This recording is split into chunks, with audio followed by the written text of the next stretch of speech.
Chapter 98. Qin Fei didn't sleep for long and quickly woke up. Around 1 in the afternoon was when he was the most sleepy. However, at this moment, his mind was extremely clear. Probably because he was hungry. He thought. His hands still felt the warmth and touch of Jingyu. His thoughts drifted over, causing him to feel numb. At this moment, the door opened. There was no knock on the door, only the crisp sound of the door opening. Qin Fei almost reflexively closed his eyes and unconsciously frowned. He didn't like people entering his room without permission. However, when he thought about the fact that Jingyu was probably the only person in the entire club who had the guts to do so, his frown suddenly relaxed. Sure enough, after the door closed, there was a burst of food aroma. It was Jingyu softly probing, "Brother Fei?" Qin Fei didn't respond. Jingyu put the takeout box in his hand on Qin Fei's desk and then walked to the bedside. He leaned close to Qin Fei and called out again, "Brother Fei?" He moved very close to him. Feeling his breath, Qin Fei couldn't help but laugh. As he opened his eyes, he grabbed his waist and pulled him into his arms. Jingyu was stunned for a moment, but quickly reacted. He almost rolled into his arms and then used his arm as a pillow. He blinked and said, "You're awake?" Qin Fei looked at him. "Why are you sneaking around?" "Jingyu, I brought you lunch. If you're hungry, get up and eat it." Qin Fei made a sound of acknowledgement. Then, he looked at the person who was so close to him and became absent-minded. They had clearly confessed to each other. They had clearly put on rings with each other's names, and even Jingyu had indulged in his arms. However, he still couldn't believe it. He was no longer single. His boyfriend was good-looking, obedient, and good at gaming. He was simply the ideal. How unrealistic. With that in mind, Qin Fei leaned over and kissed Jingyu on the forehead, as if to verify something. Jingyu enjoyed his gentle kiss and couldn't help but laugh. She rubbed her head against his chest as if trying to please him. "Touch me again?" "Qin Fei, The only problem was that this boyfriend of hers was always asking for her flirting, and he was always so explicit about it. "Get lost. You just finished shooting, and you're fucking flirting with me again. Be careful not to become impotent." Qin Fei scolded, but gently pulled his arm out from under Jingyu's head and patted his head. "Get up. I'm going to eat." "Okay," Jingyu replied obediently and got off the bed. Qin Fei looked at his back as he turned around. His gaze fell on his buttocks, and his fingertips trembled slightly. He clenched his fists and warned himself in his heart, "Don't just worry about Jingyu's condition. You have to maintain your own condition. You can't be affected by some random thoughts." After Qin Fei got off the bed and sat down at the desk, he heard Jingyu say, "You eat. I'm going to train." Qin Fei nodded, picked up the disposable chopsticks, and broke them open. Jingyu took 2 steps away and turned back. "Are you coming down later?" "Qin Fei, come down. I have to train too." After getting the answer he wanted, Jingyu smiled and said, "Okay." After saying that, he left the room without any hesitation. Qin Fei couldn't help but smile. This feeling of being relied on was really strange. However, he didn't hate it. Fang Luofan came back around 8 in the evening. As soon as he came back, he sent all of PG to the conference room. First, he reviewed the 3 games with Kid. To everyone's surprise, he didn't go into too much detail. Instead, he just skimmed over a lot of things. This was because he knew that at this stage, PG was almost guaranteed to lose against Kid, especially against their 3 shooters lineup. Kid was very strong. This team's cruel training method had nurtured a large number of excellent players. The 5 players in the starting lineup were the best of the best. Not to mention, their late gameplay style was a perfect counter to PG's style. To be honest, when PG and Kid were drawn together, Fang Luofan's heart skipped a beat. He was prepared for PG to be defeated 2-0 by Kid. He believed that most of the audience in the stadium had the same thought. Who would have thought that PG would rely on Jingyu's shadow glimpse to quickly turn the tables, which made everyone's jaws drop. However, this wasn't enough. Jingyu alone wouldn't be able to suppress Kid. "We have to change to a new lineup to fight Kid," Fang Luofan said. "However, let's not rush to practice this lineup. After all, the match with Kid is already over. Now, the focus isn't on revenge, but on tomorrow's match with SKR. 1. Fong Luofan, SKR. One appeared in the second season. I've calculated their lineup in the matches, and there are almost no repetitions. Jingyu raised his eyebrows. Devil Lord was a new game, so there weren't many demons that could be used. Now that it was the fourth season, there were only a few demons that could be seen in the matches. There were even fewer demons in the second season. Under this premise, almost no repetitions was very thought-provoking. Fong Luofan, SKR. One starting five can basically play any position, and they can use any type of demon. Last season, they even used 5 tanks. I don't know what they're thinking, so even I can't predict their lineup tomorrow. Fong Luofan. But that doesn't mean that we can't do anything. There's still some time today. So each of you should familiarize yourself with all the demons that have appeared in LD so far. Then, I've made a list of which demons can suppress which ones. It's very clear. Memorize it, and tomorrow you'll be able to adapt to the situation.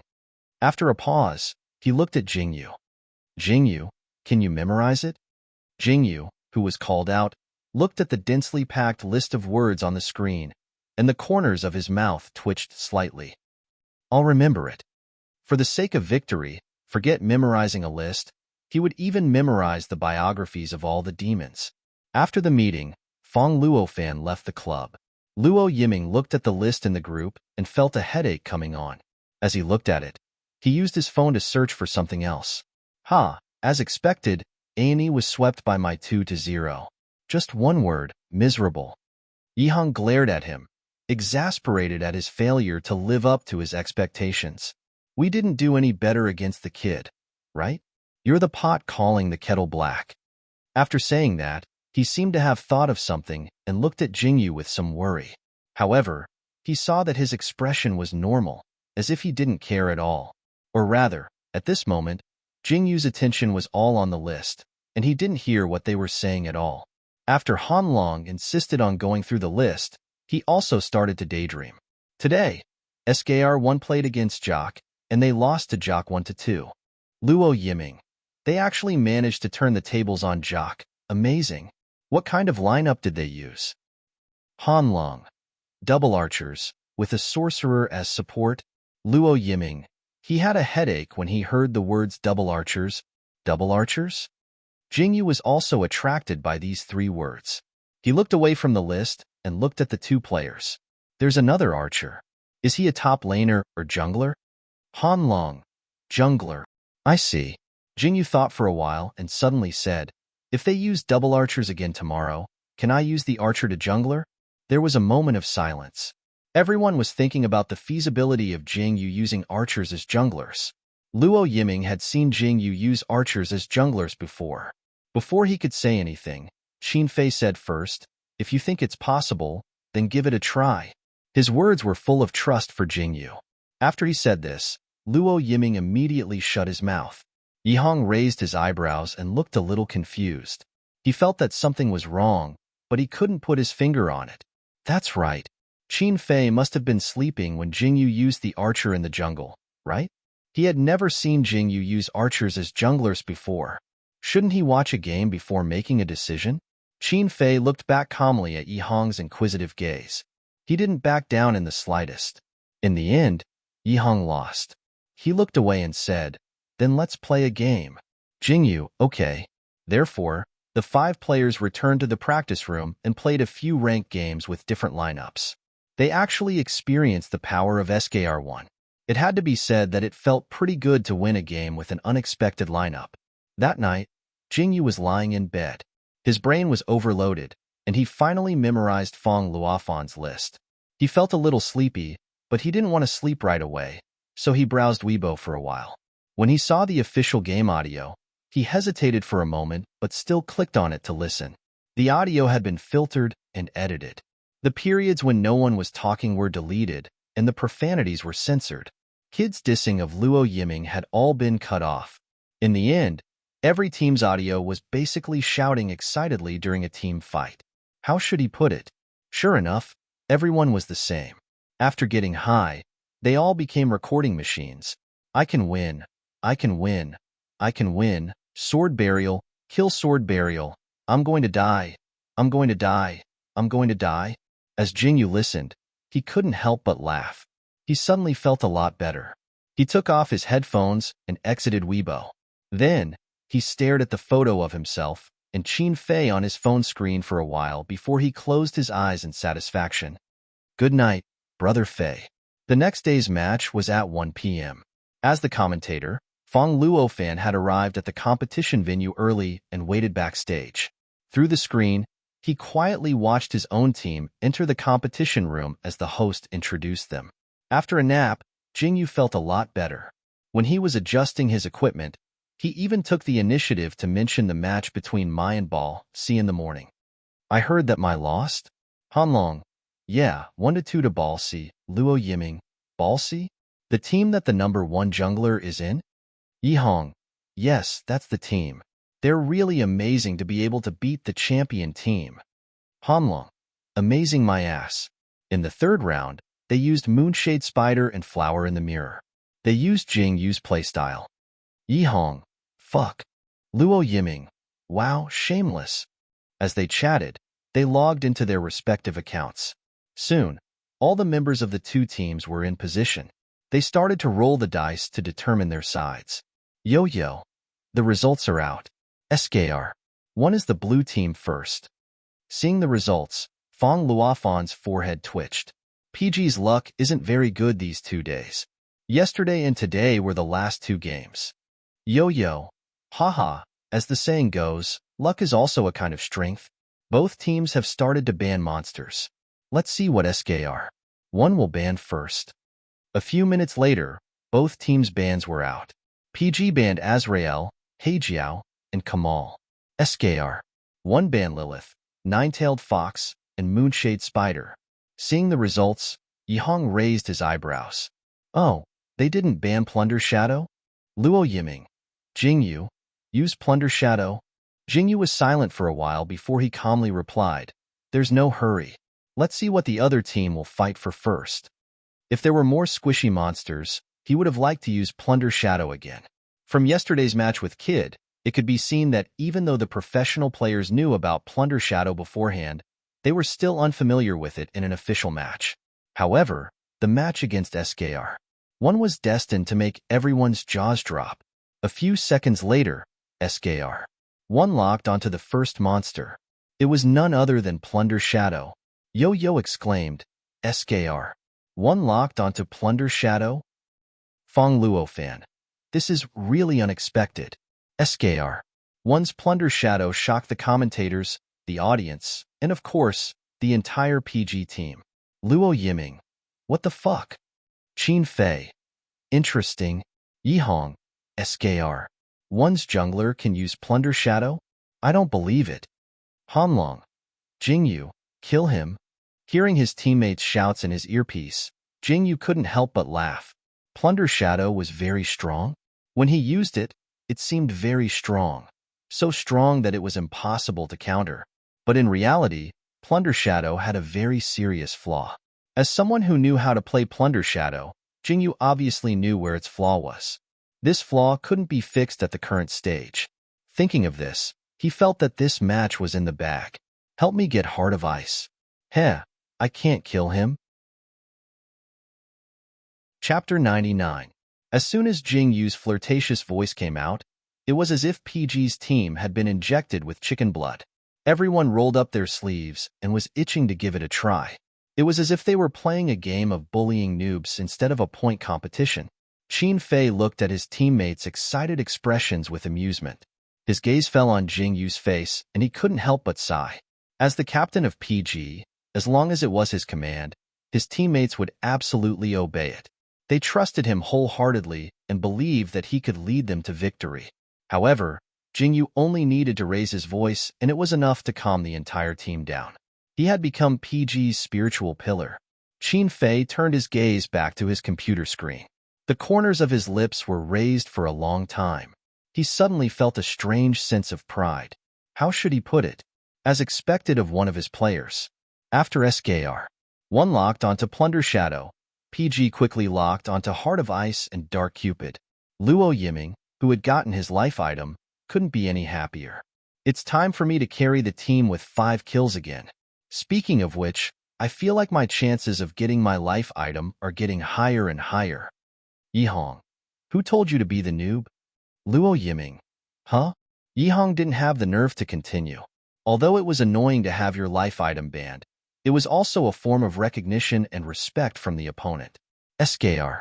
Once 3 bans were given to him, Qin Fei and Jing Yu. This already spoke volumes. For SKR. 1. Luo Yiming wasn't as big of a threat as they were. After all, he was one of PG's biggest uncertainties. When he was in a good state, he could carry the team with 5 kills. When he wasn't in a good state, he could 1v4. He was like a ticking time bomb, either exploding his enemies or his teammates. However, Luo Yiming, who had Dark Cupid, still managed to explode his enemies more often. PG's decision to lock up Heart of Ice caused a burst of discussion in the audience. Some people wanted to see the country's #1 Heart of Ice achieve a pinnacle, while others questioned whether it was wise for PG to lock up a jungler when the opponent had already locked up a jungler.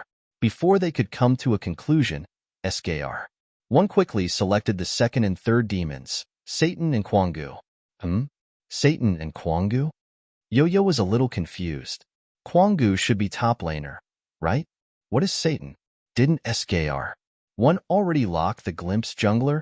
Fong Luo fan couldn't help but chuckle. SKR 1's lineup is something that no one but themselves can understand before the match begins. However, I personally feel that Satan is more likely to be the support, or perhaps the Quangu will be the support, and Satan will be the support. Right after that, PG locked up Sword Burial and Scarlet Fury, causing another round of discussion among the audience. Sword Burial is going to go up? Wow, this match is going to be interesting. Zhongjian was a warrior-type top laner demon. He was rarely used to go up. Most of the time, people used him as a jungler. Since PG had locked up Heart of Ice, Sword Burial was the top laner. It was SKR 1's turn again. They hesitated for a while before locking down Centaur and Wami Liuhua. This, Yo-Yo was convinced. A tank, a warrior, an assassin, 2 archers, and no sorcerers? Fong Luo fan.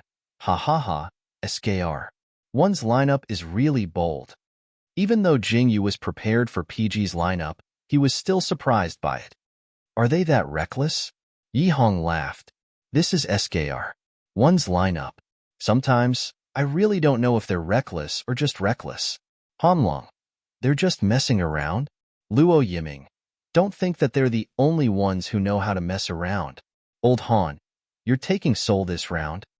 Hanlong. Hee, that's exactly what I was thinking. And so, PG locked up Soul for the last position. Hanlong had been training Soul for the past few days so that he could work with Jing Yu's Moonshade Spider. But even without the Moonshade Spider in the lineup, the strengthened Soul was still a force to be reckoned with. Jing Yu didn't stop his teammates from choosing. Instead, he swapped monsters with them and said, with this lineup, our front line can be ignored, but our back line can deal a lot of damage. As long as we can control Soul, we'll be able to wipe them out. Brother Han, we're counting on you. Hanlong. Okay, leave it to me. As they spoke, the countdown ended, and both teams entered the battlefield. The camera was focused on SKR 1. Their players, Quangu and Fleeting Shadow, went to the bottom of the jungle, while Satan and Wami Liuhua went to the top of the jungle. It was finally clear which monsters were going to play which positions. Fong Luo fan. Wami Liuhua is the mid laner. Yo-Yo. This is the first time I've seen an archer in a mid laner. Fong Luo fan. It's not unusual for archers to play mid laner. Last season, Kid tried to play archer as a mid laner, but because he didn't have a sorcerer and the opponent only used physical defense, it was very difficult. After that, very few teams used archers in the mid laner. Almost at the same time that Fong Luo fan said this, Jing Yu gave an order. The opponent doesn't have a sorcerer, so don't use magic defense. Just use physical defense. His teammates agreed. Then, Jing Yu used Heart of Ice to clear out all the junglers in the bottom of the jungle. He had not used Heart of Ice for a long time, because he thought that it would be banned. He had been training with Fleeting Shadow and Flower Petal of Datura. However, Heart of Ice was the monster he was most familiar with, and it was still very handy even after so many days. He cleared the junglers with ease. At this moment, The camera cut to Heart of Ice. Then, both the live audience and the live stream audience were stunned by his jungler. Displacement, Ice Blade, positioning, and AoE. Jing Yu's Heart of Ice moved nimbly in the jungle, fully displaying his hand speed and control. This was the Heart of Ice that only he knew how to use. No one else could copy it. At 5 minutes, Heart of Ice reached level 6 and gained an ultimate skill. It ganked the mid lane, but Wanmi Liuhua escaped with a sliver of health. At 6 minutes, the enemy's Fleeting Shadow also reached level 6 and gained an ultimate skill. Jingyu looked at the level and economy of both sides. Even though he felt that the enemy's Fleeting Shadow was worse than he thought, he was still prepared. Fleeting Shadow has an ultimate skill. Lane, don't push too deep. Return to the city with sliver health. As he spoke, he sent his Heart of Ice to the bottom lane. After all, in this match, their support was the elemental soul, Brittle Skin. He could help the archer chase down the enemy demons, but he couldn't protect his own archer when the enemy archer chased after him. Sure enough, when Jingyu rushed to the bottom lane, Luo Yiming's Dark Cupid and Hanlong's Soul were both at sliver health. However, the enemy Quangu was also at half health. Behind them was a Minotaur with 2/3 health. Jingyu estimated his own damage and decisively connected his Heart of Ice to Madbone. Once he was done, he would be able to deal a huge blow. The blizzard howled and engulfed the Quangu and the Minotaur, freezing the two monsters. Luo Yiming immediately moved his Dark Cupid forward and attacked the Quangu. Hanlong's Soul could not catch up to Dark Cupid. He decisively used Blink and used inextricable threads on the Minotaur. It was not easy to get rid of the control, so it was controlled again. Chain control. The Minotaur was controlled to the point that it could not move at all. It was quickly buried under Heart of Ice's Ice Blade. The Quangu was shot to sliver health by Dark Cupid. After it got rid of the control, it immediately used Blink to escape to the bottom of the tower. However, Heart of Ice, who had refreshed his teleportation skill, chased after it with a whoosh and took its head. System. Heart of Ice 1 kill. System. The enemy's Minotaur has been killed. System. Heart of Ice, double kill.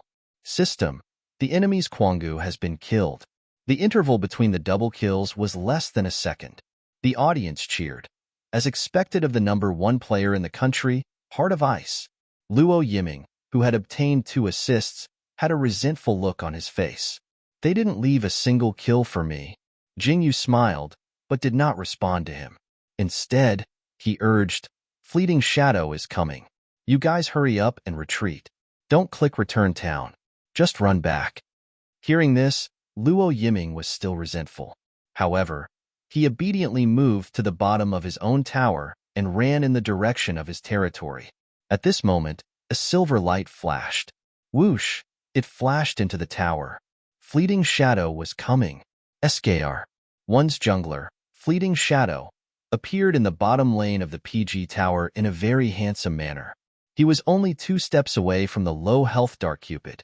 Compared to Jingyu, who had directly appeared behind the enemy's monster, being 2 steps away from Fleeting Shadow was already quite good. It could be seen that SKR. One's jungler was quite skilled. His prediction and control of his ultimates were quite good. However, because of this 2-step distance, he could not instantly kill Dark Cupid. Just as he was about to move and chase after Dark Cupid, Hanlong's Soul backhanded him with the crowd control. Fleeting Shadow was crowd-controlled under the tower. The tower struck him with a thunderbolt, instantly reducing his health by more than half. Then, Jingyu, who was already prepared, connected his Heart of Ice to Fleeting Shadow and pulled him over. System. Heart of Ice, triple kill. System. Enemy's Fleeting Shadow has been killed. Just like that, SKR. One's Fleeting Shadow, who had just used his ultimates to cross half of the map and appear at the bottom lane, was instantly killed before he could do anything. Death details. Soul damage 1%, Heart of Ice damage 22%, tower damage 77%. Ha ha ha. Luo Yiming laughed so hard that he could not catch his breath. As he returned to the city, he admired Fleeting Shadow's corpse at the bottom of the tower. He laughed so hard that tears came out of his eyes. Hanlong also couldn't help but laugh a few times. Fuck, I'm dying of laughter. Brother, are you here to be funny? He had also used Fleeting Shadow to catch people, but the outcome was so miserable. Not only did he fail to show off, but he also sent himself to death. SKR. One's jungler shut himself up. Jingyu shrugged and continued to farm without restraint in the lower reaches of the jungle. Only then did he click on the return key in satisfaction. That's Shadow Plunder's ultimate. The slightest mistake can lead to a huge error. If I'm not careful, I'll be killed instead. That's how it is. This was the huge flaw of Fleeting Shadow. The enemy jungler had probably discovered it before, but he didn't expect Han Long to react so quickly. There was a price to pay for underestimating a PG. He felt that he could win today. He didn't know what reward Brother Fei would give him after he won. Jingyu thought happily as he let his Heart of Ice drift to the top lane. Chapter 100. Sword Burial was supposed to be at a disadvantage against Satan. Sword Burial was supposed to be the one at a disadvantage. However, Qin Fei's Sword Burial forced Satan to retreat to the bottom of the tower as he dealt more damage. When the livestream switched to the top lane, Fong Luofan could not help but laugh. PG's Sword Burial forced SKR. One Satan to retreat to the bottom of the tower. Qin Fei is really good at everything he plays. On the huge screen, Sword Burial would occasionally rush into the tower to attack Satan. Then, he would block the tower's damage with block and return to deal more damage. Satan's health had been reduced to less than half. On the other side, Jingyu seemed to have smelled the scent of blood. He let his healed Heart of Ice drift straight to the top lane. He even used Blink to rush to the top lane. Then, just as Heart of Ice reached the top lane tower, Qin Fei's Sword Burial teleported into the tower and used a skill to attack Satan. Jingyu quickly followed up with Sword Burial and aggroed Satan to the bottom of the tower. Ice Blade and normal attacks intertwined, and the combo was smooth. System. Sword Burial. 1 kill. System. Enemy Satan has been killed. The kill isn't mine? Jingyu was slightly stunned. Before he could react, he saw a silver flash. It was Plunder Shadow. Just as he was about to remind Qin Fei to pay attention to dodge before he could speak, he saw Zhang Jian use block on the screen. The block was meant to block the tower's damage, but it coincidentally blocked Plunder Shadow's skill. Then, Jingyu quickly linked Heart of Ice to Plunder Shadow and used the new ultimate skill. A blizzard swept past, and Plunder Shadow was frozen to the bottom of the tower. Sword Burial and Heart of Ice took the opportunity to attack. System. Sword Burial. Double kill. System. The enemy's Shadow Plunder has been killed. The head wasn't even his. Jingyu pursed his lips and connected his Heart of Ice to Sword Burial. The two of them then sped out of the tower. Just as he was about to head to the jungle to clear the jungle, he saw Sword Burial teleport to the middle lane. Qin Fei, let's see if we can get a pentakill. Jingyu, okay. Thus, Jingyu's Heart of Ice turned around and followed Sword Burial to the middle lane. What the two of them didn't know was that the big screen was currently replaying the scene of Sword Burial killing Glimpse Shadow. The live audience was laughing like crazy. Fong Luofan didn't know whether to laugh or cry. Sword Burial's block was to block the tower damage. The timing of the sweeping shadow is too bad. Yo-yo. Using an ultimate move as a suicidal move. This reminds me of everyone's evaluation of Heart of Ice. Fong Luofan. Yeah. Heart of Ice's teleportation and Sweeping Shadow's ultimate move both test the timing and angle of attack. One mistake and you'll be killed. In comparison, Sweeping Shadow's ultimate move is harder to control. If you can't appear right behind the enemy demon to deal the finishing blow, his ultimate move is no different from a suicidal move. Yo-yo. Ha ha ha. Is Luofan indirectly praising his own team's Jingyu? Fong Luofan's lips curled up. Jingyu's Sweeping Shadow is indeed stronger. I believe the audience can see that too. While the two were talking, Jingyu's Heart of Ice and Qin Fei's Sword Burial successfully killed the enemy Wami Liuhua with the help of Yi Hong's Scarlet Fury. This time, Jingyu took the initiative to give the kill to Qin Fei. However, after taking another tower damage, Sword Burial's HP was very low. Qin Fei could only return to the city to recover. Jingyu took the opportunity to steal Qin Fei's minions from the top lane.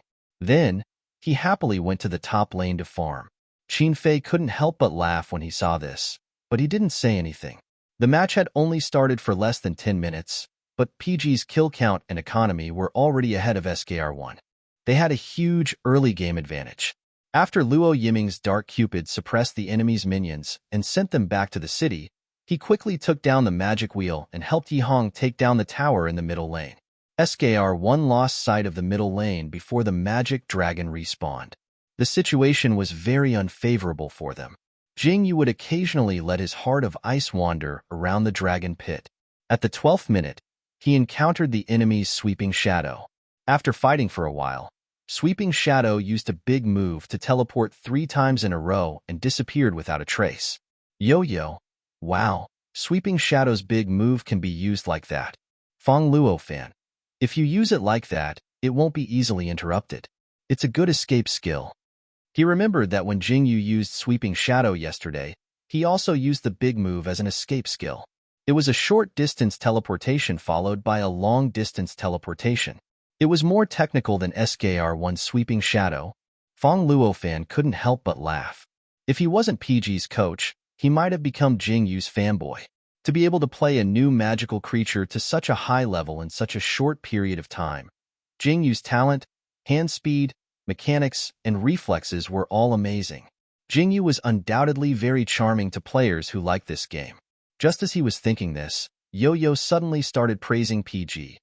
PG's team is still very new and not very stable. However, I can see that all 5 of their players have a lot of potential. Brother Fei has never been suppressed in the top lane. No matter what kind of magical creature he uses, he can play very well.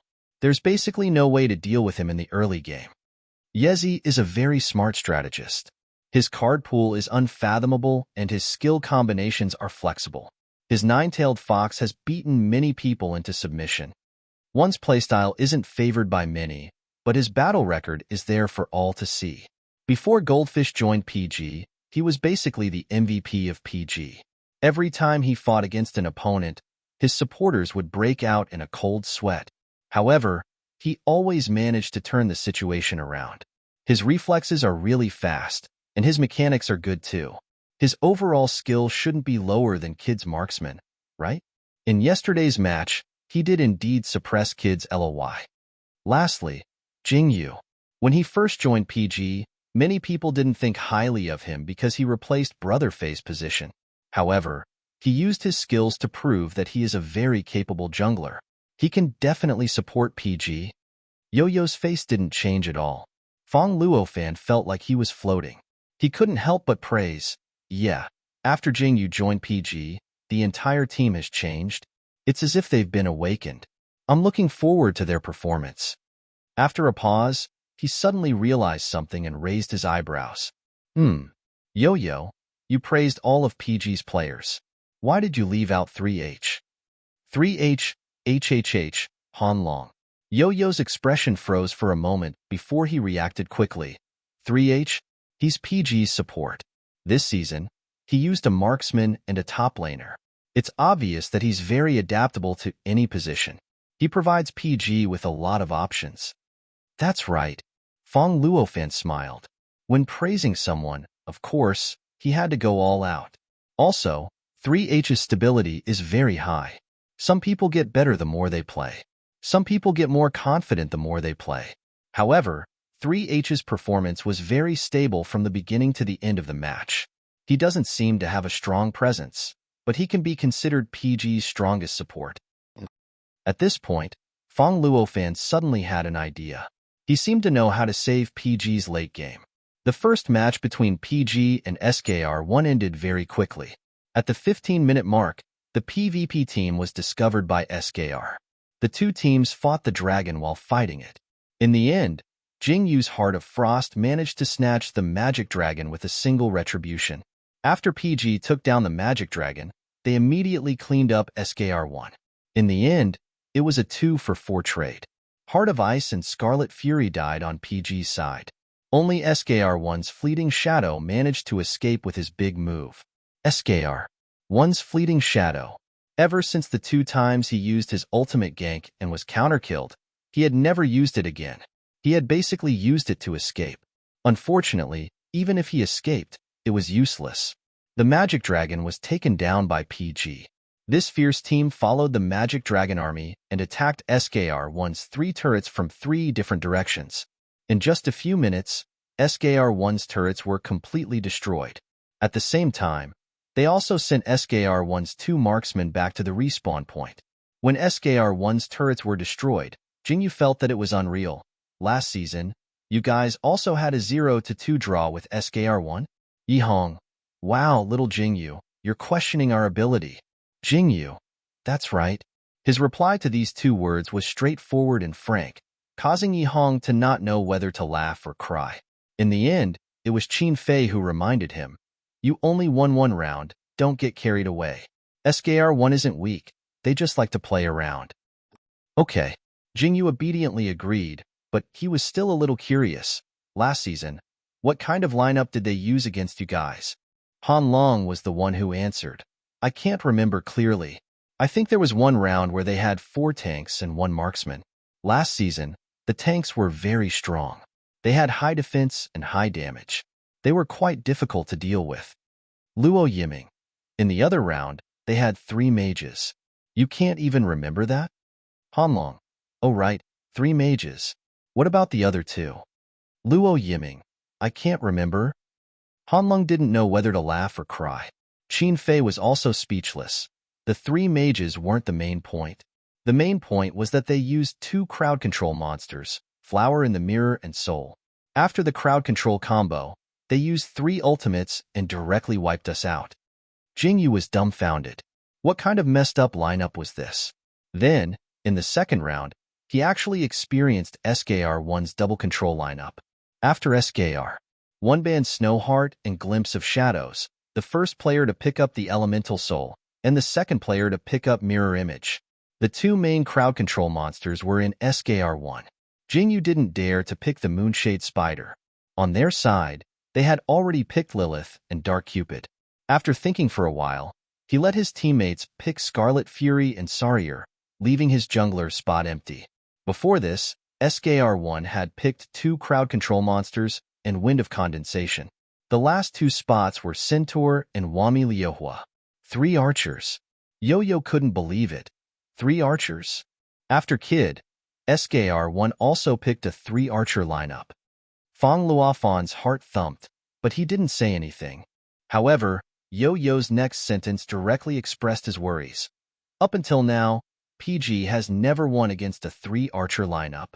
I don't know if SKR-1 is deliberately copying Kid because of this. However, unlike Kid, SKR-1 also picked 2 crowd control monsters. It seems like they're planning to use 1 wave of crowd control. PG also had a headache when he saw the 3 archers. Luo Yiming cursed out loud. Fuck, they're doing this on purpose. Yihong shrugged. They probably want to play more seriously after losing 1 round. Jingyu was silent for a while as he looked at the 2 lineups. When he spoke again, there was a hint of excitement in his voice. I can pick the archer this round, right? He was the commander. Fang Luofan had warned PG to listen to his orders. Therefore, he could ignore his teammates' opinions and pick the archer. However, he still asked because he had never picked the archer in an official match. He wasn't sure if it was the right choice, especially when he was facing a 3 archer lineup. However, when his teammates heard this, they all agreed without hesitation. Luo Yiming. Go ahead. You can take the center position. Hold on tight. Yihong. Ha ha ha, if you want to take it, then take it. We're leading by 1 point anyway. It's fine to waste 1 round. Hanlong. Waste my ass. Jingyu is picking the archer because he wants to win. Take it. I'll support you. Jingyu subconsciously tilted his head and looked at Qin Fei. When their eyes met, Qin Fei couldn't help but smile and reply with 2 words.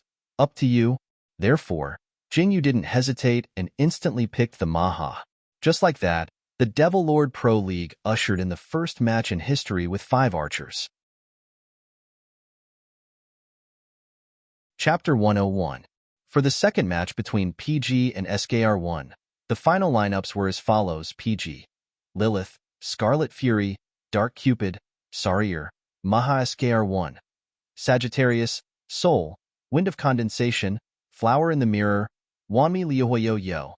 2 shooters versus 3 shooters. I think it'll be interesting. Luo fan, what do you think? Fong Luo fan. With SKR1's lineups, whether or not they can chain control is very important. PG is using Maha to jungling this time. It's quite rare. Yo-yo. If I remember correctly, this is the first time Jingyu jungled with Maha, right? Fong Luo fan. Or rather, this is the first time he jungled with shooters in an official match. Yo-yo. Wow, I'm looking forward to it. The two commentators were full of anticipation for this match's lineups, but they didn't know that at this moment, the bullet screens on all the major live streaming platforms were sighing frowny face. It's a pity that Shadow Glimpse was banned. I really want to see Jingyu play another round of Shadow Glimpse. I want to hear Jing use dirty words when he uses Shadow Glimpse. I want to hear dirty words +1. Last night, Jingyu only listened to the recordings of the other team's matches. He didn't even click on the interface of his own team's recording, so he didn't know that he had accidentally become popular. No matter which platform it was, the comments under PG's recording were the most, and most of the comments were directed at Jingyu's dirty words frowny face. Jingyu is too cute. Ha ha ha, I'm laughing like crazy the whole time. Jingyu is too funny. I'm laughing so hard I'm looking for my head. There were even some big shots who took a screenshot of Jingyu's dirty words when he used Shadow Glimpse and combined it with the recording of the match to make a ghastly video. Your daddy is here again. Here it comes again. Here it comes again. Hee hee, you can't hit me. Hee hee, you can't hit me. Crispy skin. Don't run, don't run. Don't run, fleeting light and passing shadow. Understand, understand, understand? In just one night, the video was spread to every corner of every major platform. It even made it to Weibo's trending topic. For the time being, no one in PG knew about this. In the second match against SKR1, Luo Yiming did not get the red in the jungle. Instead, he gave it to Jingyu. After Jingyu used Maha to remove the red light, he started to farm monsters. Maha was the most frequently used demon among the archers because her movement speed and attack speed were the fastest among the archers. As long as she shot feathers at the monsters in the jungle, she would be done. Bayou, bayou, bayou. It was so satisfying, however. Jingyu couldn't help but be surprised as he fought. The jungler on the other side is Wanmi Liuhua? Qin Fei nodded. Centaur also has retribution, but he's facing me right now, Yihong said as he dealt with Soul. Since Centaur has retribution, he'll definitely go to the jungle. Wanmi Liuhua is probably going to fight back. Jingyu, be careful. Jingyu, yes, I know. As soon as he saw Centaur and Wanmi Liuhua both have retribution, Jingyu knew that SKR1 would definitely fight back. He was surprised because he thought, that's right, Wanmi Liuhua can also fight in the jungle. Why didn't I think of that? In fact, it wasn't just him. Most people's first reaction when they heard that archers were going to fight in the jungle was Maha. After all, Wanmi Liuhua was a new demon. Let alone fighting in the jungle. It was only after Kid tried it out that everyone accepted it. Wanmi Liuhua was going to fight in the jungle. Jingyu recalled Wanmi Liuhua's skills and suddenly felt that he could give it a try. Before the competition started, in order to help Luo Yiming study Wanmi Liuhua's combo, he spent a lot of time training this demon. He was much more familiar with it than the Maha he was currently using. However, Maha's demon had simple skills and was easy to learn. It was a good choice for him, who hadn't used archers before. The first skill increased attack speed, the second skill increased damage, and the last skill was an AoE skill. This demon basically relied on normal attacks to deal damage. Unlike some older MOBA games, Devil Lord's demons didn't have auto-aiming settings, so it was a test of the player's skills. This was especially true for archers. Due to their distance advantage, their hit rate wasn't high. Although they could increase their hit rate by hitting the demon's face, archers were very fragile. They would often be killed before they could deal damage. Luo Yiming's fighting style wasn't something that anyone could master. Yo-yo. You can see the player's skills better if you use archers. So far, Jingyu's Ma hasn't missed a shot. Fong Luo fan. The movements of wild monsters are predictable. With Jingyu's skills, it's normal for him to have a 100% hit rate. I just don't know how he'll fare when he fights against the demon. 7 minutes after the start of the match, Jingyu found Wanmi Liuhua in his own jungle. He seized the opportunity to attack, but Wanmi Liuhua's barrier blocked most of the damage. Then, Wanmi Liuhua counterattacked. Jing Yu's Maha was at a disadvantage and escaped with low HP. The enemy Wanmi Liuhua didn't want to let him go. He flashed and chased after him. Jing Yu had Maha dodge the attack with a zigzag move. He threw a feather at Wanmi Liuhua, but it was also dodged. Then, Jing Yu continued to escape, and Wanmi Liuhua chased after him. At this moment, Yi Hong's Scarlet Fury flashed between the two demons. He used 2 skills in a row and accurately controlled Wanmi Liuhua. After a set of combo attacks, he threw out a big move. Wanmi Liuhua was trapped in the blood pool purgatory, and his HP dropped rapidly. Jing Yu's Maha had been hiding behind Scarlet Fury when Wanmi Liuhua was controlled. Finally, System Maha, 1 kill. System, Wanmi Liuhua has died. Yi Hong. Nice. Ma's counterattack with Scarlet Fury's help was quite spectacular. However, Jing Yu wasn't happy, because he was horrified to find that it was over. He couldn't beat the enemy jungler one-on-one with his archer. He suddenly had a bad feeling about this, but he could only grit his teeth and continue fighting. At the 13th minute, a large group battle broke out in the middle lane. SKR. One found the right time to control the entire PG team, and 3 archers attacked the PG team crazily. When the first CC was thrown, Jing Yu's Maha was circling around the back. When he finally entered the battlefield and started attacking, he was hit by the second CC. Even though he used CC immediately, he was still instantly killed by the 3 archers. Before he died, he quickly used his big move, but he only managed to kill the soul closest to him. SKR. One traded 1 for 5 and wiped out the PG team. Then, Flower in the Mirror tanked the Magic Dragon's damage, and the 3 archers attacked the Magic Dragon crazily. SKR. One relied on the Magic Dragon army to take down the PG team's tower in the middle lane. However, in the process of taking down the tower, they were wiped out by the PG team. However, at the 21st minute, another large group battle broke out in the middle lane. SKR. One traded 1 for 5 and wiped out the PG team. Even if 1 archer died, they still had 2 archers left. Once again, they took down the Magic Dragon with lightning speed. The second Magic Dragon army's attack was much fiercer than the first, and in the end, it destroyed 3 of the PG team's towers. Although the PG team managed to survive, they were completely overtaken by SKR. One in terms of economy. In the later stages of the game, SKR. One's 3 archers were all developed, and the situation was very unfavorable for the PG team. Finally, at the 25th minute, near the bottom lane, the PG team was wiped out by SKR. One for the 3rd time. Jing Yu looked at the death countdown on the screen and pursed his lips. Sorry, it's my fault for losing this game. Putting everything else aside, he didn't even win a single solo fight against SKR. One's jungler. In the group battle, his coordination with his teammates was so stiff that even he couldn't bear to watch it. Qin Fei said bluntly, "There's a problem with you using archers. You're too weak against Jing Yu." Yeah, Qin Fei, you're a skill-based jungler. If you have to use archers as junglers, don't use Maha or Centaur, which rely on try Wanmi Liuhua. Jing Yu was stunned for a moment. He turned his head to look at Qin Fei.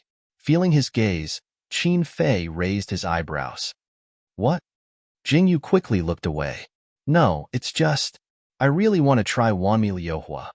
Up until now, the players who used the 10,000 Extinguishing Wildfire had yet to use the combo he wanted. Even Luo Yiming, after learning the combo he had helped to research, could still use it however he wanted most of the time. Seeing this made him feel exasperated that Luo Yiming had failed to meet his expectations.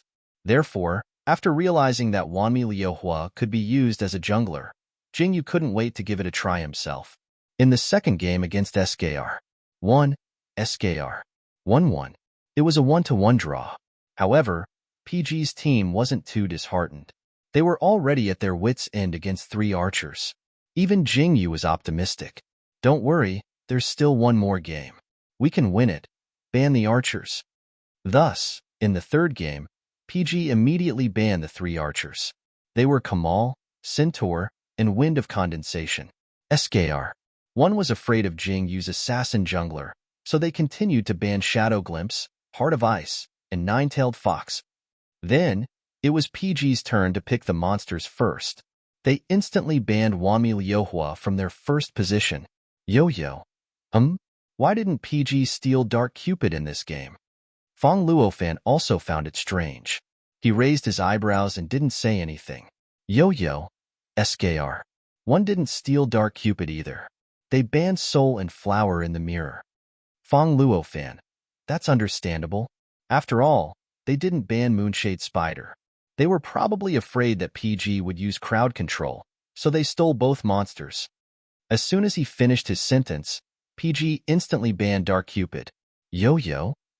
Fong Luofan. In this game, after PG banned the 3 archers, he stole 2 more archers. This completely eliminated SKR. One's possibility of using 3 archers. This was the best way to defeat SKR. One at this stage. We can't beat your 3 archers, but you can forget about using this formation to disgust us. After thinking it through, Fong Luofan laughed. Haha, as expected of PG. It looks like SKR. One won't be able to use 3 archers in this game. I wonder what they'll choose. After PG targeted Dark Cupid, he chose Azrael for the first time. After some hesitation, SKR. One chose Maha and Heijiao. PG chose Lilith and Scarlet Fury for the last 2 positions, while SKR. One chose Peacock Plume for the last position. At this point, the ban and pick segment was over. The audience was in an uproar. 2 archers. Fuck. It's so exciting to watch these 2 teams play. Is SKR. One going to use archers as junglers? Yo-Yo didn't expect the final lineup of both teams to be like this. He was stunned for a moment before he reacted. With SKR. One's lineup, who's going to be junglers?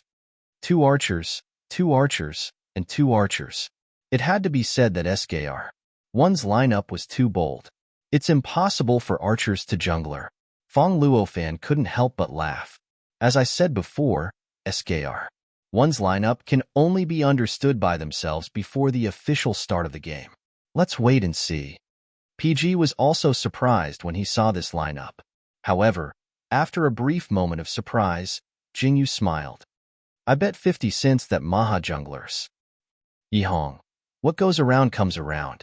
In the last game, he took Wami Liuhua and you took Maha. In this game, you take Wami Liuhua and he takes Maha. Luo Yiming. Ha ha ha, love and hate. Hearing these words, Qin Fei's forehead twitched. He looked at Ma's profile picture and narrowed his eyes dangerously. Chapter 102. Before entering the battlefield, Jingyu confirmed the lineups of the 2 teams one last time. PG. Lilith, Scarlet Fury, Dark Cupid, Azrael, Wami Liuhua SKR. 1. Heijiao, Soul, Peacock Plume, Flower in the mirror. Maha, there's no pressure in the top lane, but don't go too deep in the middle lane and bottom lane. Be careful of the jungler. Jingyu took a deep breath. It's the last round. You must win. His teammates responded. The morale of the PG team soared. Fong Luofan. The match has started. As we can see, SKR. One's Maha is carrying Retribution. He's the jungler. The 2 sorcerers are in the top lane and bottom lane respectively. Heijiao is in the top lane and Peacock Plume is in the bottom lane. Yo-Yo. With this lineup, the PG team still has an advantage in the early game? Fong Luofan. Yes. The key is in the later game. Can SKR. One perform a control wave rush? Control wave rush. Soul and Flower in the mirror perform a control wave rush. The sorcerer uses 2 ultimates and Maha finishes him off with a wave of damage. Compared to the previous match where they had 3 archers, SKR1's weakness was very obvious in this match. The archers relied on normal A. They were monsters that dealt continuous damage, while the mages relied on burst damage. After one set of attacks, their skills would be on cooldown. Only after the cooldown was over could they use another set of skills. Therefore, as long as the PG team could dodge the sorcerer's ultimates, they would have a chance to counterattack. The problem was, how could they dodge the sorcerer's ultimates? Or rather, how could they dodge the combo? Jingyu looked at Wami Liuhua on his screen and couldn't help but smile. Did they need to dodge? Wami Liuhua was said to be very good at protecting herself, but no archer dared to use her. Perhaps it was because they were shooters. To them, staying low until the end was the way to go. In comparison, Luo Yiming was truly a weirdo. Unfortunately, Wami Liuhua's skills were too complicated for him. Even though Wami Liuhua was a perfect match for him, he was unable to utilize Wami Liuhua's full strength. It didn't matter. If Luo Yiming couldn't use it, he could. Today, he was going to show everyone the true way to play Wami Liuhua. With that thought in mind, Jingyu could not wait to unlock all of Wami Liuhua's skills. He wanted to farm until he was flying. No matter how complicated Wami Liuhua's skills were, he was still an archer. Therefore, his normal attack damage was very high and his farming speed was very fast. In a short 5 minutes, Jingyu used Wami Liuhua to kill all the monsters in both the upper and lower zones.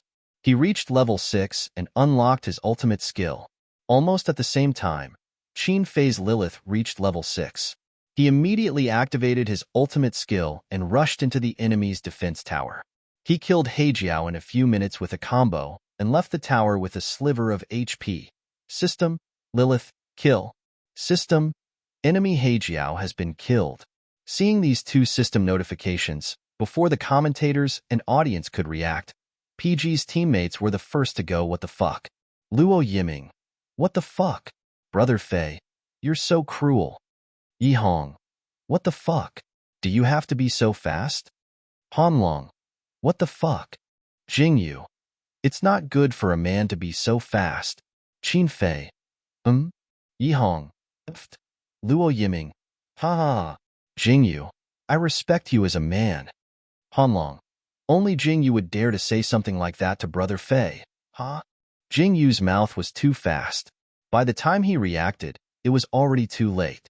He could only straighten his neck and pretend to be, I'm just telling the truth. What's there to be afraid of? When Qin Fei returned to the city to recover, he turned his head and glanced at him. He couldn't help but laugh. What? Do you want to try? Jingyu didn't react. What? Qin Fei, didn't you say it's not good to be so fast? Do you want to try? As soon as he said this, Jingyu finally reacted. His ears instantly turned red. After a moment of silence, the others suddenly realized that something was wrong. Luo Yiming, what the fuck? Yi Hong, cough cough cough. We're recording, pay attention. Hanlong, Brother Fei, what are you talking about? Jingyu is still a child. Qin Fei, Tisk, he's only a few months younger than me. Jingyu, okay. Qin Fei, Yi Hong, Luo Yiming, and Hanlong. What did they just hear? Yi Hong, no, little Jingyu. What's wrong with you? Jingyu remained silent and didn't respond. Yi Hong was about to ask when Qin Fei impatiently interrupted him. Shut the fuck up. We're having a competition. Do you still want to win? After shouting, he lowered his voice and said to Jingyu, I was just joking. Don't take it to heart. Jingyu clicked his tongue to express his dissatisfaction. Qin Fei finally understood what it meant to lift a rock only to drop it on one's own foot. Fine. It was his fault. It was better not to tease than not to sleep with him. It seemed that he had to think of a way to coax Jingyu tonight. At this moment, Jingyu's Wami Liuhua was crouching in the bushes near the middle lane. When Yi Hong saw him coming, he deliberately let his Scarlet Fury be controlled by the Soul Control. Sure enough, the enemy Maha rushed out of the bushes and charged straight at him. However, before the enemy Maha could shoot out the first feather, Jingyu had Wami Liuhua flash in front of Yi Hong's Scarlet Fury. He activated his flame shield to block the feather and then shot 2 consecutive flames at the Maha. The first, scorching heat, pushed the Maha away. The second, flowing fire, dealt damage and marked it, and then followed up with a flat attack, triggering an explosion. After this series of attacks, the Maha had lost half of its HP. Just as it was about to escape, Scarlet Fury used its 2 skills to control it and deal damage to it. System, Scarlet Fury, 1 kill. System, enemy Maha has died. The enemy soul wanted to control Wami Liuhua to create an opportunity for itself to escape. Unexpectedly, Wami Liuhua switched forms at this moment, turning from a lowly into a mature lady. Her entire body was covered in blood-red flames. Flame Realm. The flame wall formed a triangle around Wanmi Liuhua and Scarlet Fury behind it, blocking the soul's skill. Then, Wanmi Liuhua used Heatwave Assault, pushing the soul away and immobilizing it. Soul control failed and was instead controlled. Just as he was feeling depressed, Wanmi Liuhua's flames and Scarlet Fury's ultimate skills came crashing down. One of Wanmi Liuhua's skills, Flowing Fire, became total annihilation when revealed. The targeted hit would be silenced and unable to use the skill. Scarlet Fury's Bloodpool Purgatory dealt continuous damage to the soul. Coupled with Wanmi Liuhua's normal attacks and the passive explosion, the brittle soul couldn't wait for the immobilizing effect to wear off and fell to the ground gloomily. System: Wanmi Liuhua, 1 kill. System: Enemy soul has died. And so, the gank in the middle lane was a 0 for 2 PG, resulting in the victory. The battle was short, less than a minute, but Jingyu's Wanmi Liuhua used a total of 7 skills. Without the replay, it was impossible to explain. Fong Luo fan. From the replay, we can see that the order of Jingyu's skills was Flame Shield, Burning Fire, Flowing Fire, Reveal, Flame Realm, Heatwave Assault, Total Annihilation, followed by normal attacks. Yo-yo. Oh my god. He used so many skills in such a short time? Fong Luo fan. Yes, it was a very complete and smooth combo. This is something that no other player has done before. Yo-yo.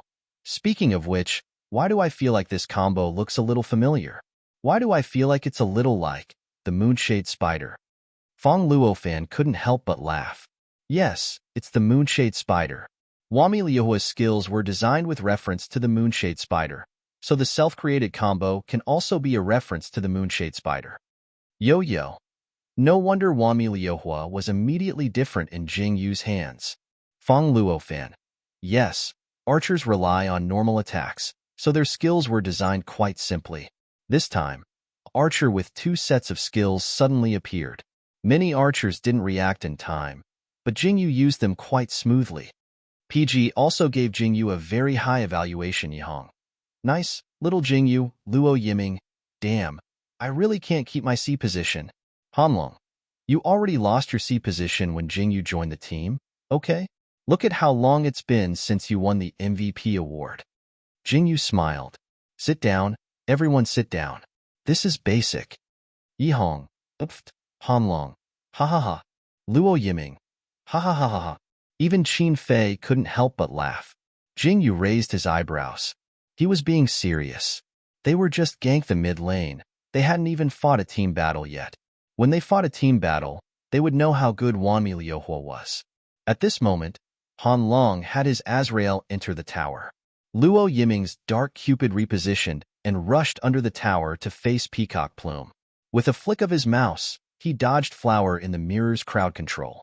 Then, he attacked Peacock Plume and Flower in the mirror like crazy. After using Split Bow, as long as he hit one of the monsters, he would automatically aim at the other nearby monster and deal additional damage. Soon, the 2 monsters fell to the ground. System: Dark Cupid, 1 kill. System: Enemy Peacock Plume has died. System: Dark Cupid, double kill. System: Enemy Flower in the mirror has died. Yo-yo. Wow. PG is too strong this round. SKR1's top, middle, and bottom lanes are completely suppressed by PG. Fong Luo fan. PG is a team that fights in the early game. SKR1's lineup is at a disadvantage in the early game. It's normal for them to be suppressed in the mid lane. I believe SKR1 was prepared for this outcome. They were probably waiting for the team battle to make up for the difference in economy. Prepared for this? SKR1 was indeed prepared for this, but they didn't expect PG to be so strong in this round. Their original plan was to hide under the tower and gank the mid lane to attract Jingyu's attention so that he wouldn't gank the top lane. But what happened? Jingyu didn't gank the top lane, but PG's top laner and Archer didn't need him at all. They just jumped over the tower and killed SKR1 without giving SKR1 a chance to react. Then, the mid lane was even more ridiculous. Scarlet Fury's Soul Control had taken the initiative, but he was instantly killed by PG. He didn't even have time to use Blink. Fuck. These people. Are they crazy? SKR-1's archer who had just died couldn't help but complain. The support replied, "It's normal for a PG. Let's continue hiding." As soon as he finished speaking, 2 more system notifications appeared on the screen. System Lilith, 1 kill. System, Heijiao has died. SKR-1. Yo-Yo. Instant kill. Fang Luofan, SKR-1's Heijiao, had just returned to the bottom of the tower. Before he could do anything, Lilith rushed into the tower and killed him. Yo-Yo. Brother Fei is too cruel. SKR-1's decision to send a sorcerer up was a mistake, wasn't it? Fang Luofan. Yeah, sorcerers are too fragile. They can't tank Lilith's damage at all. Heijiao's magic damage is very high, but if he can't use his skills, he can only be one-shot. Yo-Yo. SKR-1's top laner is too aggrieved. Qin Fei once again jumped over the tower and blinked out of the tower. This time, Lilith, who had reached level 8, had much more health than before. After killing Heijiao, she went straight through the enemy's tower and into the enemy's jungle. She activated lifesteal and went straight for the jungle monsters. Yo-Yo. Lilith counter jungle. Fang Luofan. SKR-1's Maha is nearby. Will he notice? Chapter 103. While Qin Fei's Lilith was fighting in the jungle, the enemy Maha was collecting mana in the jungle. Jingyu originally wanted to remind him to pull over the map, but he realized that he had been saving up his skills, so he kept quiet. Sure enough, after Qin Fei killed a monster, he went straight for Ma's face and stole his mana. Then, he used a combo and used all his skills. System, Lilith, double kill. System, enemy Maha has died. Another player was killed, and SKR-1's members went crazy. Fuck, this is too much. This year's PGs are even fiercer. Yeah, that bastard Qin Fei was already the top player in the jungle, and now he has the #1 assassin? Hey, they haven't used an assassin yet. Fuck, whose side are you on? After SKR-1's mid-soul knew that Lilith was fighting in the jungle, he immediately retreated back to the base. However, he didn't expect Yihong's Scarlet Fury to use Blink and enter the tower, catching him off guard. After using both skills, Yihong immediately had Scarlet Fury retreat, and he zigzagged to avoid Soul's crowd control. He didn't use his ultimate, because his goal wasn't to kill Soul, but to stall for time. After a while, Qin Fei's Lilith arrived. She charged in from the back of the defense tower and ran over Soul while taking damage from the tower. Yihong's Scarlet Fury took the opportunity to enter the tower and use Bloodpool Purgatory. With Lilith's lifesteal above and Scarlet Fury's Bloodpool below, Soul quickly fell to the ground. System, Scarlet Fury, double kill. System, enemy Soul has died. Yihong. I stole your triple kill. Qin Fei, it's fine. Yihong. If this was in the past, Qin Fei would have been scolded for having his kill stolen. Even if he didn't really care, he would still want to vent his anger. What's going on today? Qin Fei did not notice Yihong's surprise. His attention was not on this at all. Killing souls was just a matter of convenience to him. He only wanted to kill Maha as many times as he could. SKR-1's jungler. In the previous round, he chased after Jingyu and killed him. In this round, he was exchanging with Jingyu. You want to show off your marksman's positioning? No way. Jingyu's mechanics were very good, but he didn't use the marksman often enough. Whether it was the Maha or the Wami Liuhua, there were certain problems. What Qin Fei wanted to do was to not give Jingyu a chance to fight the enemy jungler one-on-one. Want to kill Jingyu? You have to get past me first. Yo-Yo. After Brother Fei's Lilith cooperated with Scarlet Fury to kill souls, he went to SKR-1's jungler. His health is not very healthy now. Is it really okay to continue fighting? Fang Luofan narrowed his eyes. Lilith's blood-sucking ability is very strong. Among all the demons, she's the most suitable for a blood-sucking counterattack. However, I don't think it's wise for Qin Fei to continue fighting at this time. In the past, it was normal for Qin Fei to fight with retribution. When he was a jungler, his own jungler and the enemy jungler were all under his control. Even BLC's #1 jungler had to be wary of him. However, ever since he returned to the top laner position, he rarely went into the jungle. Even if he did, it was with Jingyu. Not to mention, Lilith, who he was using now, was not a demon suitable for jungling. What's going on? Fong Luofan was puzzled. Before he could react, he saw SKR-1's archer and support rush into the jungler and attack Qin Fei's Lilith. Fong Luofan, Peacock Plume and Flower in the Mirror have entered the jungler. Flower in the Mirror has blinked. Lilith has been controlled. Qin Fei reacted quickly and immediately released the control. Peacock Plume has half of its health left. Lilith's health has increased. Can you fight back? At this moment, a red light flashed. Sparkling flames flew toward Peacock Plume and Flower in the Mirror one after another. Fong Luofan, Wami Liuhua. Jingyu's Wami Liuhua is here.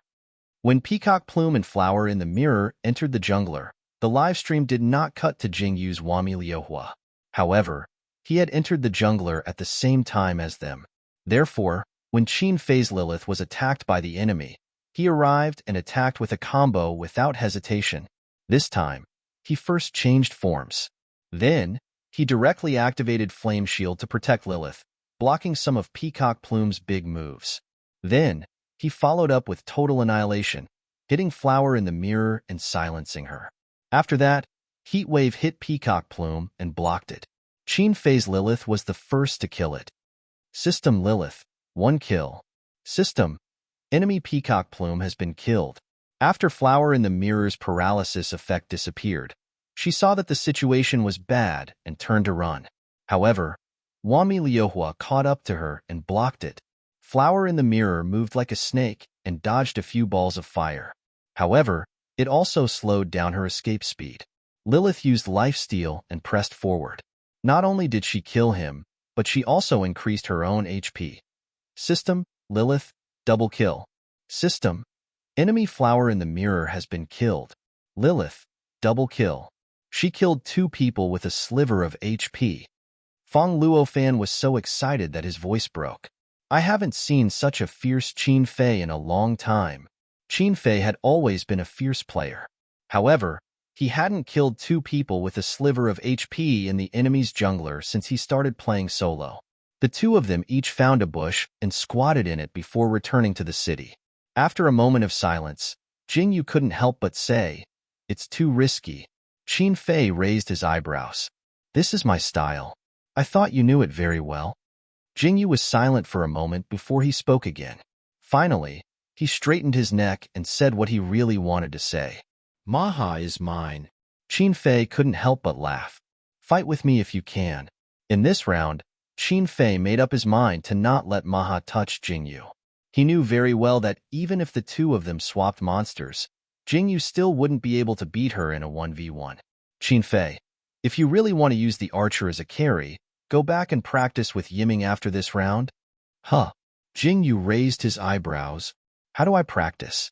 "Qin Fei, 1v1. If you can beat him, you can do whatever you want in the future." Jingyu, "Okay." Luo Yiming, "Huh? What are you guys talking about?" At the 15-minute mark, PG's economy was more than 2,000. He didn't even use the magic dragon's vision and went straight to the dragon pit. He was so arrogant that it was frightening. After PG opened the dragon pit, SKR-1's members quickly came over. Flower in the Mirror was the first to blink over and cast a crowd control spell. PG's members dispelled the crowd control spell and Soul cast another crowd control spell. Jingyu's Wami Liuhua went up and used Flame Shield and Scorch to push Soul away while he was being crowd controlled.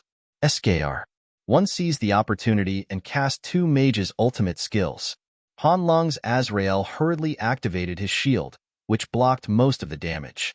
Wami Liuhua, who was at the center of the attack, only lost half of her health because of her flame shield.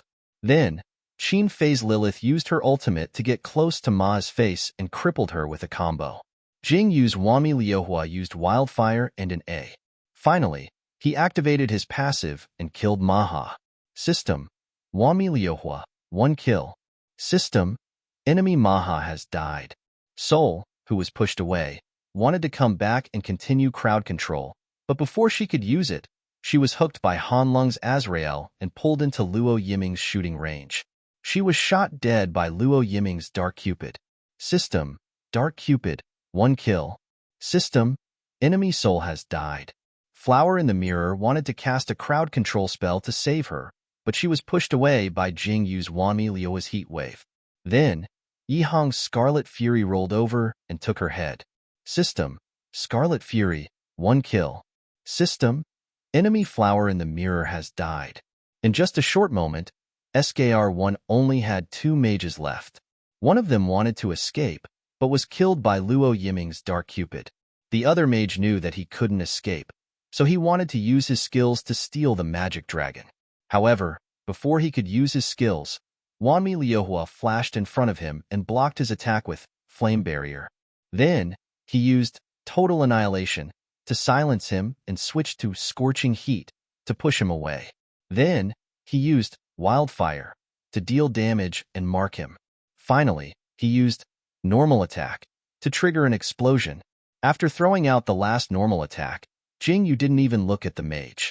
Instead, he turned around and used Discipline on the magic dragon. System, Dark Cupid, 1 kill. System, enemy Heijiao has died. System, Wanmi Liuhua, 1 kill. System, enemy Peacock Plume has died.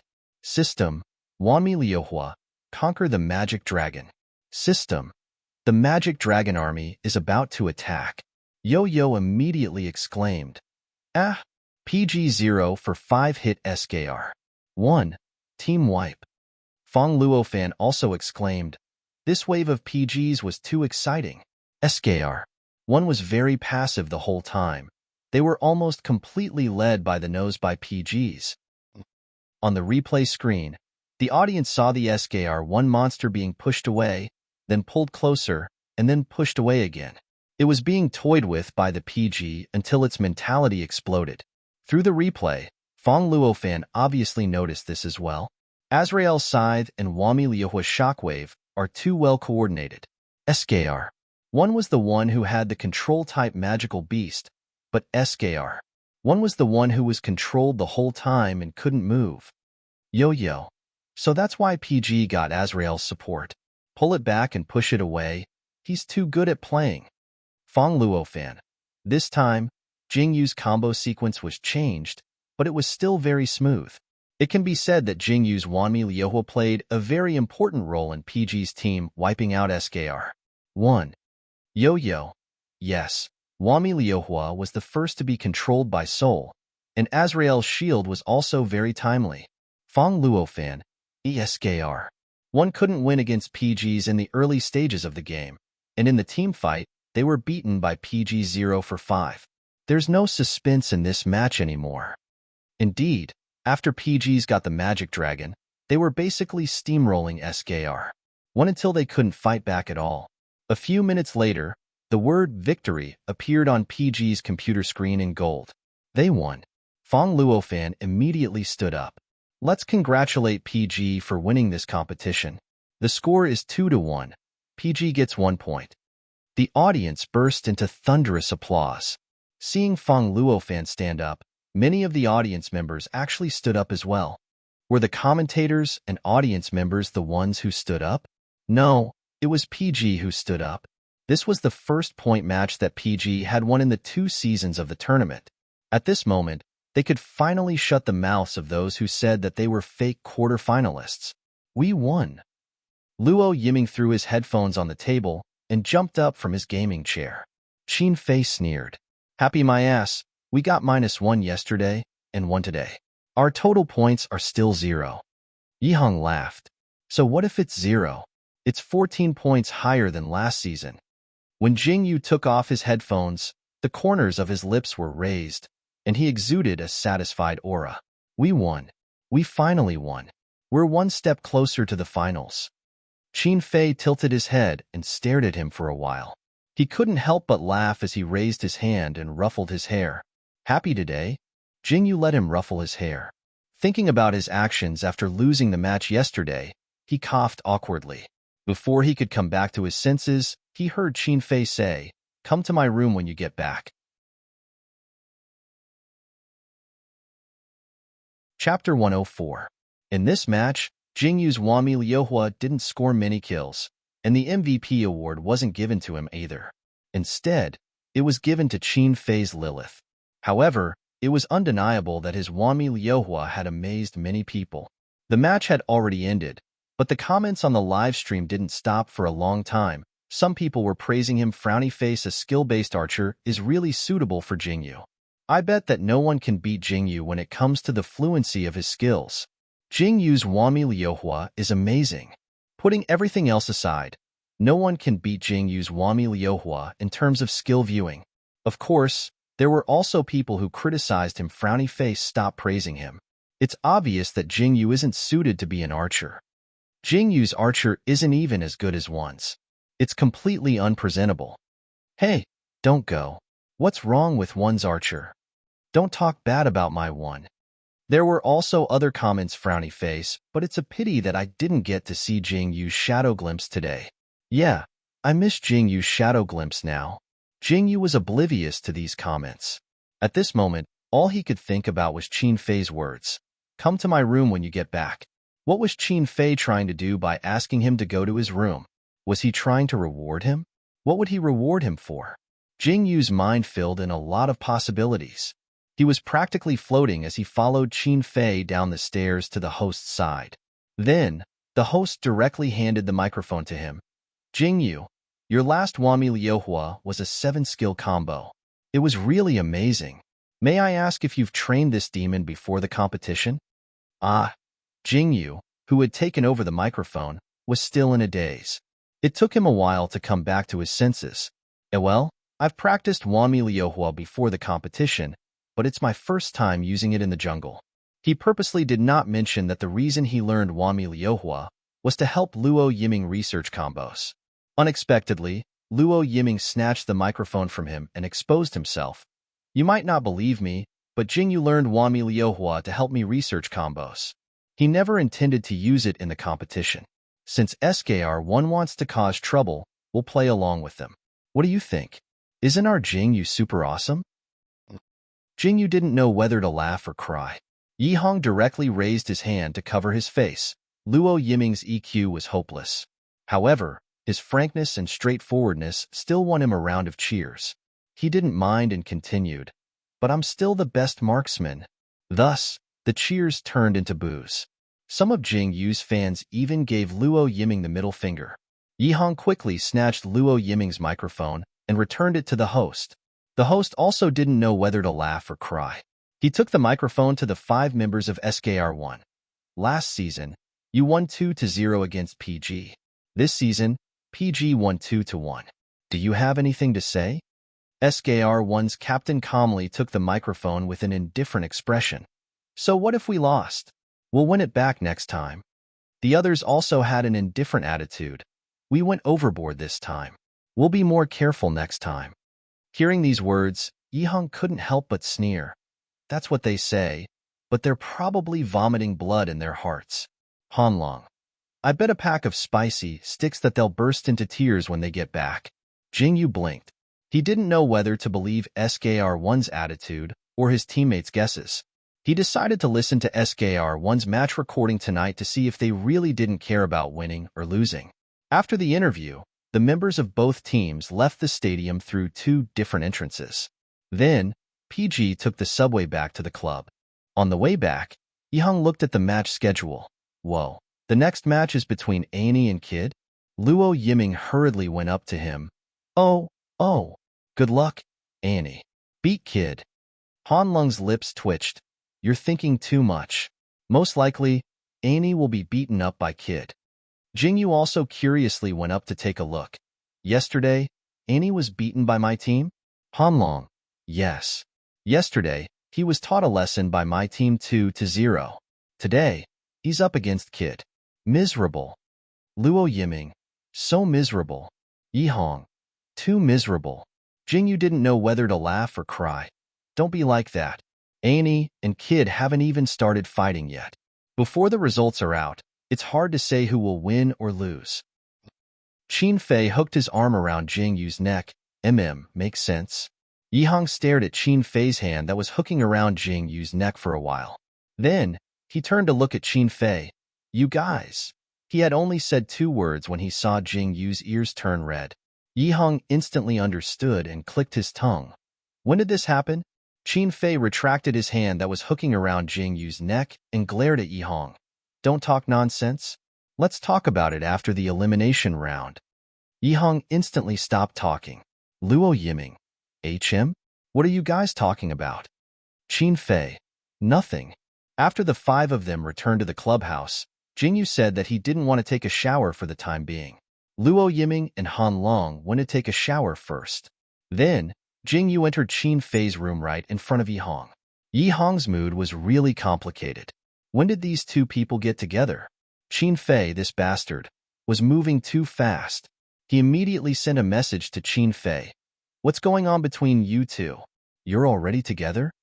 Qin Fei opened the message and glanced at it. He was too lazy to reply, so he casually threw his phone on the bed. Then, he sat on the edge of the bed and looked at Jingyu, who had closed the door and turned around. He patted the empty space beside him with one hand. Jingyu swallowed hard and walked over to Qin Fei. He sat down beside him a little uneasily. Qin Fei gently hugged him. Why did I call you here if you don't want to ask me? Jingyu replied softly. I won today. The promised reward. Qin Fei couldn't help laughing. You remember it well? But he hooked one hand around Jingyu's neck and gently lifted his chin with the back of his fingers. As my boyfriend, after the competition, you can do whatever you want me to do to you. You care so much about the reward I mentioned, but it makes me feel a little uncomfortable. Jingyu tilted his head and looked at him. He blinked his watery eyes and looked confused. Why? Qin Fei let go of his chin and leaned closer to him, explaining softly. Because you are the person I like, not my accessory. It's okay to be a little more willful. The distance between the 2 of them was getting closer and closer. Before they even kissed, Jingyu's breathing had already quickened. However, he didn't forget to refute. You know what I want.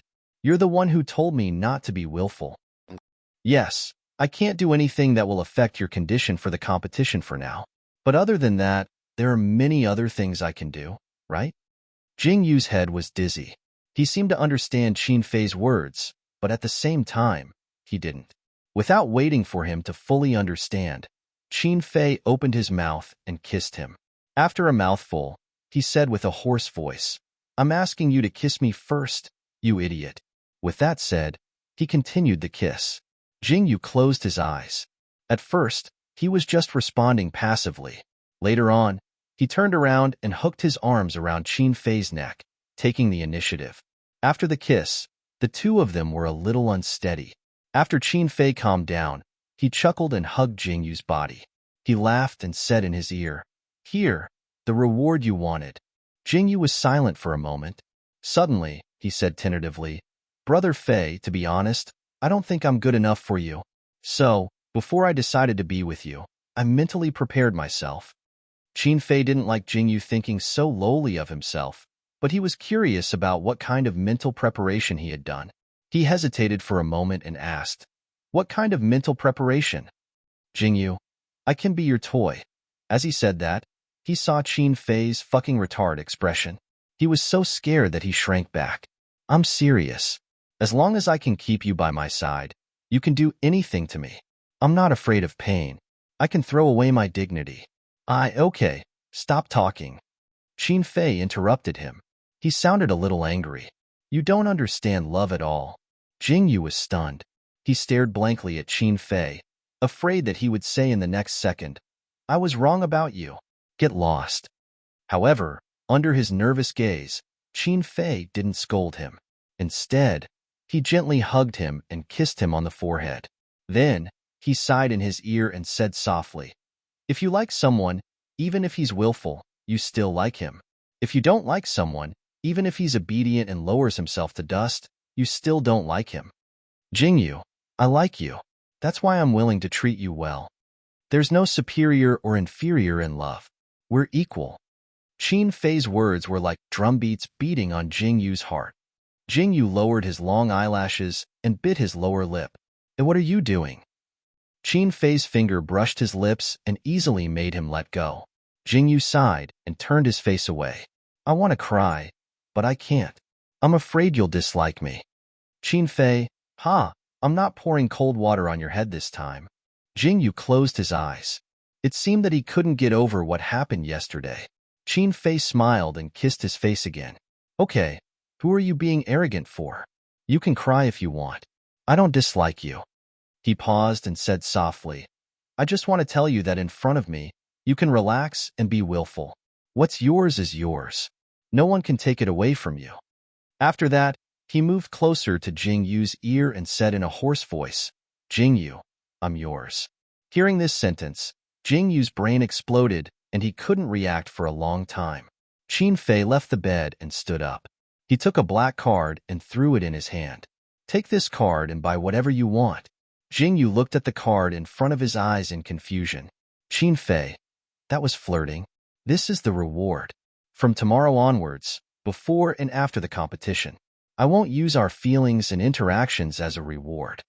Jing Yu held the card and thought for a moment. He smiled and said, Okay.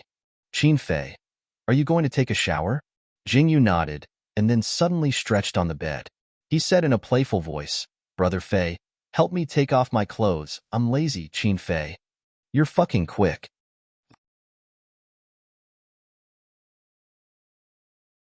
Chapter 105. Qin Fei had said this to Jing Yu in hopes that he would be more relaxed in front of him in the future and stop acting like a yes-man who owed him money. However, he never expected that after Jing Yu understood what he meant, he didn't even have a transition and went straight to the point.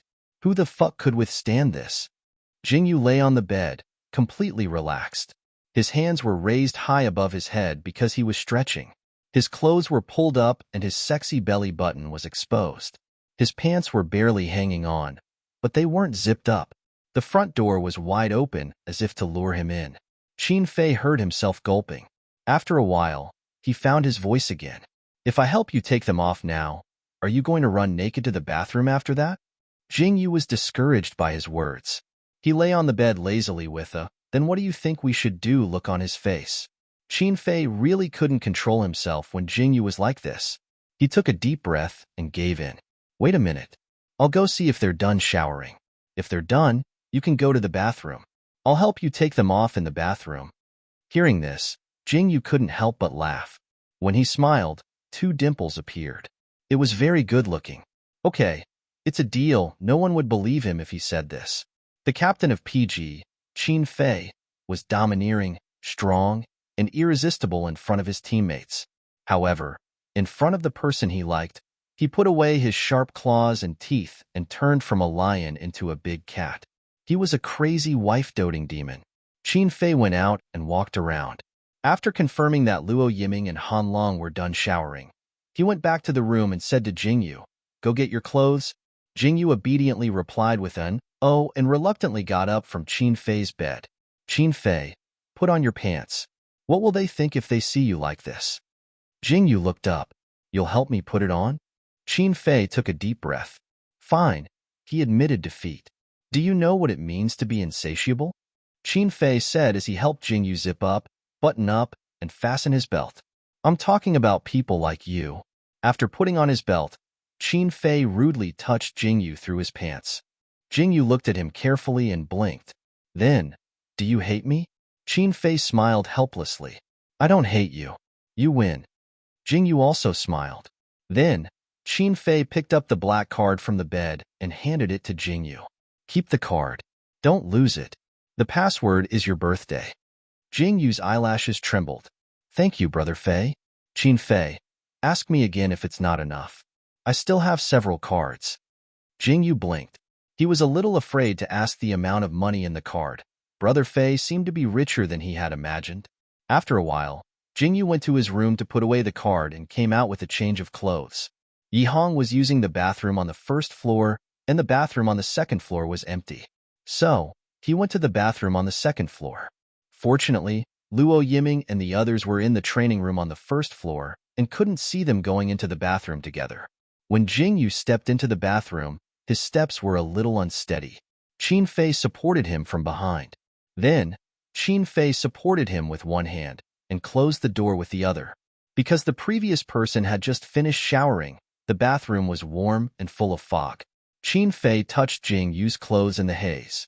Do you want to take off your clothes or pants first? After putting away the change of clothes, Jingyu turned to face him and swallowed with difficulty. Either is fine. Scared?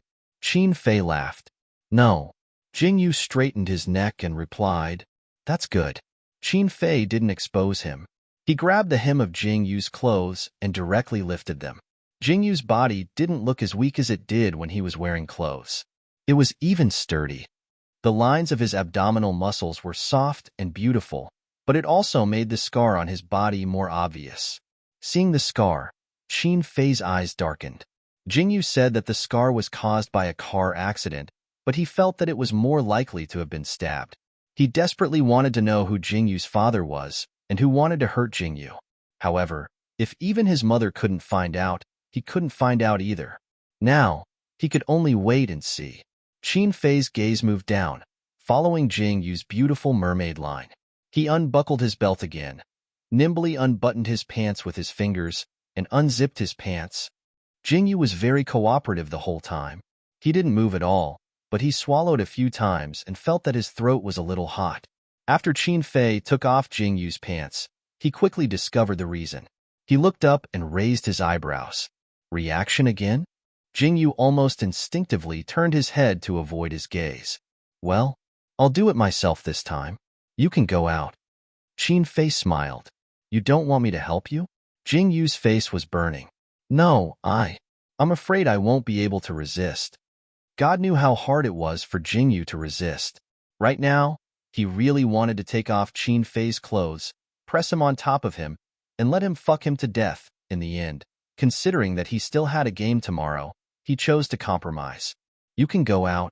Okay. Qin Fei didn't tease him anymore. He turned around and walked out of the door, but before he left, he added, Don't wash with cold water. Jingyu. Don't worry, I won't. In the end, Yi Hong came out of the shower first, and Qin Fei went to the first floor to shower. When Jingyu came out of the shower, he didn't see Qin Fei. He was a little disappointed, but he quickly composed himself. After drying his hair, he went to the training room on the first floor. Fang Luofan wasn't there, and Qin Fei was showering. Without any restrictions, the other members of PG were all free to do whatever they wanted. They were all gathered in the training room, but no one was training. Instead, they were all gathered in front of Yi Hong's computer screen. Jingyu curiously walked over and saw that the screen was playing a gory video. The main character seemed to be Showing. He took a closer look and saw that Shou Ying's ID was PGGF. Wasn't that his ID? From time to time, some exaggerated text would pop up on the screen. Then, the three people in front of the screen would laugh like crazy. Yi Hong. Ha ha ha, I'm dying of laughter. Han Long. Ha ha ha, I'm dying of laughter. Luo Yiming. Ha ha ha ha ha. Jingyu. == what are you guys watching? Finally, Jingyu couldn't hold back his curiosity and asked. Hearing his voice, Han Long jumped up with a cry. What the fuck? You scared me. Yi Hong hurriedly pressed the pause button, took off his headphones, and turned around. Little Jingyu, you're done showering? You came just in time. Come and listen to this. What? Jingyu had a confused look on his face. Before he could react, Yi Hong, who had stood up to give up his seat, pulled him to his seat and put on the headphones for him. Then, he watched as Yi Hong pulled the video to the beginning and clicked play. Soon, a familiar yet strange voice came from the headphones. It sounded like his own voice, but it didn't sound right. Your daddy is here again. Here it comes again. Here it comes again. Hee hee, you can't hit me. Hee hee, you can't hit me. Crispy skin. Don't run, don't run. Don't run. Don't run, flickering light passing shadow, understand? Understand, understand, understand? Jingyu was speechless. Jingyu was shocked. Jingyu was shocked. Jingyu didn't feel good. At that moment, Jingyu felt so ashamed that he almost reflexively took off his headphones, rolled off the gaming chair with a red face, and went back to his seat. Yi Hong. Hey, aren't you going to continue watching? There's more. It's so exciting. Exciting my ass. Jingyu resisted the urge to curse and tried to speak as calmly as possible. Who made such a boring video? Your fan. Yi Hong laughed. It's pretty good. It has a strong rhythm and is super brainwashing. I feel like I can replay it 100 times in my head. Luo Yiming. Ha ha ha, yes. It's too magical. Jingyu raised his hand to wipe his face. It's too embarrassing. Yihong. What's there to be embarrassed about? Do you know how popular this video is? It's everywhere. Don't say any more. Jingyu said as he turned his head to look at Yihong. His eyes were deep and didn't match his gentle appearance. Yihong saw the depth of his eyes and felt an inexplicable sense of crisis, like he was being stared at by a hunter. Suddenly, he couldn't make a sound. After a moment of silence, he shrugged helplessly and turned off the video. Okay, I won't mention it if you don't like it. But your fans did this because they like you. The bullet screen and comments are also praising you, so you don't have to worry too much. Jingyu nodded and turned his eyes to his computer screen. He clicked on the login screen of Devillord and entered his account password. He spoke again in his usual nonchalant and even innocent tone. Sorry, my reaction was a bit too much. I don't like being pranked like this. Oh, it's okay, I understand. Yihong replied casually as he turned on his phone. After searching for the video, he forwarded it to Qin Fei. At this moment, Qin Fei came out of the shower. He put on a bathrobe and walked directly to the training room. When he saw that only Jingyu was logged into the game, he frowned. What are you guys doing? You've already won the championship, right? The points competition is over, right? Hearing his voice, everyone sat up straight and logged into the game as quickly as possible to prepare for training. Luo Yiming was about to click on the leaderboard when Qin Fei suddenly patted his shoulder. Wait, Luo Yiming trembled as he turned his head. What's wrong, Brother Fei? Qin Fei, try playing 2 rounds with Jingyu. Huh. Luo Yiming didn't react. On the other side, when Jingyu heard his name, he looked over and blinked. Qin Fei had no choice but to explain in more detail. Didn't Jingyu want to use a marksman as a jungler? You and Jingyu both use marksman. Try playing 2 rounds 1v1 and let him get a feel for it. I see. Luo Yiming secretly breathed a sigh of relief. He had been scared to death. He had thought that Qin Fei wanted to make an example out of him because they were slacking off. Thus, Jingyu quickly received a request from Luo Yiming to spar and clicked accept. What should I use? Luo Yiming asked Qin Fei. On the other side, Jingyu had already locked up Wami Liuhua. Up to you. Use whatever you want, Qin Fei said indifferently. In any case, no matter what they used, the outcome would be the same. Qin Fei, you guys play. I'm going upstairs to change. Luo Yiming and Jingyu both agreed. Then, Jingyu looked at Wanmi Liuhua on his screen, his eyes flashing with excitement. What would happen if he sparred with Luo Yiming?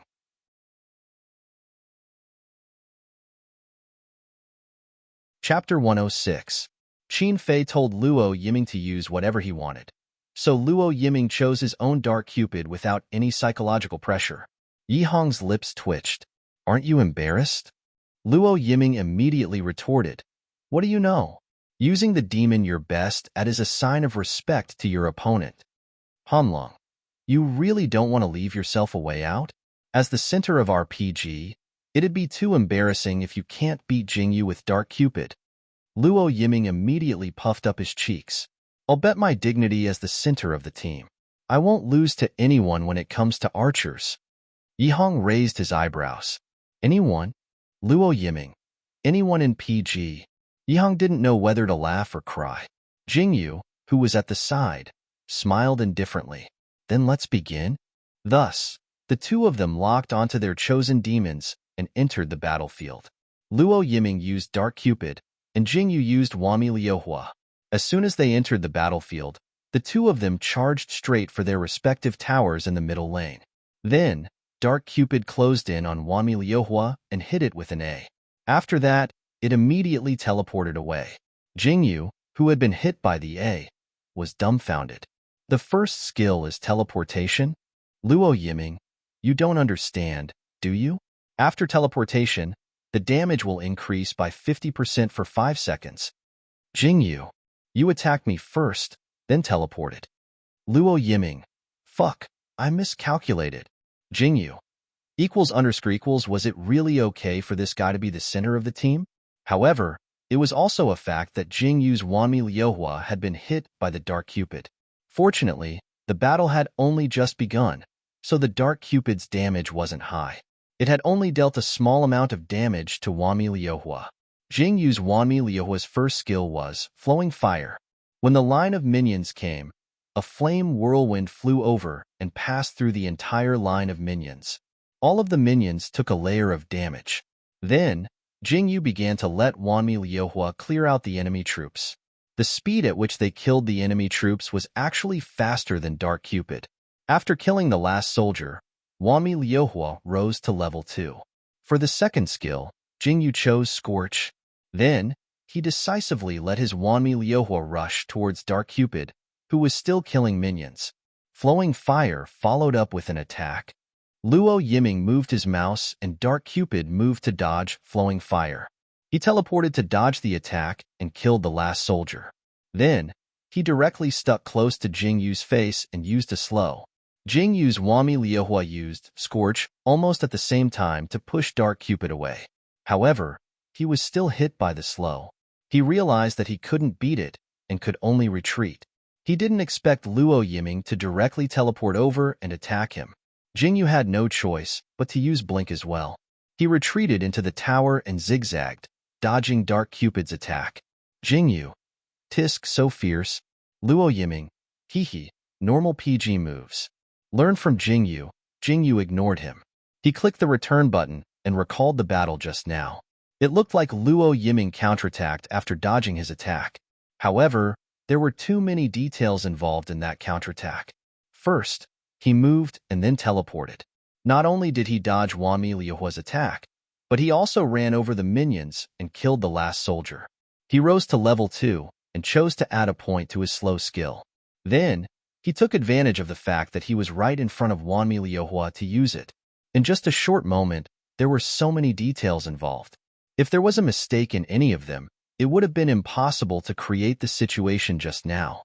Was this a coincidence or a result of calculation? Jing Yu was terrified as he pondered.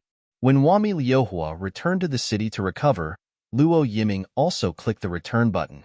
The two of them returned to the bottom of the tower almost at the same time, just as the second wave of minions arrived. In order to increase the speed of the minions, Jing Yu used both skills. His fingers clattered on the keyboard. On the other side, Luo Yiming's keyboard was even louder. However, the speed of the minions was much slower than Jing Yu's. In the end, Jing Yu's Wanmi Liuhua rose to level 3 and unlocked the flame shield. This time, I won't be afraid of you. Jing Yu once again had his Wanmi Liuhua rush towards Luo Yiming's Dark Cupid. It was Flowing Fire again. Both times, his Flowing Fire was not in a straight line. Instead, it was at an angle. He had predicted Dark Cupid's movements and released it. However, Luo Yiming seemed to know what he was thinking. Once again, he moved and perfectly dodged the attack. At the same time, he was right in front of Lu Zilong's face and used slow. This time, Jing Yu activated Flame Shield in advance. He didn't use Scorch. Instead, he used Scorch. The first hit, and the second hit missed. Luo Yiming once again moved and dodged his attack. Then, he crazily counterattacked and hit 3 times in a row. No matter how Jing Yu moved, he seemed to be able to predict it. No, at such a close distance, is there a need to predict it? It's impossible to miss. But why can't I hit him? Jing Yu didn't retreat in a fit of pique. After exchanging a few moves with Luo Yiming, he was naturally sent back to the city by Luo Yiming. Yi Hong sighed as he watched from behind the two of them. Don't worry, little Jing Yu. Once you use all your skills, you'll beat him to death. Hanling also said, yeah, take your time. When you reach level 6, you'll be able to switch forms. Then, you'll be able to beat him to the ground. Luo Yiming said, hey. Why isn't anyone supporting me? Do I still have human rights? Yi Hong said, you're a marksman who uses your life to bully others. You still have the nerve to ask for human rights? Hanling said, exactly. Jing Yu pursed his lips and didn't say anything. Yi Hong and Han Long seemed to be supporting him, but their words revealed a message. They felt that Luo Yiming's abuse of him was natural. Actually, they weren't wrong. Luo Yiming had been practicing marksmanship for at least half a year. What about him? A few days. Perhaps Luo Yiming's initial counterattack, which made him doubt his life, wasn't calculated at all. It was muscle memory. Besides, Jingyu had to admit that Luo Yiming's prediction was very accurate, and his reaction was very fast. Was this his intuition?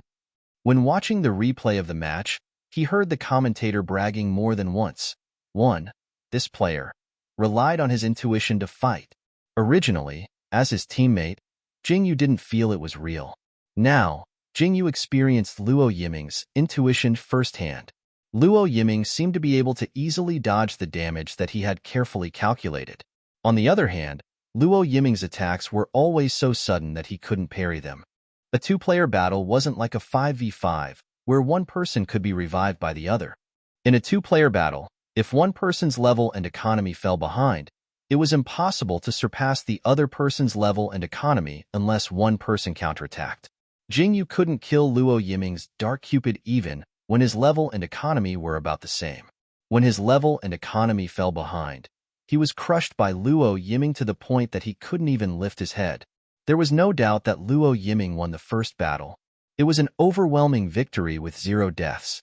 Jingyu was expressionless. Again, this time, he wanted to wait for Wami Liuhua to use all of his skills before going against Luo Yiming. A few minutes later, Luo Yiming won. Again, he won with 0 deaths. Jingyu, again. This time, he brought retribution. If he didn't have enough economy, he could go to the jungle. 10 minutes later, Luo Yiming won. Jingyu, again. How was the match? Before Jingyu could say again, he heard Qin Fei's voice and was slightly surprised. After Qin Fei put on his clothes, he dawdled upstairs for a while before coming down. When he entered the door, Jingyu and Luo Yiming's third match had just ended. Hearing Qin Fei's voice, Jingyu's mind went blank and he forgot what he wanted to say. Before he could think of a response, he heard Luo Yiming proudly say, "I won 3 matches in a row." Qin Fei clicked his tongue. "It seems that I can't terminate your contract for a while." Luo Yiming, hey? On the other side, Yihang patted Jingyu's shoulder to comfort him. As the saying goes, there's a specialist in a profession. If you two were both assassins, he would just lie on the ground from head to toe. Do you believe me? I do. Jingyu replied with a word and smiled. You don't have to comfort me. I'm not arrogant enough to think that I can win against a PG. He paused, however. I seem to be playing a little bit better. Yihang raised his eyebrows. This was true. Although Luo Yiming won all 3 matches, Jingyu didn't get a single kill. However, he was killed by Luo Yiming 3 times in the first match and only died once in the second and third matches. The time taken for each of the 3 matches was also longer than the previous one. This showed that Luo Yiming was becoming more and more difficult to deal with Jingyu. At this time, Qin Fei came over and stood behind Jingyu. Although he didn't see the result of the match, he said faintly, "You can't win against Yiming right now. However, if you continue to fight, sooner or later he won't be able to keep his position." Luo Yiming wanted to vomit blood. Hey, I heard it all. Why are you talking like I'm a boss that is destined to be defeated by players?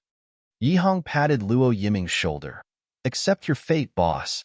Han Lung also said, bosses are meant to be defeated. Luo Yiming. Then let's do it again. Let's see when Jingyu can defeat me. He was about to invite Jingyu to fight with him again when Qin Fei stopped him. Wait, you invite old Han for this match? Ah. Luo Yiming was confused. Han Long, who was called out, was also stunned. The 2 of us?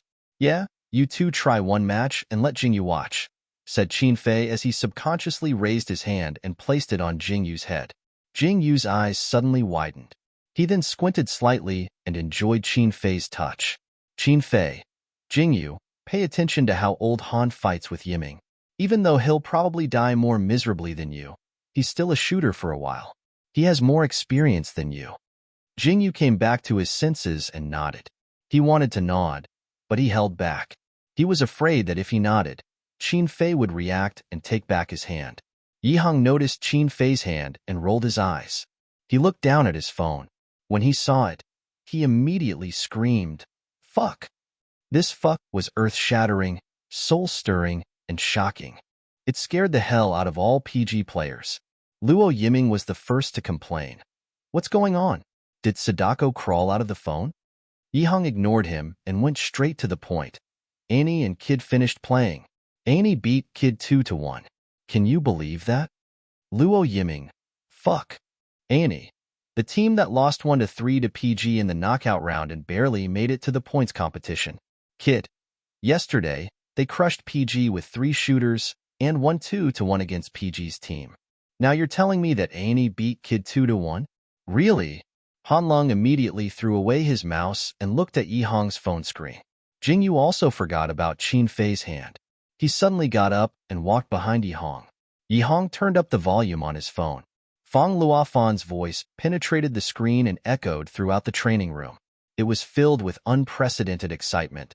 Let's congratulate Annie for beating Kid 2-1. Their team had won the first match of the competition. Annie is amazing.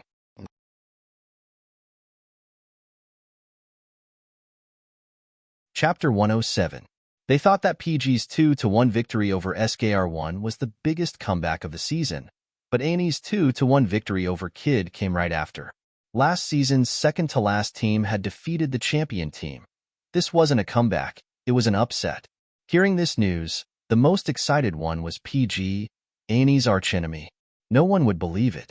But PG's members were so excited that they couldn't wait to have a party to celebrate. Especially Fang Luofan and Luo Yiming. Nothing made them happier than seeing Kid suffer. Of course, after the excitement, they were more concerned about how Yinny won. What formation did he use to win? Can we follow suit? Yihong immediately clicked on the live stream video of the first 2 games to replay. In the 3 games, Annie's support was a shooter. Early on, Annie was suppressed by Kid, but in the late game, he fought Kid as a team. There were wins and losses. If he lost the whole game. If he won, he turned the tables. And Annie, after losing the first game, actually won 2 consecutive games at the most crucial moment, turning the tables in one go and taking the final victory. PG's members were silent. Late game. It was the late game again. In the video, Yo-Yo's voice carried a hint of ridicule. Today's Annie is so tough. Is it because you've been fighting too many PGs that you've become tough? Yihong couldn't help but sigh. Isn't it easy to be tough? You just have to suppress your opponent in terms of momentum and mechanics. Late game. You really have to practice. Hanlong looked at the video and didn't say anything. No one knew what he was thinking. After a moment of silence, Qin Fei tyrannically snatched Yihong's phone and put it on the table. Okay, have you seen enough? If you've seen enough, go train. Yezi, train your stamina. You can't rest after one game. If your win rate is lower than 70%, get ready to leave. Yiming and Old Han are fighting. You, come here. The word you made Jingyu quiver. He instinctively walked in front of Qin Fei and looked at him. Qin Fei turned his head and looked at him. He couldn't help but laugh. Why are you looking at me? Look at Old Han's screen. Oh. Jingyu stared blankly at Hanlong's screen. After a while, he couldn't help but ask, what did you just call me? Qin Fei, what do you want me to call you? Jingyu, anything is fine. Qin Fei, yes? The topic ended. But now was indeed not the right time to talk about this. While the two of them were talking, Luo Yiming and Han Long had already chosen their respective fiendish demons, and the battle began. Luo Yiming still used Dark Cupid, while Han Long used Wind of Condensation. A few minutes later, without any suspense, Han Long's Wind of Condensation was crushed to death by Luo Yiming's Dark Cupid. Then, Dark Cupid destroyed the territory and won the battle. Han Long's Wind of Condensation died 4 times. Looking at the battle record, it was indeed not as good as Jingyu's. However, Jingyu, who had watched the whole process, had a thoughtful look on his face. Qin Fei looked at him with interest and asked, what do you think? Jingyu stared at the post-battle data displayed on Han Long's screen. Without turning his head, he replied, it's distance. If the opponent wants to come close, then retreat and increase the distance. Compared to predicting the opponent's position, it's more important to predict the opponent's attack. 2 archers against an A. The key to victory is not how many times the A can hit the opponent, but how many times the A can dodge the opponent's attack. Every time you dodge an attack, you have a chance to counterattack. In this, distance is very important. Every archer has a different shooting range, so the distance they need to control is also different. If you control the distance well, you can control the situation. When it came to the game, Jingyu was like a different person. He was calm and rational, like an emotionless machine that only knew how to process data.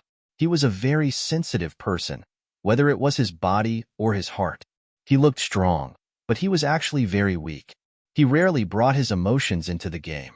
Whether it was excitement or disappointment, no matter what kind of emotions he had before entering the game, once he entered the game, there was only one word left in his heart: win. He would say something flirtatious while he was at it, but he didn't realize it at all. Flirtatious with his words, steady with his hands. This was Jingyu. After hearing his words, Luo Yiming was dumbfounded. He turned his head mechanically to look at Han Long. What is he saying? Han Long's face was expressionless. I don't know. Luo Yiming turned his head to Yi Hong. Do you understand? Yi Hong shrugged. He played while saying, I don't play archer. Qin Fei was too lazy to pay attention to them. He looked at Jingyu and said, yes, and you rely too much on your skills. Assassins rely on their skills to deal damage. They can use their skills to take out a weak HP, but archers are different. Archers rely on their A. It's impossible to take out an opponent with just one set of skills. No matter how complicated an archer's skills are, they're just support. Take Wanmi Liuhua for example. Whether it's Chi Wave or Shield, they're all used to increase the demon's survivability. They're more useful in a team battle than in a 1v1. Okay, Jingyu replied. While digesting Qin Fei's words, he walked towards his gaming chair. Yiming, let me play with you again. Just like that, Jingyu and Luo Yiming's fourth match began. The two used the same demons as the previous 3 matches.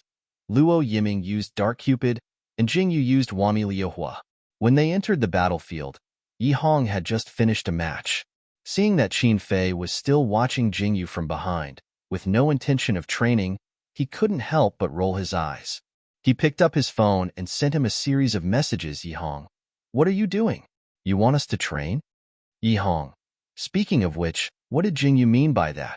Yi Hong, controlling the distance is easy to say. How do you do it? Qin Fei looked at the message. He hesitated for a moment before replying. Qin Fei, I don't know. Yi Hong, then why did you say right just now? Qin Fei, who cares? Just say right and that's it. Yi Hong, tisk, I thought you would say something else. My wife is always right. Qin Fei, get lost. Yi Hong, so, how far have you progressed? Qin Fei, are you very free? Yi Hong, aren't you curious? You're suddenly together. I'm not mentally prepared at all. Qin Fei snatched Yi Hong's phone. You're still playing? You're not training anymore? Yi Hong quickly snatched it back. Give it back. One last message. I'll send one last message. Yi Hong, did you watch the video I sent you? Qin Fei, I watched it. Yi Hong, ha ha ha ha, isn't it super magical? Your little Jingyu is too cute. Then, Qin Fei snatched Yi Hong's phone for the nth time and threw it directly into the trash can. Yi Hong, Brother Fei, I was wrong. Yi Hong dug out his phone from the trash can, wiped it clean, put it away, and continued training.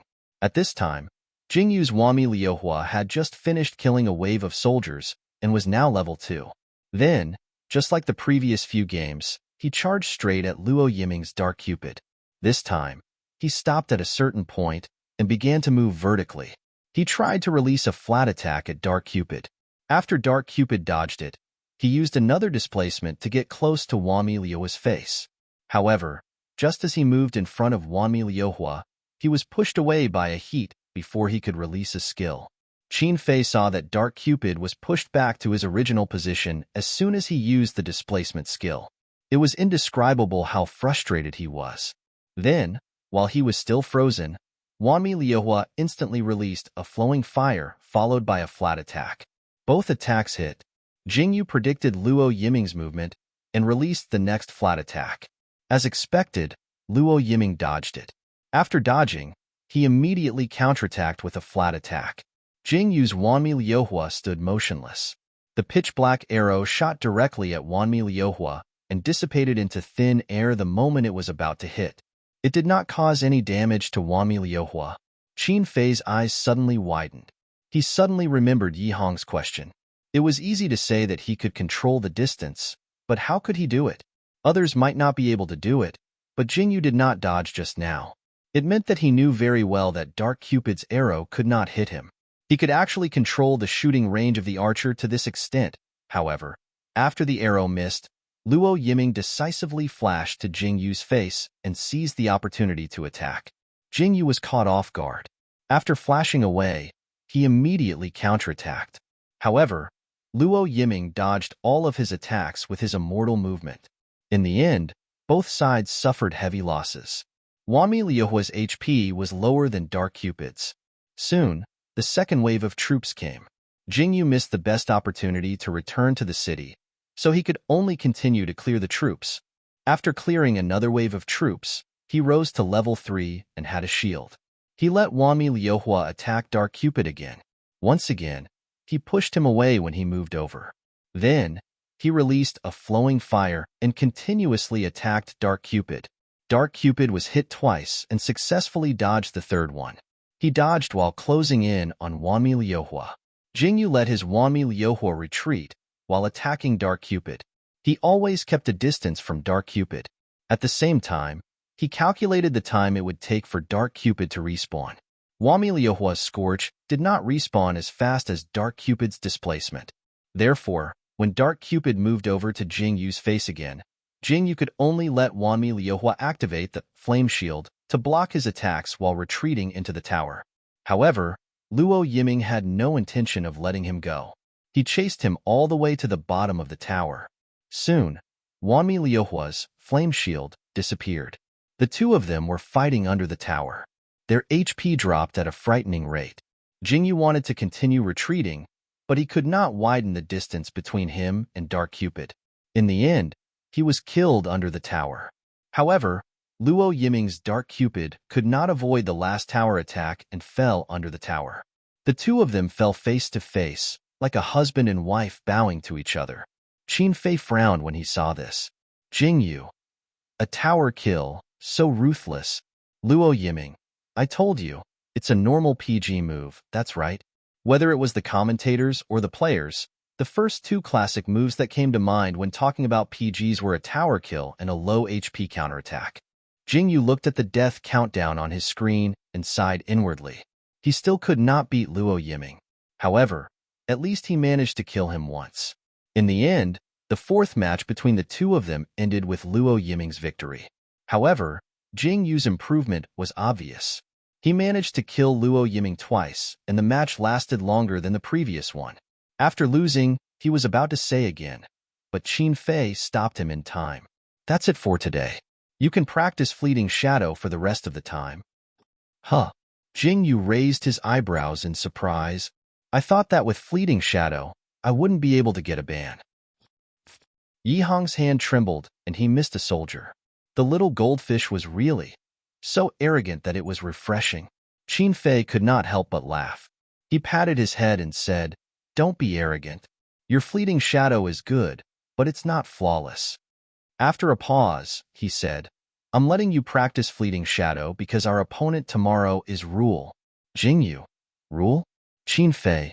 Yes. Do you have an impression of them? Jingyu thought for a moment. I heard that their lineup is very fixed.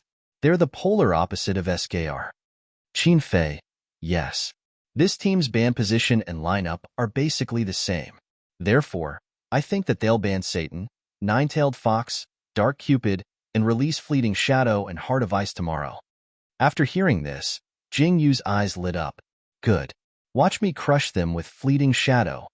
Yi Hong immediately sang, "Your daddy is back again, Jingyu. Can I beat up my teammates?"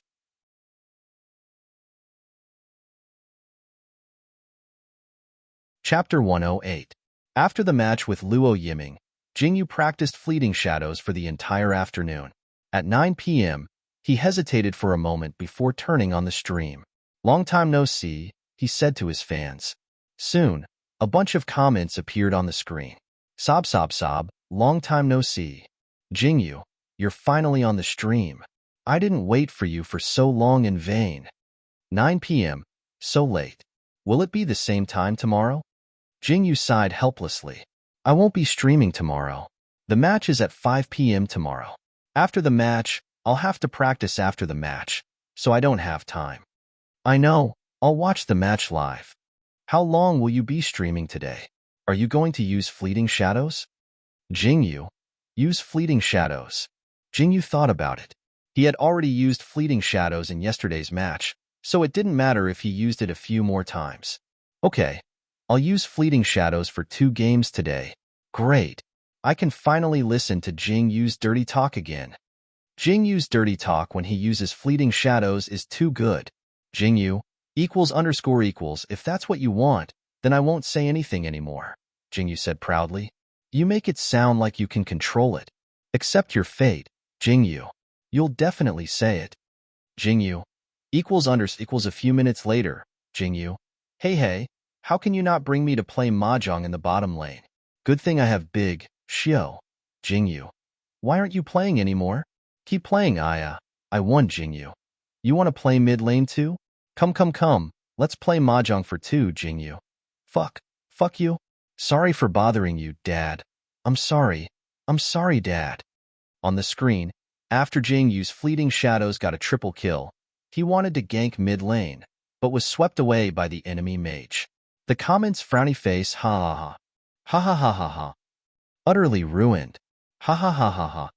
Very good, we have more material for the video. Taking advantage of his death, Jingyu opened the bullet screen and almost vomited blood. What did I just say? You found yourself a father. Ha.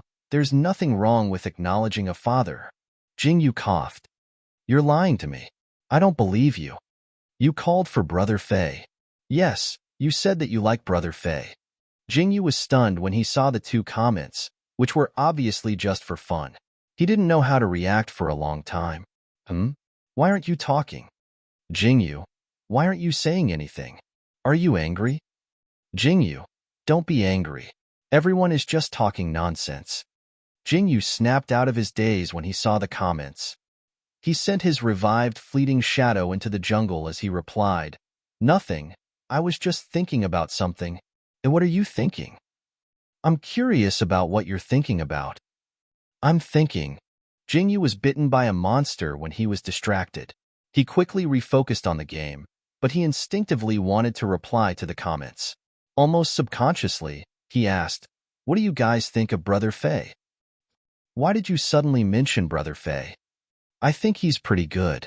I love watching Brother Fei play the game. It's so cool. When will Brother Fei's live stream be arranged? Jingyu only realized what he had asked when he saw the comments. He coughed awkwardly, closed the bullet screen, and continued playing the game. In the end, he scored 12 kills, 1 death, and 7 assists. He was the MVP of the winning team. After destroying the enemy's territory in one breath, he reopened the bullet screen and found that it was all less than 66,666. No one mentioned Qin Fei anymore. He secretly breathed a sigh of relief and switched back to his coquettish voice. I'll start another round. This time I won't die again. I'll use Fleeting Shadow. Not to mention other things. The survival rate is so high that even I'm afraid of it. As soon as he said that, the comments changed. I'm from the forums. I just want to ask, are you Quir? Say it. Is Quir your sock puppet? Tell me loudly, how many alt accounts do you have? Jingyu was stunned. He looked at the number of viewers in his live stream. There were more viewers than before the tournament started. Quir is my alt account. Why are there so many people today? Aren't you guys going to watch Jock and Rule's match? At this time, Team Jock and Team Rule were fighting fiercely in the points competition. You can watch the match replays. Jingyu's live stream can't be missed. Jingyu, why don't you stream Jock and Rule's match? We want to hear your commentary. Want to hear Jingyu's commentary +1, +2, +3. Jingyu didn't know whether to laugh or cry. I don't know how to commentate. Besides, the coach's commentating is pretty good. I don't care. I just want to hear your commentary. You can say whatever you want. We'll listen to whatever you say. I'm alone. I want to hear Jingyu's commentary. Hey, don't run. You're not alone. Jingyu sighed inwardly. He was easily persuaded. In the end, he chose to compromise. Okay, I'll just say a few words. As he said that, he found Jock and Rule's live stream. He lowered the volume and looked at the situation of the two teams. At this time, the first round of the two teams had reached the end. The score was 28-17, with Jock in the lead. Among them, 19 of the kills were taken by Jock's mid laner. He used Scarlet Fury. Jock's mid laner is so good. Jingyu couldn't help but exclaim. Then, he saw Scarlet Fury with Jock XD on top of his head circle around Rule's backline and continuously use his control skills. 1 kill, double kill, triple kill, quadruple kill. There was only one top laner left. XD flashed over and used 2 skills. Pin a kill. Fuck. So good. Jingyu was stunned. Circle around and sneak attack, kill in 1 move.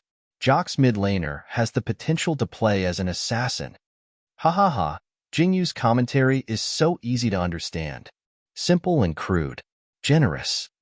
Jingyu ignored the bullet screen and continued to commentate. Jock's team has won. They can fight the dragon now. This magic dragon won't be a problem. I feel like it's going to be a wave. A few minutes later, Jock indeed did it. They destroyed Rule's territory in 1 go and won. Jingyu, good. Ha ha ha. It's so fun to listen to Jingyu's commentary. He's not joking, but why is it so funny? Jingyu was very happy to be praised. Just as he was about to continue commentating the second game, a hand appeared on his shoulder. Then, Qin Fei's voice sounded. You still have time to stream? Jingyu's body stiffened and he coughed. It's too boring to train all the time. I want to stream and take a break. Is this Brother Fei's voice? Pfft. Brother Fei found out. Jingyu is scared. Ha ha ha ha ha. Jingyu can't be arrogant anymore. Please turn on the camera. If you want to see Brother Fei, Jingyu, turn on the camera.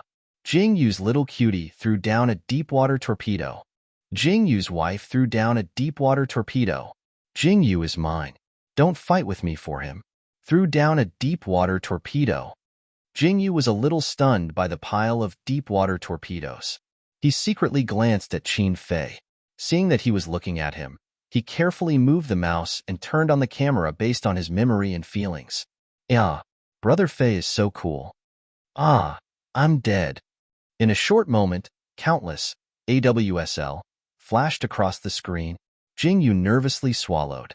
Before he could react, a hand appeared on his head. Qin Fei pressed Jingyu's head with one hand and looked at the screen. Yo, hello everyone.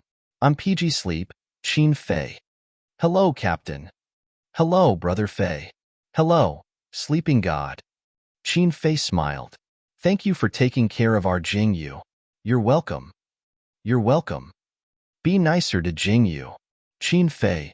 I will. Yeah. Brother Fei replied to me. It's over. This couple is so cute. Brother Fei's smile is so cute. Jingyu's face is red. WOC. Let's be together. Jingyu's face was indeed red. This was the first time he had turned on the camera since he started streaming. Moreover, he had secretly turned it on. He was a little shy to begin with. He did not expect Qin Fei to touch his head and interact with the bullet screen. Looking at the bullet screen, Qin Fei even chuckled. Do you think we're a good match? Perfect match. Bueno, joint competition. Don't be so dirty.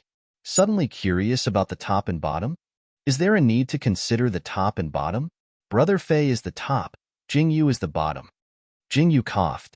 He could not stand it anymore and decisively turned off the camera. You guys are too much. I'm clearly the top. Qin Fei. Huh? Jingyu. I admit, in front of Brother Fei, in front of Brother Fei, you're what? Wow. Jingyu is too soft in front of Brother Fei. Very good. I'm definitely going to eat this couple. It's getting late. I'm going offline. Goodbye, everyone. Jingyu said this in a panic and immediately went offline. His hand trembled as he turned off the game. He looked back nervously and saw Qin Fei laughing mockingly. What are you panicking for? Do you think I'll eat you up? Jingyu leaned against the back of the chair and did not speak. Yihong could not help but ridicule them. Enough, you two. Flirt upstairs, okay? There are 3 single dogs here. Luo Yiming. Flirt? Who's going with who? Yi Hong. I'll go with you. Okay? Luo Yiming. Get lost. Jing Yu looked nervously at Han Long. Seeing that he was seriously training with his headphones on, he heaved a sigh of relief and stood up from the esports chair. Qin Fei looked at him in surprise. You're not training anymore? Jing Yu. I'm a little tired. I want to go upstairs and rest. Qin Fei. Okay, go ahead. He let him go just like that? Yi Hong's lips twitched. I'm tired too. I want to go upstairs and rest. Qin Fei. Shut up and continue training. If you're not training, just cancel the contract and get lost. Yi Hong. Tisk. Thus, other than Jing Yu, everyone started another round after finishing one round. Qin Fei walked up with Wami Liuhua and crushed all the opponents with his defensive equipment. Then, he looked at the post-battle data on the screen and could not help but laugh. The archer's damage is not as high as mine. Noob. After saying that, he turned off the game and prepared to go upstairs and rest. Before he left, he saw a phone on the table. It seemed to be Jing Yu's phone. He hesitated for a moment, then picked it up and pressed the screen. Immediately, a photo of himself and Jing Yu was reflected in his eyes. He could not help but be stunned. It was the day when Jing Yu grabbed his clothes and asked to take a photo. Thinking back to Jing Yu's shy and expectant expression, Qin Fei could not help but laugh. He took out his phone from his pocket and changed his screen and lock screen to this photo.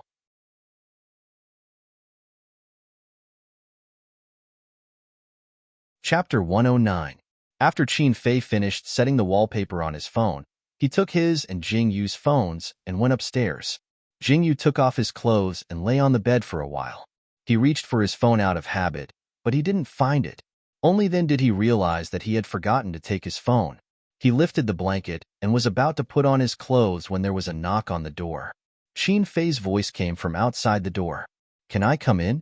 When he heard Qin Fei's voice, Jing Yu replied without thinking, Come in. Thus, when Qin Fei pushed the door open and entered, he saw Jing Yu sitting on the edge of the bed in only his underwear. Qin Fei said, You're really sleeping? What time is it? Jing Yu blushed and retracted his legs onto the bed. He pulled the blanket over them and said, I'll wake up early tomorrow to train. Qin Fei said, Whatever. He casually said these two words, and then casually tossed Jing Yu's phone to him. You forgot to take this. Jing Yu picked it up in confusion. When he realized that it was his phone, his eyes lit up. Thank you, Brother Fei. There's nothing else. If you're really tired, go to bed early.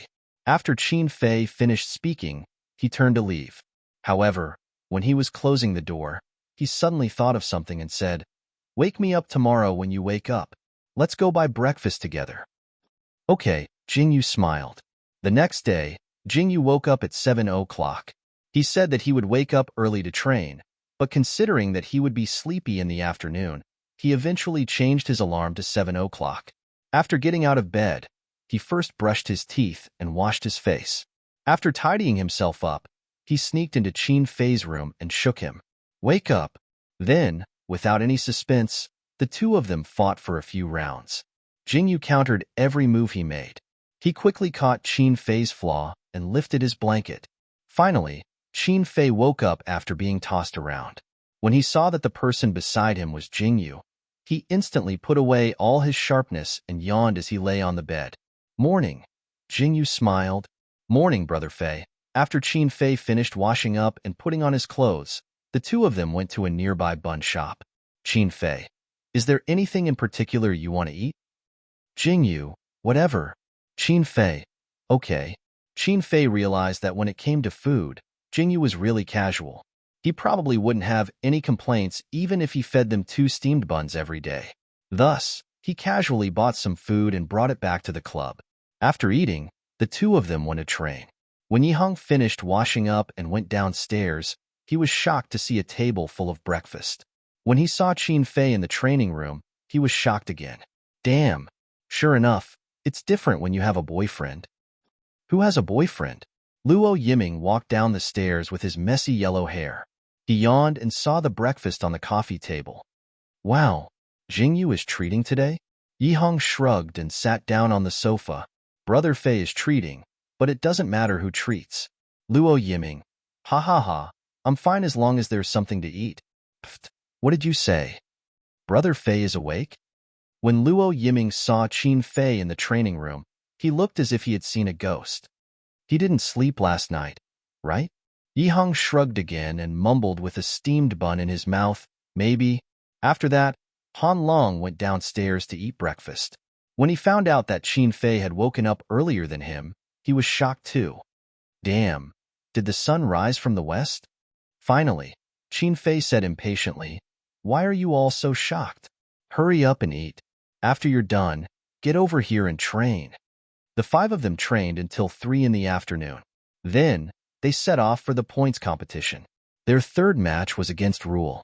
On the way, Yihang couldn't help but pay attention to the other team's matches. Bala. C beat Jock 2-1. They have 4 points.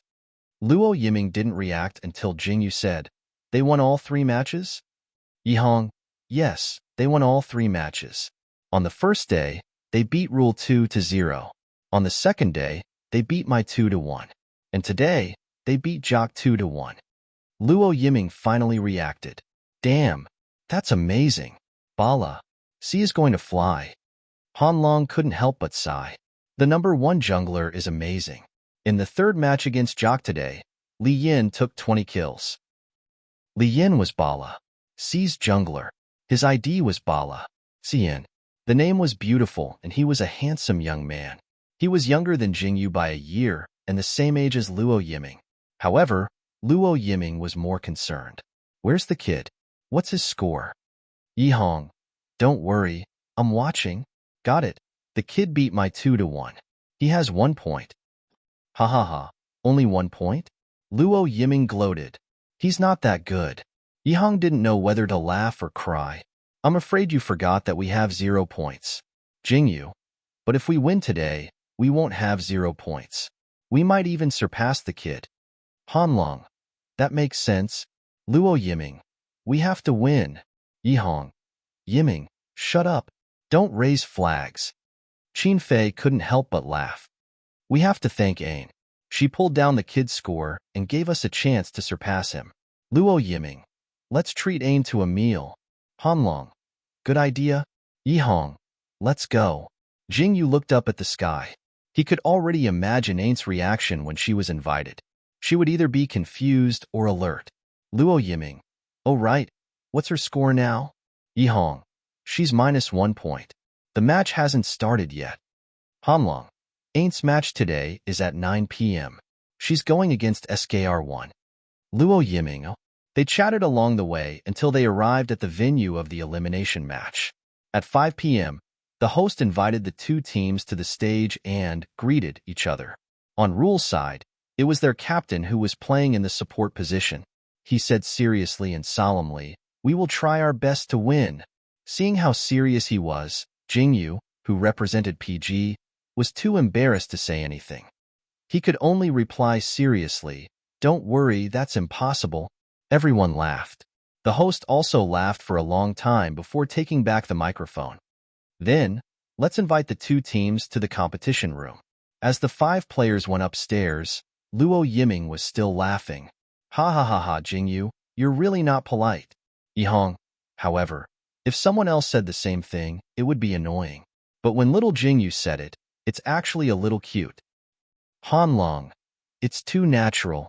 Jingyu, huh? Then, Qin Fei patted him. Today's commentators were Aban and Tanghua. As Jingyu's little fan, Aban was very happy to be able to commentate on PG's match. Today is another day of waiting for Jingyu to get a pentakill, Candy said helplessly. Then I'll just support the team that fights PG's every day. Today, PG's team is Rule. This team is quite old. It was founded in the first season and has always been in the top 5. It's a very strong team. Aban. Yes, every player in this team is very strong. They believe that as long as they're strong enough, they don't need to worry about their opponent's lineup. Therefore, their lineup is very fixed. Unless they're banned, there won't be any changes. Tanghua, that's another kind of strength, ha ha ha, a ban. But this season, PG's team has changed a lot. I wonder if Rule will take some measures to deal with this change. Tanghua, for example, A ban. For example, banning assassin-type demons. Tangua. If they're not banned, a ban. Then we'll have a chance to see Heart of Ice Pinnacle or Shadow Plunder Pinnacle. Tangua didn't know whether to laugh or cry. I knew it. While the two were talking, the big screen showed that both teams had finished checking their equipment and logged into the game. The match had officially begun. A ban.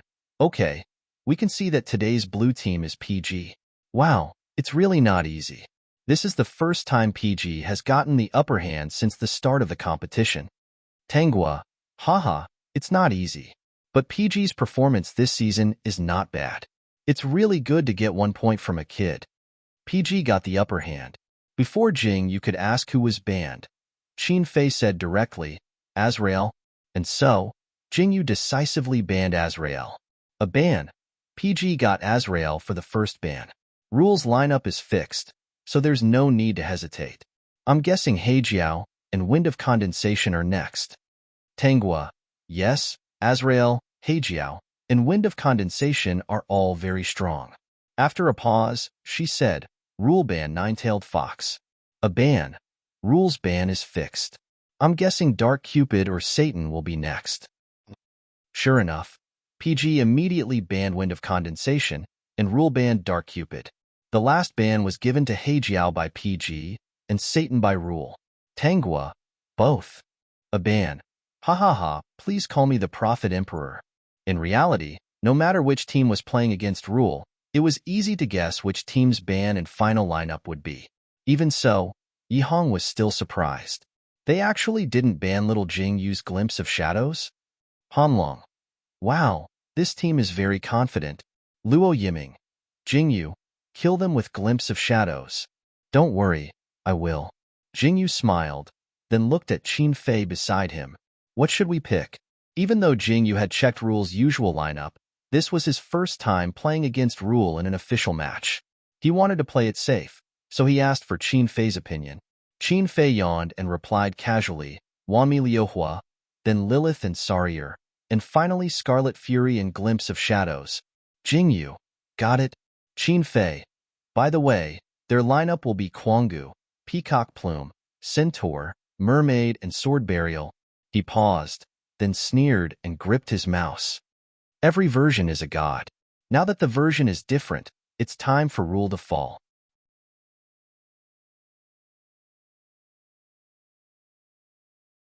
Chapter 110. It turned out that Aban's prediction and Qin Fei's guess were both correct. Rule's lineup was still the same. The final lineups of both sides were PG, Lilith, Scarlet Fury, Wami Liuhua, Sarier, Plunder Shadow Rule, Quangu, Peacock Plume, Sagittarius, Mermaid, Sword Burial Aban.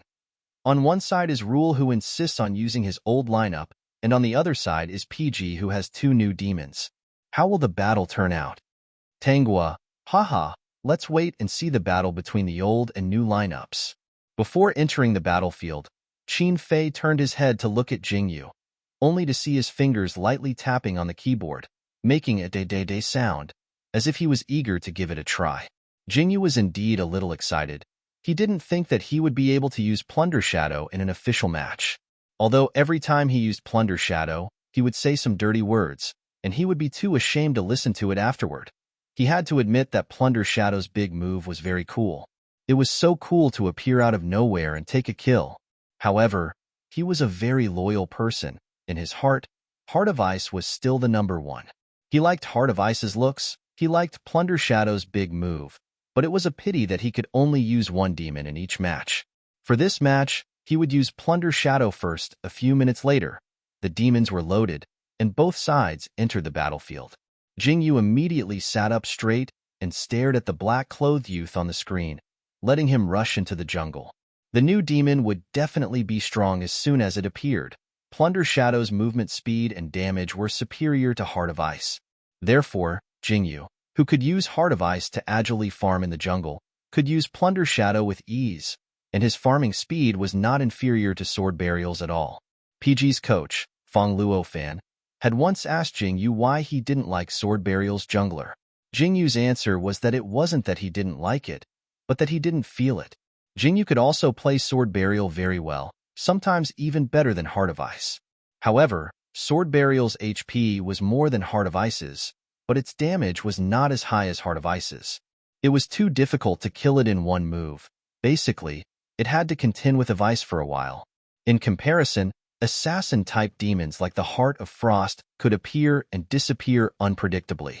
They could launch sneak attacks from the back and finish off the enemy in one move, leaving no time for the enemy to react. Didn't that feel good? Jingyu liked this feeling, and Sweeping Shadow's ultimate move magnified this feeling infinitely, causing him to be unable to extricate himself from it. After clearing all the monsters in both the upper and lower regions, Jingyu's glimpse had a bigger effect. Kid and the other four had just finished their match for the day 4 hours ago. At this moment, they were watching the live broadcast in a nearby hotel. Everyone felt their scalps go numb the moment they saw the scene. Why are we watching PG's match? LOY, the team leader, replied, did you forget how we lost to Annie yesterday? Our 3 archers in the late game couldn't beat Annie. Our tempo was a mess. Shadow and I were faster than usual. The rest of you couldn't keep up. Shadow was the team's jungler. Hearing this, he shivered and agreed. Yeah, that's how it was after the fight with PG. PG's jungler is a little too fast, so I'm not in a good state now. Their archer is messy, but he's not as bad as you say, LOY said. He tried to recall the archer's name. Luo Yiming, yes, his name is Luo Yiming. Who trained him? Why didn't he join the second team? The whole team was silent. No one dared to make a sound. LOY glared at the mid laner. You know Luo Yiming? The mid laner who had scolded Luo Yiming in front of the recording equipment shrunk his neck. He's too arrogant. He's only been training for a few days, and he's already complaining that he wants to compete. I wanted to beat the newbie a little, so I had the Shadow fight him, and the Shadow won. LOY. And then, the mid laner was speechless. The top laner KK sighed. Then, they humiliated the kid and locked him in the storage room, saying that he should reflect on his actions. But later, they were training, so they forgot about him. They only let him out the next morning. He sprained his ankle when he kicked the door. And then, LOY was getting angrier. Ka also shrunk his neck. Then the trainees from the same batch sent him to the hospital. LOY, why didn't you tell me? Ka, it's not a big deal. I just felt that there was no need to tell you. Okay, I knew about it, but I didn't stop them. I'm sorry. LOY didn't want to talk anymore. Ka sighed. But after what happened, that kid didn't leave immediately. Instead, he stayed in the team to train.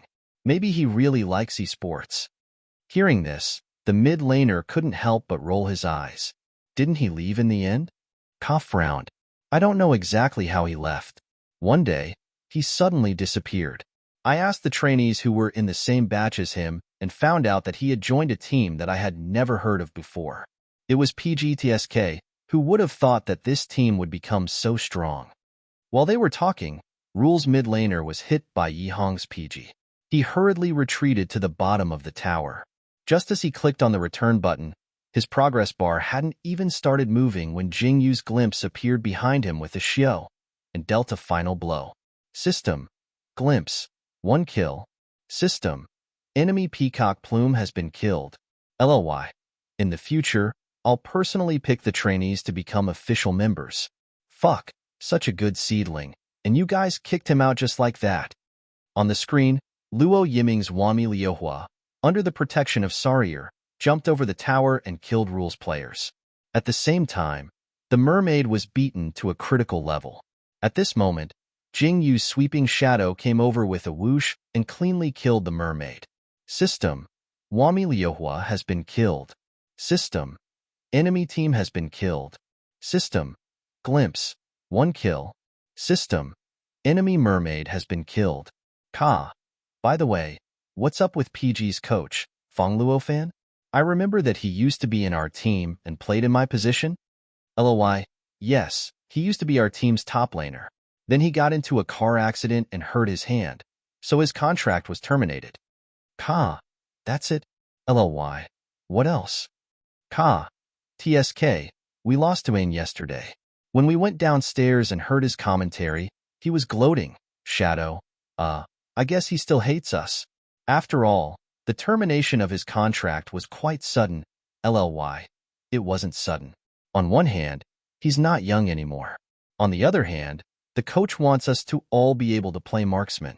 Luo Fan is too reckless and can't play marksman well. On top of that, his contract was terminated. Ka shrugged and didn't say anything else. Fine, this was their captain. He only looked at strength and didn't care about feelings. In the past, Luo Yiming wasn't the only newbie they suppressed. Their captain had always turned a blind eye to it. But after a match with PG and being suppressed by Luo Yiming, he suddenly said he wanted to interfere. And then Feng Luo Fan, a teammate who had fought side by side for so long, terminated his contract just because he couldn't play anymore. And it was when he was hospitalized. What was the difference between that and kicking someone when they were down? Forget it. Forget it. He didn't care. As long as he could win the game, why would he care so much? Not to mention, he was now replacing Feng Luofan's position. If Feng Luofan hadn't terminated his contract, he wouldn't have been able to join the first team. So he didn't need to pretend to be merciful. But there was one thing he could confirm. Ka looked at the battle situation on the screen and said calmly, PG is going to win. At 13 minutes, Rule's entire team crouched in the bushes near the dragon pit, waiting for PG to come over and catch them off guard.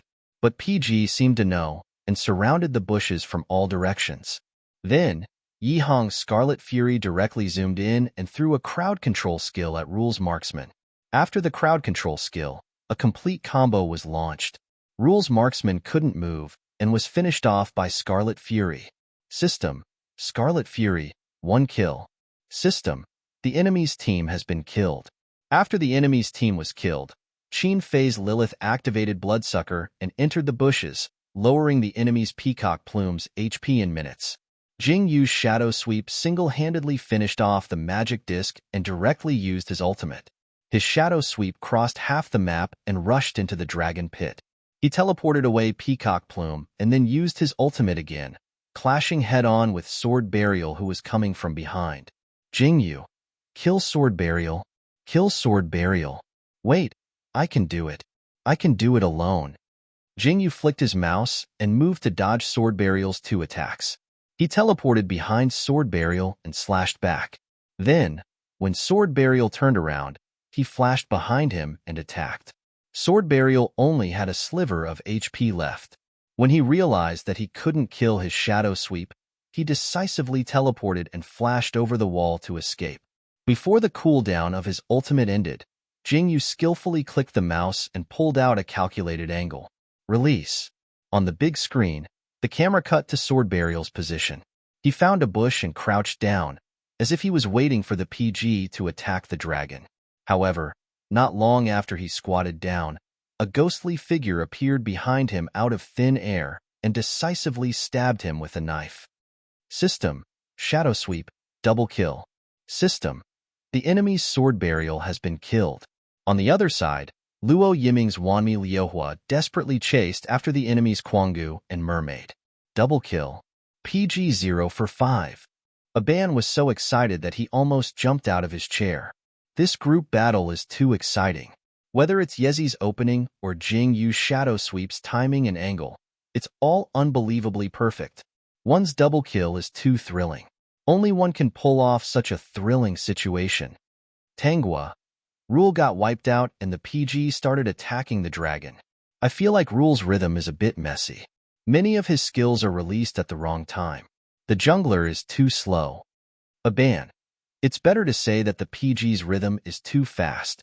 As soon as Yezi released his ultimate, the others followed up. Aban suddenly realized something. Oh right, Tanghua. Did you notice that the PG's rhythm is getting faster and faster? Tanghua. What do you mean? Aban. Whether it's today's match with Rule or the day before yesterday's match with Kid, even though PG lost to Kid, their rhythm, especially in the second round, was terrifyingly fast.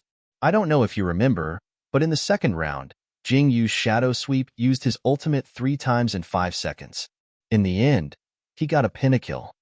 Tanghua. Now that you mention it, it's indeed unbelievably fast. Aban.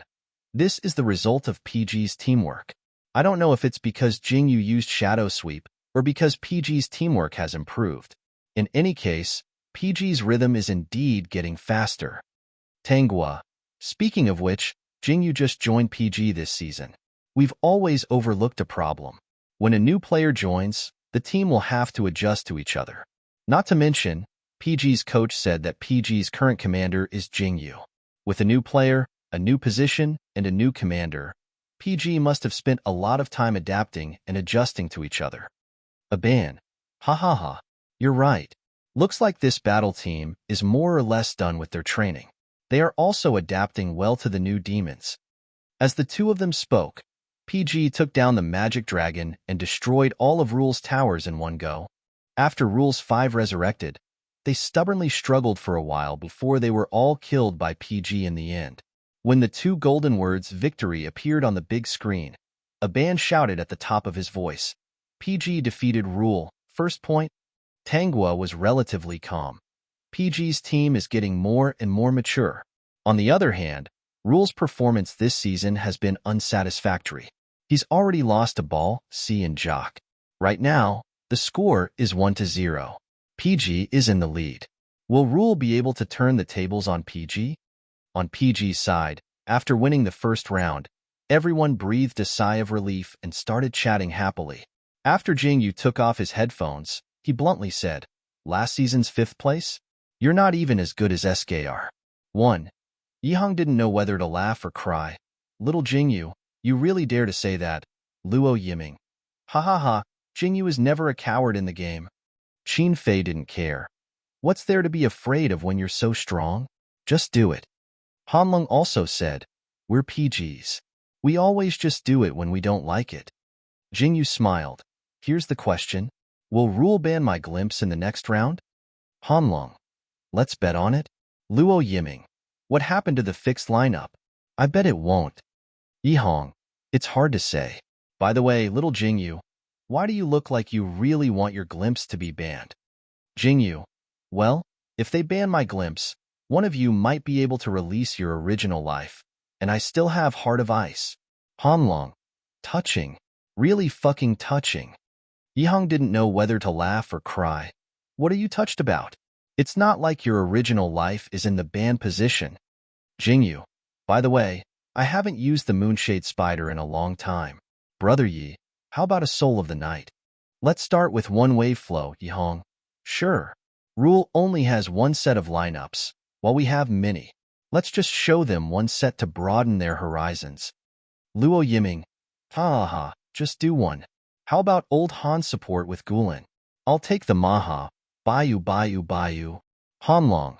Totally OJBK. Qin Fei shrugged. If you guys do that, I'll go Sword Burial. Luo Yiming. Do it. Yihang. Do it, Hanlong. Then let's do it.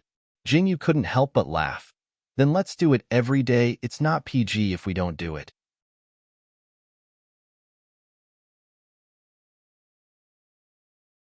Chapter 111. If it was before, Jingyu wouldn't have said something like that. But now that he had a better understanding of PG, he realized that being a troublemaker didn't mean that they didn't treat the competition as a competition. Sometimes, unexpected lineups could catch the opponent off guard and win the competition. SKR 1. A team that focused on causing trouble was a perfect example of this. Their performance this season wasn't bad. Even though they lost to PG, they beat JOK 2-1. Aban. Okay, let's look at the second round between PG and Rule. Rule will go first and pick the devil. Tanghua. Will they continue their ban from the last round? Aban. It's hard to say.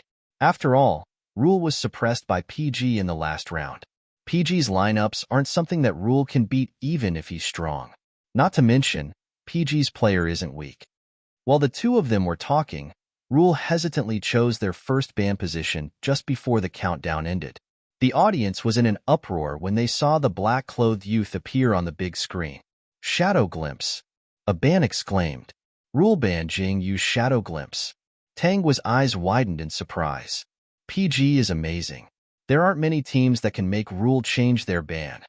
On PG's side, no one was surprised by the result. They even wanted to laugh. Ban them as you wish. We have plenty of lineups to use. In the end, PG's ban continued from the last round. Azrael, Heijiao, Wind of Condensation. After rule ban Jing used Shadow Glimpse, the remaining two bans continued from the last round. Nine-Tailed Fox, Dark Cupid. Then, rule's first devil locked the Centaur. It was PG's turn to pick the devil. Qin Fei locked Sword Burial, while Luo Yiming locked Maha. He pursed his lips. They didn't ban my Wanmi Liuhua. Yihong. Brother Fei's Lilith wasn't banned either. Did you see what he said? Luo Yiming. But they released Brother Fei's Satan. That means that they realized that Brother Fei's Lilith is as good as his Satan, right? There's no point in banning Satan. Hanlong. You can think of it this way. They thought that Brother Fei's Satan wasn't as threatening as your Dark Cupid, so they still insisted on banning Dark Cupid. Luo Yiming. That makes sense. With this thought, Luo Yiming's mood instantly improved. The other teammates looked helpless. Their own center position was really easy to coax. Candy. PG locked Buried Sword. Are you planning to use Buried Sword to jungler this round? A ban. It might not necessarily be PG. When Heart of Ice was released, Jingyu rarely used Sword Burial. On the other hand, Qin Fei's Sword Burial is pretty good, whether it's jungling or walking. When Rule saw Sword Burial, he hesitated for a moment before choosing Satan. On the other side, he chose Mermaid. When a team obtained a Centaur, many teams would prioritize the Mermaid. Centaurs were demons that had no displacement, slow firing speed, and risky big moves. Only the Merfolk, who had the most shields, could protect them. Then PG followed up with a Moonshadow Spider and an Elemental Soul. When they saw these two monsters, the audience couldn't help but cheer. Moonshade Spider.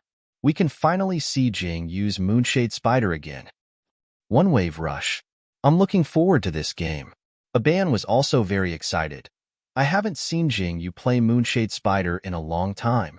Now, more and more people are playing Moonshade Spider, and it's all because of Jingyu's influence. However, if you ask me, the number one Moonshade Spider in the country is still Jingyu. Tangwa smiled. He's now the number one assassin in the country. Jingyu's assassin-type jungler, Heart of Ice, Moonshade Spider, Flower Petal of Datura, and now the Glimpse of Shadow can carry the entire game. It's not a problem to say that he's the number one assassin in the country. Yes, the number one assassin in the country. Aban was really happy for Jingyu from the bottom of his heart. He played an assassin himself, so he knew how difficult it was to use an assassin. Seeing Jing use assassin being recognized by everyone was like being recognized himself. This kind of satisfaction was self-evident. Tangwa. Speaking of which, PG's opponent tomorrow is Balsi, the number one jungler in the country. Aban was stunned when he heard this. He couldn't help but sigh. I didn't expect them to meet so soon. I also like Li Yin very much. Her movements are very flexible, and her performance is very stable. Speaking of which, Balsi's team was originally built by Li Yan's fans. He's the absolute core of the team. It's hard to say who's better between Li Yin and Jingyu. As they spoke, PG and Rule had already chosen their monsters and entered the exchange round. The lineups for the second round were as follows: PG, Sword Burial, Soul, Maha, Gulin, Moonshade Spider Rule, Quangu, Peacock Plume, Centaur, Mermaid, Satan. Ha ha ha, this lineups. Tangwa couldn't help but laugh. PG's lineups look like they're going to cause trouble. Did they get infected by SKR after fighting SKR? Aban also smiled. Actually, in a sense, PG and Rule are quite confident in their own strength. Rule is confident, so he won't change his lineups and will fight until the end. On the other hand, PG is confident that he can win no matter what lineups he uses, so he doesn't have a fixed lineups. Tangwa, how will this round turn out? Let's wait and see. Just as Tangwa finished her last sentence, the two teams entered the battlefield. In the first 5 minutes, the two teams were in a stalemate, but Rule was already showing signs of being suppressed by PG. In the top lane, no matter what monsters Qin Fei used, no matter who he played against, he was never suppressed. The only one who could suppress him was probably Azrael from my team. However, PG had never used Azrael's powerful monster against a strong team. Hence, in this round, he used Sword Burial to suppress Quangu without any suspense. In the middle lane, Yi Hong's unexpected playstyle made Soul, a control-type monster, fly into the air. Even if he didn't kill his opponent, he still managed to annoy him. The enemy jungler wanted to gank, but as soon as he reached Soul, he was controlled by Moonshade Spider and was barely able to escape under the cover of Peacock Plume. In the bottom lane, Luo Yiming's Maha played a 1v2, while Hanlung's Guilin walked slowly to the side, occasionally using slow spells to harass the enemy. Then, he slowly left, relying on Gulin's high HP and defense to do whatever he wanted.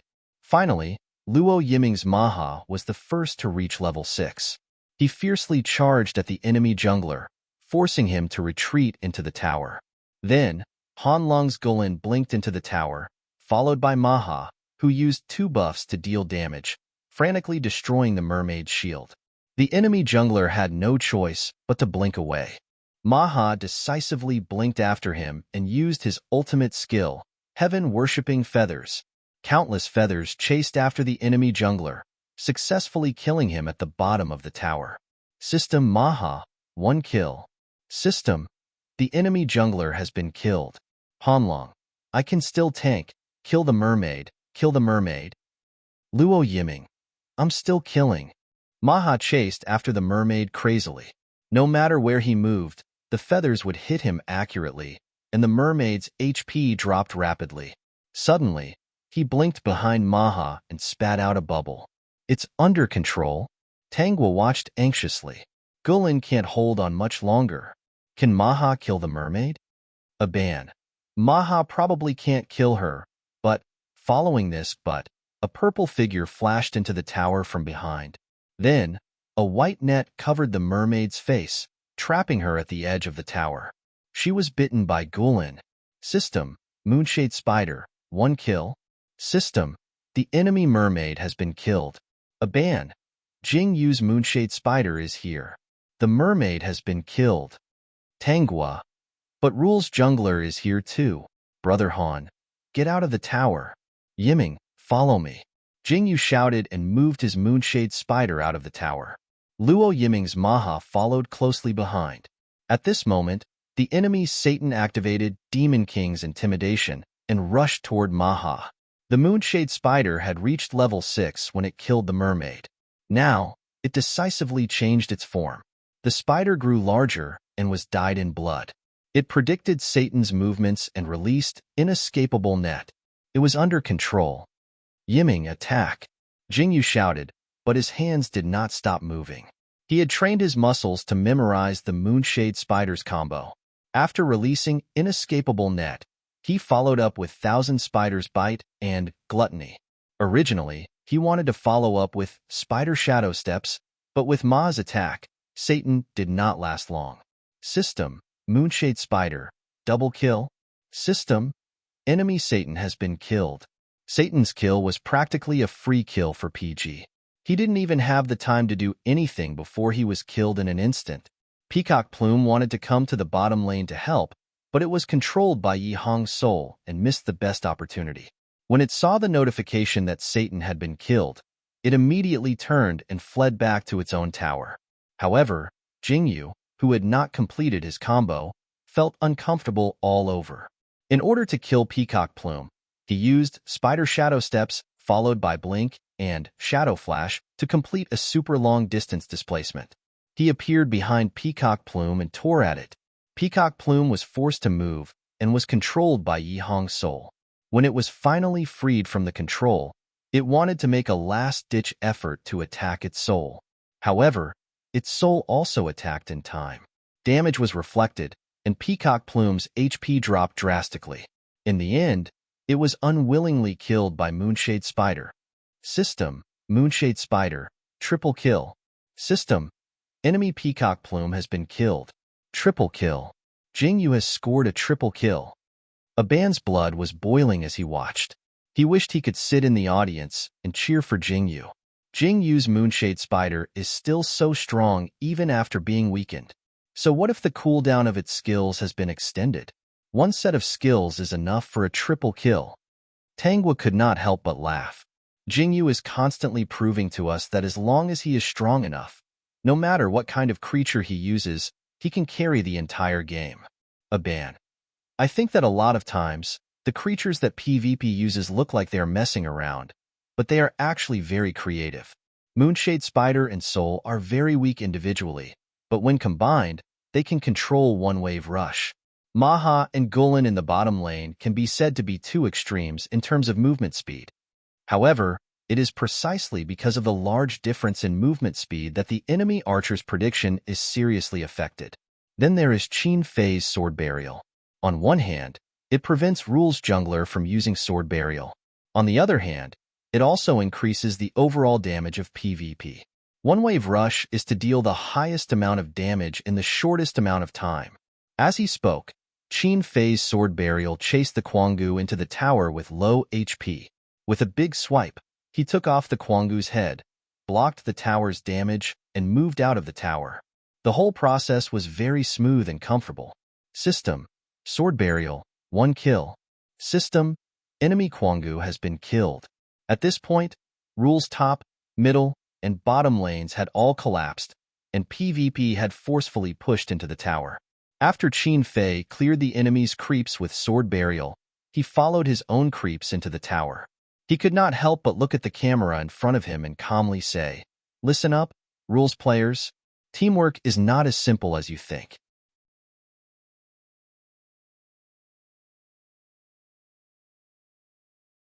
Chapter 112. After the PG gained the early game advantage, he became even more ferocious. He fought as ferociously as he could. A ban. Qin Fei's Sword Burial is another tower kill. Zhang Jian's ability to survive under the tower has been pushed to the limit. A ban. One's Maha is a tower kill. Rule's bottom lane can't fight back at all. A ban. It's here. Jingyu is baiting the jungler. Rule's jungler can't even touch one. He was killed by Moonshade Spider as soon as he came out. A ban. Yezi blinks and controls Peacock Plume.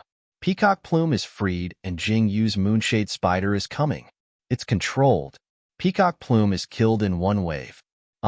Jingyu is too strong. His PG is too strong. With the addition of Jingyu, it was as if a crucial gear had been installed. The entire team started to move quickly and displayed a strength that was completely different from last season. Finally, at the 16th minute mark, it was a team battle in the middle lane. Yihong's Soul and Hanlong's Gulen cut in from two different angles and started the team battle together. Luo Yiming's Maha followed up with a crazy output.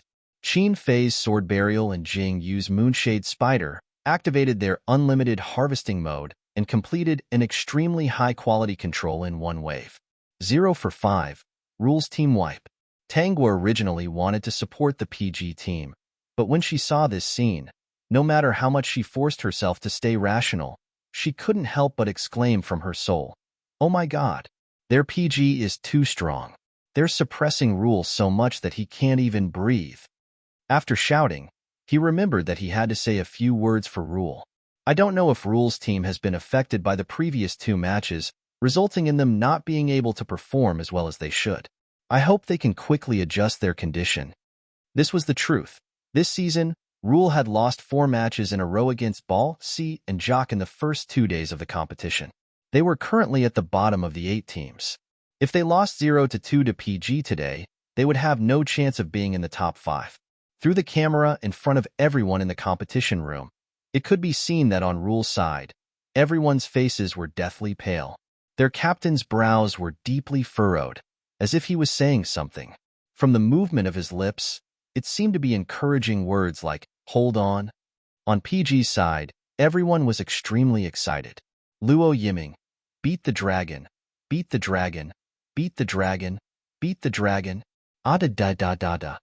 Yihong, "We can do it in waves, we can do it in waves. It really works." Hanlong, "Wave after wave." Qin Fei, "So noisy." Yiming, "Hurry up. Faster, faster, faster, faster, faster." Jingyu, "Got it. Go, go, go." Bottom lane, magic disc, magic disc, magic disc, magic disc. System, Moonshade Spider, conquer the magic dragon. System, the magic dragon army is about to attack. System, Maha, conquer the magic disc. The magic disc flew to the middle lane first. Luo Yiming's Maha immediately used Blink to catch up. Jing Yu's Moonshade Spider moved into the tower almost as soon as the magic disc flew into it, pushing the tower down in a matter of minutes. Soon, the Magic Dragon Army attacked. All PG's members were concentrated in the middle lane, following the Magic Dragon Army to push through all of Rule's towers in the middle lane in one breath, pushing into Rule's territory like a hot knife through butter.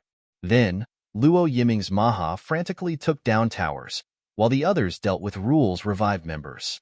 The enemy territory's health dropped rapidly, reaching the bottom at an incredible speed, not giving Rule a chance to clear out the troops to save the situation. Finally, the two golden words "victory" appeared on the big screen, and the audience cheered. PG won. Luo Yiming. Ah, awesome. A ban. 2-0, PG won. 19 minutes.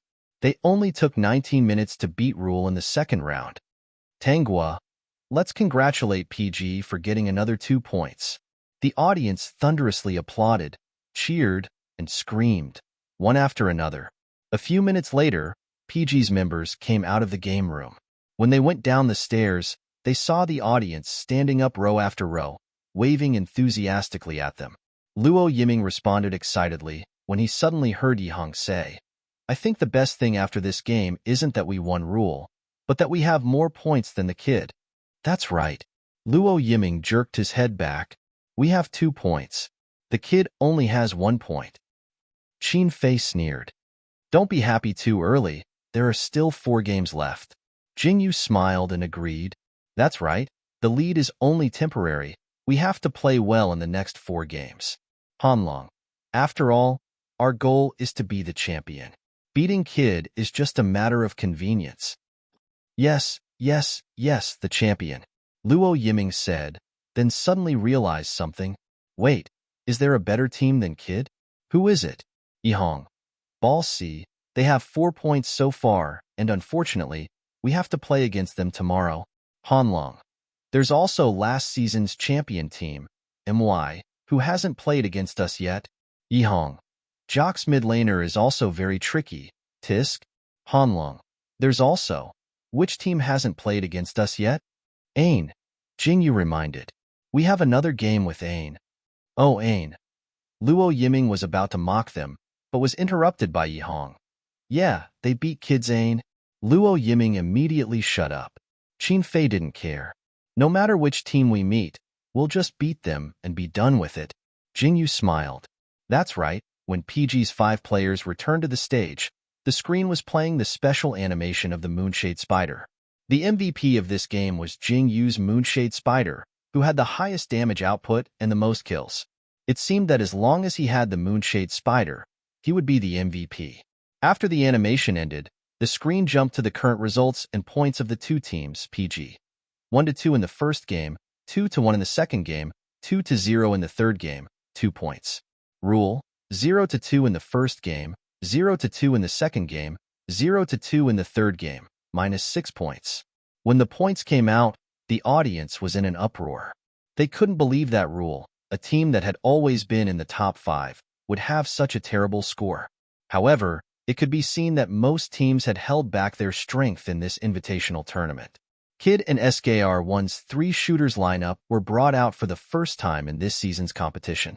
Balt C's performance in the invitational tournament wasn't as awe-inspiring as it was now. When the host was interviewing them, the 5 players of Rule were very quiet. In the end, their captain expressionlessly took the microphone.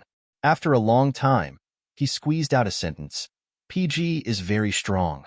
The host mischievously asked, "Then, after this game, will you make any changes to your lineup?" Rule's captain was silent for a while before stiffly spitting out this sentence. "We'll make a decision after we go back and review the game." Every team had a different style. On one hand, it was to win, and on the other hand, it was to attract fans. Rule's team had boasted that we don't need to change our lineup because we're strong. Therefore, even if they lost 3 games in a row, they couldn't easily say that they wanted to change their lineup. Then, the host interviewed PG. "Do you think you won by relying on your lineup?" Luo Yiming wanted to snatch the microphone, but was stopped by Yihang and Han Long at the same time. Jingyu hesitated for a moment before taking the microphone. However, before he could speak, he heard Qin Fei casually say, "Who knows?" Jingyu's casual tone was transmitted to everyone in the audience through the microphone.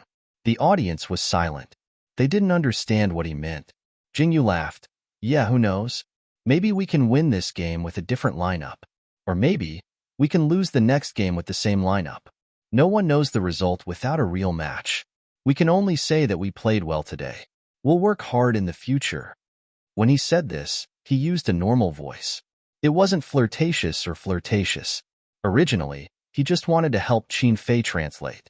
He didn't expect to win a round of applause after he finished speaking. Someone even shouted excitedly from below the stage, "Well said, Jingyu. I'll always support you." Countless comments flashed across the screen of the live stream. "Wow, Jingyu's voice is so good. Jingyu's voice is even better when he's not flirtatious. It's a proper male god's voice. No, my ears are going to get pregnant." By the way, was Jingyu helping Brother Fei translate just now? Jingyu looked at Brother Fei after he finished speaking. "Ha ha ha. Brother Fei's smile is so cute. Ozzel, please get together quickly." Qin Fei and Jingyu had no idea about this. After the five left the competition venue, they took the subway back to the club. They didn't expect to see Xiao Yun sitting on the sofa as soon as they stepped into the club's lobby. "Sister Xiao?" Han Lung's eyes lit up. "How come you're free today?"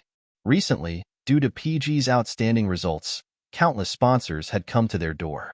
Xiao Yun was so busy that she didn't even have time to sleep, let alone talk about the club. Xiao Yun ignored him. When she saw the five of them return, she stood up from the sofa with 5 documents and went straight to the point. "It's like this. I have a few things to discuss with you guys." She stood up, but Qin Fei sat down on the sofa opposite her. He yawned and lazily spat out a word. "Speak." Xiao Yun glared at him and threw a document directly at his face, making a crisp "pa" sound. Qin Fei was hit, but he calmly raised his hands and caught the falling document. Then he heard Xiao Yun say, "The first thing is that due to your outstanding performance this season, you've won a lot of sponsors for the club, so everyone's salary will be increased." Luo Yiming, "Oh. How much?" Xiao Yun took another document and gave it to Luo Yiming. "Everyone's salary is different. Look at the contract yourself. Since our club has developed, we need to be more formal in all aspects, so we want you to sign a more complete contract." As she spoke, she gave the remaining 3 documents to Yihong, Han Long, and Jingyu. "That's the first thing," she said. "The second thing, Jingyu, your streaming platform signed JJ, right?" Jingyu froze for a moment. He didn't understand why Xiao Yun suddenly asked him this, but he obediently replied, "Yes." "Xiao Yun, how many years have you signed?" Jingyu, 5 years. He paused and hesitated. "About 2 years left?" Xiao Yun, "What's the base salary?" Jingyu, 1,000. He really couldn't say this number. Sure enough, he saw Yihong raise his eyebrows. Han Lung also looked surprised, and Qin Fei's eyebrows were furrowed so tightly that they could squash a fly. Only Luo Yiming looked confused. He had no idea what this number was. Xiao Yun was silent for a moment, then she calmly said, "Oh, it's okay. I've already discussed it with JJ Streaming. If the 5 of you want to stream in JJ, the base salary will start at 5,000. Jingyu, you can sign a new 10-year contract, starting from the first time you signed. In other words, after the new contract, your base salary for the next 7 years will be 5,000. I've already given you the contract. Take a look." Jingyu flipped through the contract in disbelief. The first thing he flipped to was his contract with PG Club. When he saw the string of zeros in the base salary, he almost thought he was seeing things.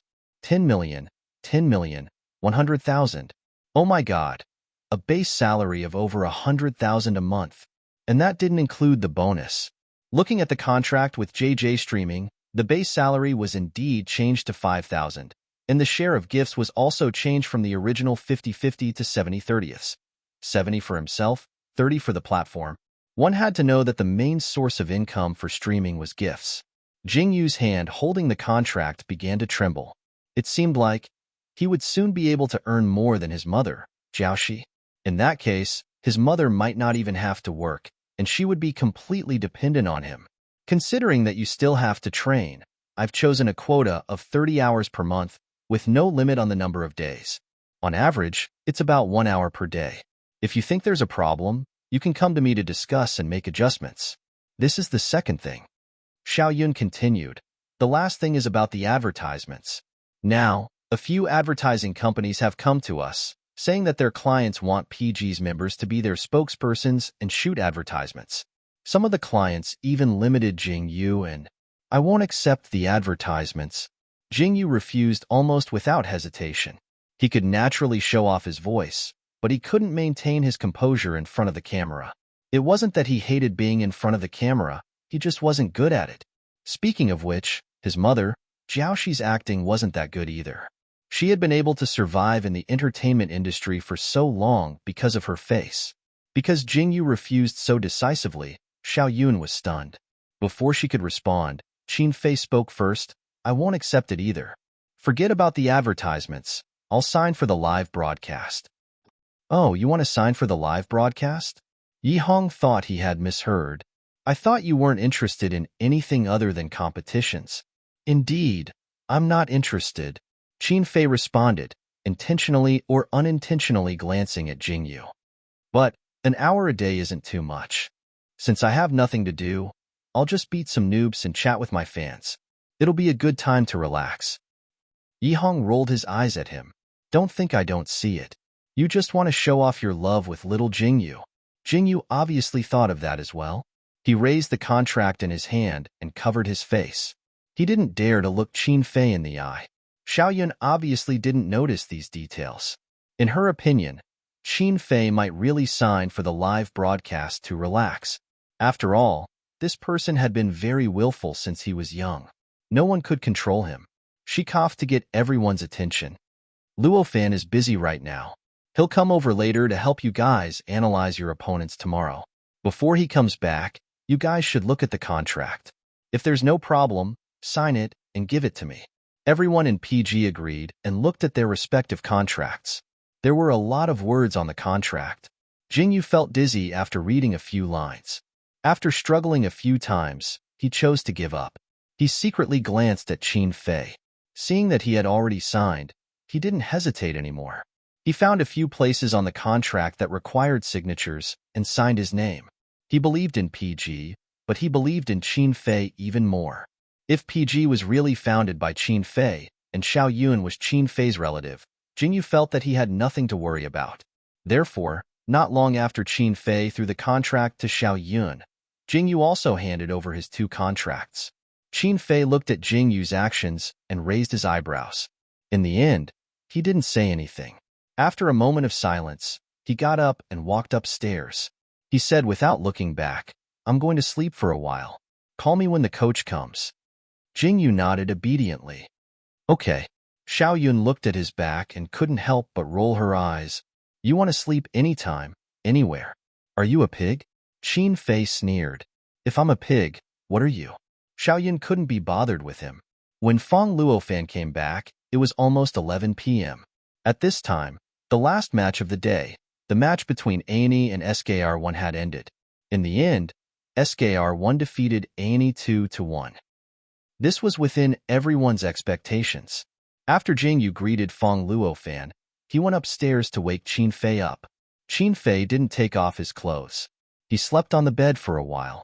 Therefore, he came down quickly after being woken up. When the two stepped into the meeting room, they saw that the game between BLC and MY was being broadcasted.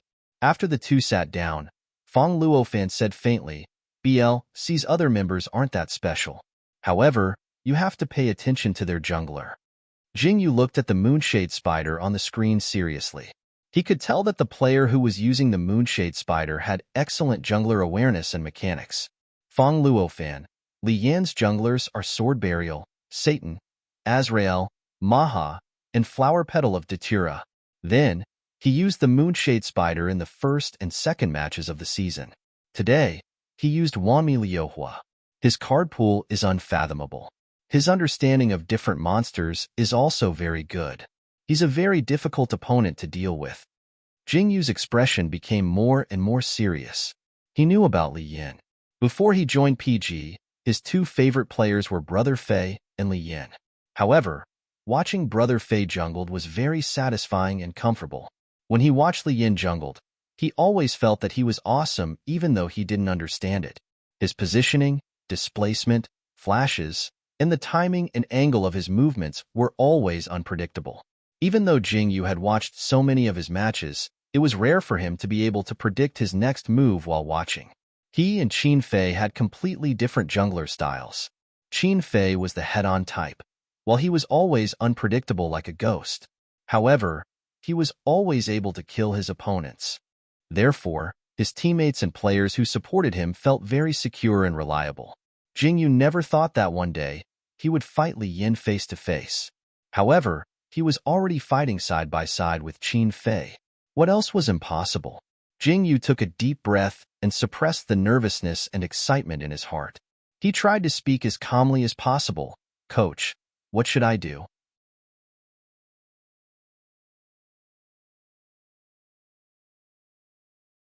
Chapter 113. Feng Luofan looked at Jingyu and saw that he was looking at him seriously.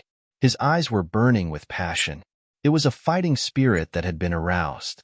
Jingyu was now recognized as the #1 assassin in the server, while Li Yin was the #1 jungler in the server. The difference between these two words was like heaven and earth. In the eyes of most players, Jingyu was still not as good as Li Yin. Jingyu, on the other hand, wanted to defeat Li Yin and take away the title of the #1 jungler in the server. Yes, this was a good idea, but Feng Luofan had to pour cold water on his face. Objectively speaking, Li Yan's jungler awareness is similar to yours, but he has more experience than you. Let's not talk about anything else. Maha's jungler movement and positioning have reached the level of a professional archer. In other words, if he uses Maha to fight Yiming one-on-one, he has a 50% chance of winning. If you fight Yiming one-on-one, you're still lacking. If you don't know where your archer's problem lies, you can try fighting Yiming. Jingyu coughed. "Well, we've already fought." "You've already fought? You've already fought?" Feng Luofan was surprised, but he quickly understood something. He looked at Qin Fei and then continued to look at Jingyu. "However, you're not inferior to Li Yin in all aspects. Know yourself and know your enemy, and you'll never be defeated. Do you know where your advantage lies?" Jingyu thought for a moment. His jungler awareness was similar, but his proficiency was slightly lacking. His only advantage was his grasp of timing. My grasp of timing? Bingo! Feng Luofan was very pleased. That's right. Li Yan's timing when he enters the battlefield isn't always so precise. That's why he can't use demons like Heart of Ice and Fleeting Shadow, which have too little room for error. But I don't mean for you to use Heart of Ice and Fleeting Shadow to fight him. You have to see what he uses, and then you have to match up with a formation that can counter him. What I mean is, if you fight him alone, the chances of winning are 50%. You might not even be as good as him. You have to rely on your teammates to help you contain him, but he will also use his teammates to contain you. You have to be mentally prepared in this regard, and then think of a way to deal with it. Jingyu nodded. Understood. Feng Luofan said, in short, if he makes the first move, we'll snatch the fiendish demons he's good at. If he makes the second move, we'll match him with the fiendish demons he chooses. There's one more thing you need to pay attention to. When he said this, he moved his gaze away from Jingyu's face and looked at the other PG members. I told you to pay attention to Li Yin, but that doesn't mean you don't have to pay attention to the other members of BLC. Their individual abilities might not be as strong as yours, but BLC's commander is Li Yin. Every one of them listens to Li Yan's orders. That's why their entire team's awareness and unity are very high. They've almost never lost a team battle. Do you understand what I mean? Yihong nodded repeatedly. Understood, understood. We won't underestimate them. Jingyu pondered for a moment before replying seriously.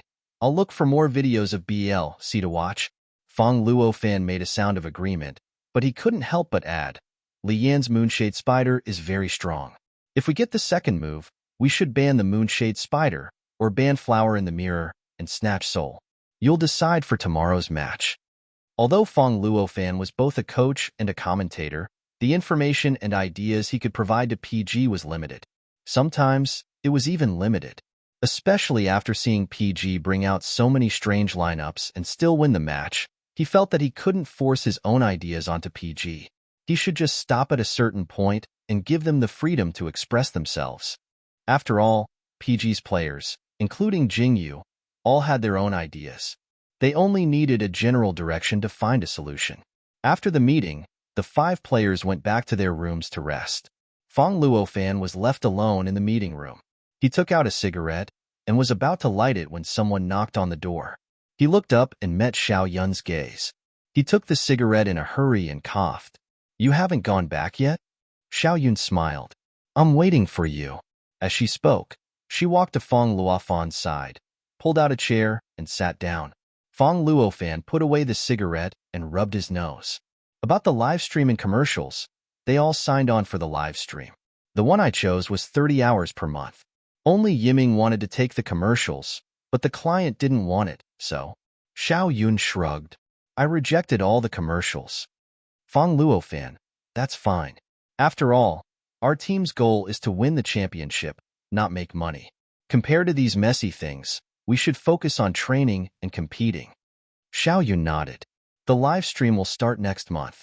This month, we'll let them train hard and compete in the points competition." After a moment of silence, she suddenly probed, "About Jingyu." Fong Luofan looked at her with an inquisitive expression. Xiao Yun sighed. "I know you guys don't pay attention to what's going on online, but it's okay.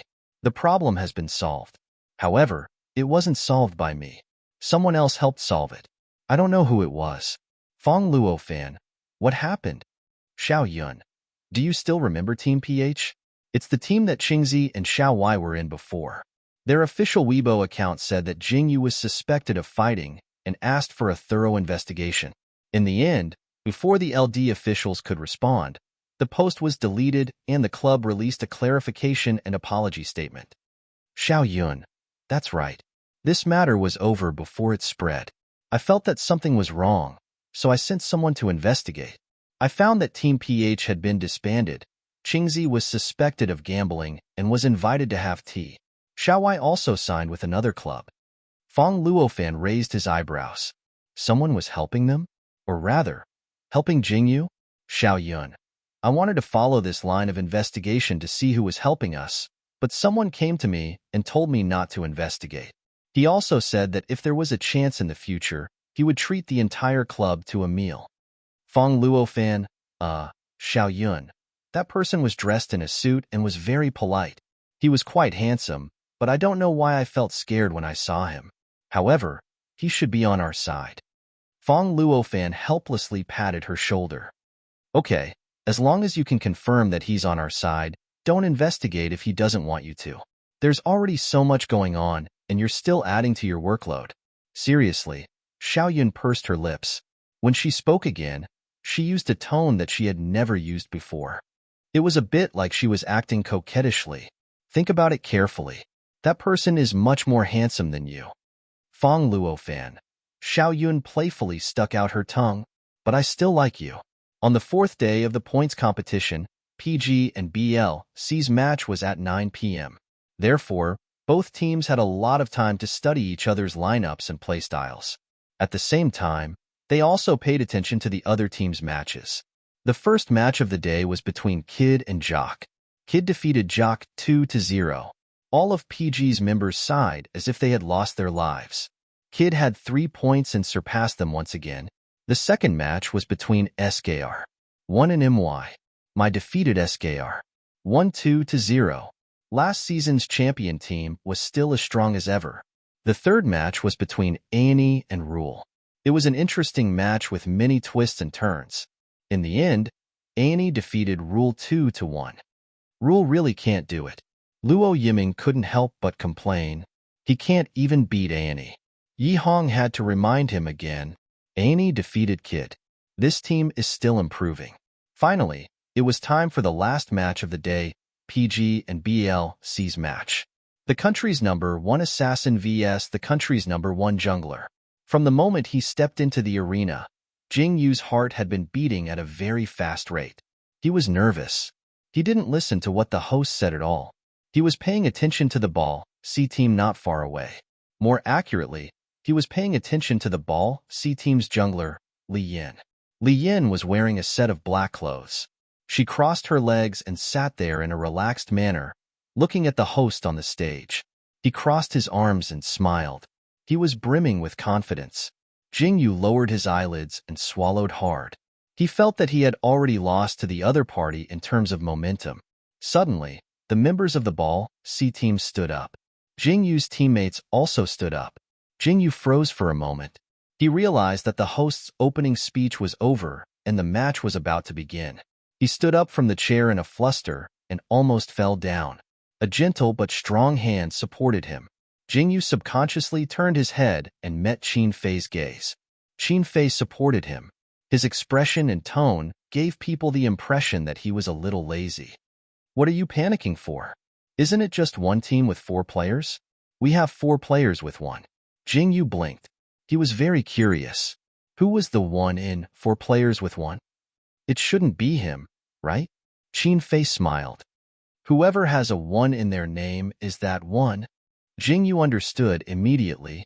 Qin Fei let go of Jingyu's arm and raised his hand to stroke his hair. Don't feel pressured. Just play as usual. I'm probably just saying nonsense. In the actual match, you're the most stable player. Jingyu enjoyed the touch of Qin Fei's hand. He let out a long sigh of relief. His expression relaxed and he smiled. It's not nonsense. Now, he felt that he wasn't as nervous as before. Yes, LD wasn't a one-man game.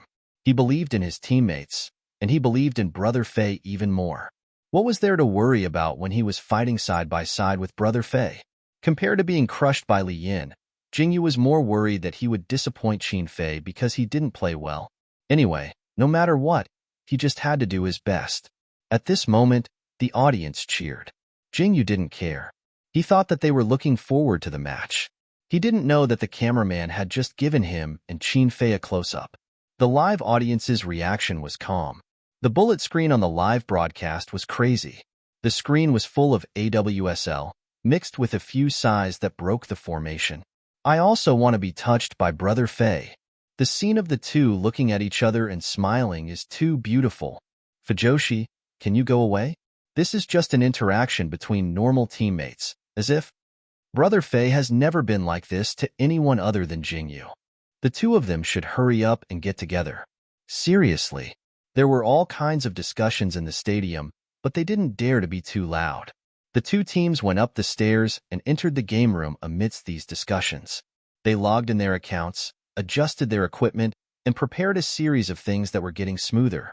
After putting on his headphones and entering the game room, Jingyu's heart finally calmed down. Play well and win. His teammates all responded. Qin Fei also smiled dotingly. Okay. Thus, Jingyu continued, the game against BLC will most likely end up in 2 situations. 1. Their entire team will target me, so we'll fight back and target their jungler. The other, you guys will fight normally, and I'll 1v1 Li Yin. I'll command you guys to help me at any time, so always pay attention to my position on the minimap. Qin Fei, okay. Yihong, okay. Hanlong, okay. Luo Yiming, no problem. Jingyu, Yiming, you can forget about it. Focus on your lane and don't get distracted. Luo Yiming, Kak at the same time. The host announced the official start of the game. The two teams' preparation screens immediately appeared on the big screen. The first round was to roll the dice to determine the teams. The final result was PG in blue and BLC in red. Today's commentators were Fong Luofan and his partner, Yo-Yo. Fong Luofan let out a long sigh of relief when he saw the results. PG will go first and Band Devils first. Luck is indeed fair. At the beginning of the point competition, PG's luck is really bad. Yeah. Yo-Yo agreed. It's the first day and they're up against Kid.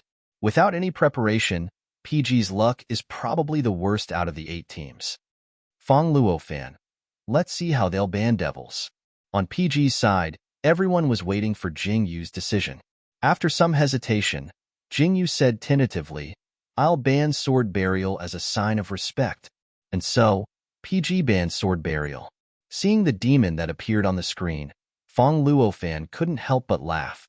Li Yin is the #1 jungler in the country, So the first ban in PG is given to the number 1 jungler in the version, Sword Burial. Yo-Yo. Then it's BALC's turn. What will they ban? Fleeting Shadow. Haha, Jingyu is the best assassin in the country. So BLC gave the first ban to Fleeting Shadow, the new assassin. The two teams are paying respect to each other. For the second ban, Jingyu thought for a while and said, Satan. He wasn't good at jungling like Satan. But if he didn't, Li Yin would. Of course, he had to ban him. BLC didn't hesitate for long before they returned the ban with Heart of Ice. 2 more junglers have been banned. Yo-Yo sounded excited. PG banned 2 warrior-type junglers, and BLC returned the favor with 2 assassin-type junglers. As expected of 2 teams with junglers as their core, Jingyu asked his teammates for their opinions on the third ban. Should we ban Azrael or Moonshade Spider? Qin Fei replied, Azrael. We can take Moonshade Spider. If they take Soul, Yiming will take Flower in the Mirror. I'll support. Luo Yiming thought he heard wrong. Qin Fei confirmed, that's right. You didn't hear wrong. You'll take Flower in the Mirror. It's not that I want to say this, but Catoptric Deflection AD is very strong. Luo Yiming, oh, Hanlong.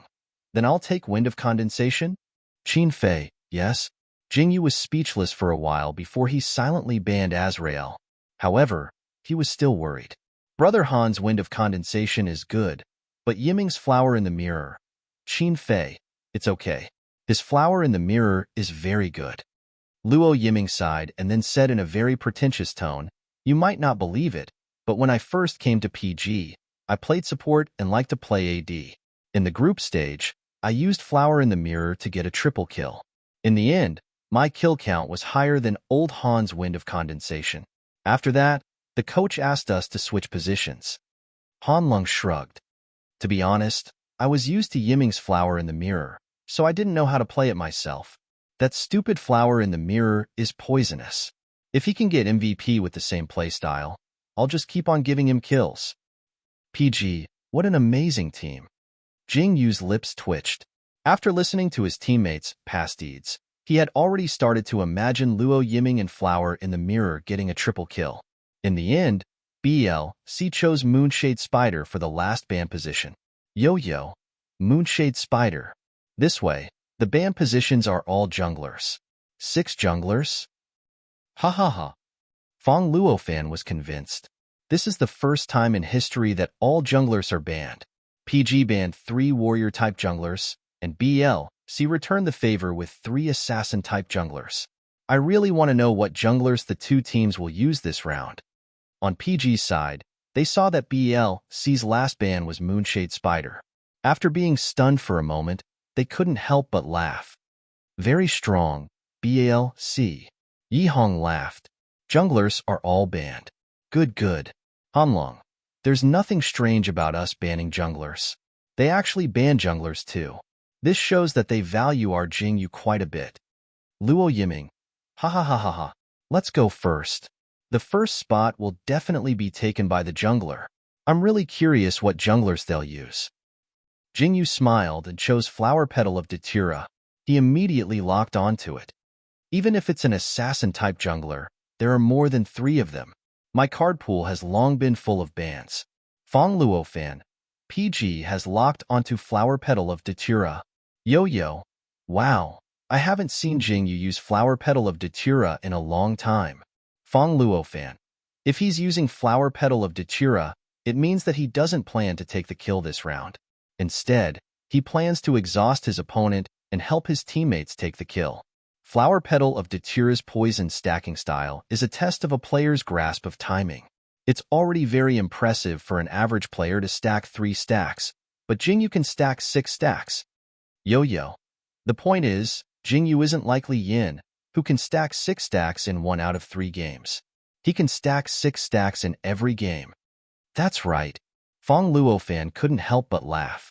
Let's look forward to Jingyu's Flower Petal of Datura. But now, I'm more curious, what jungler will Li Yin use this round?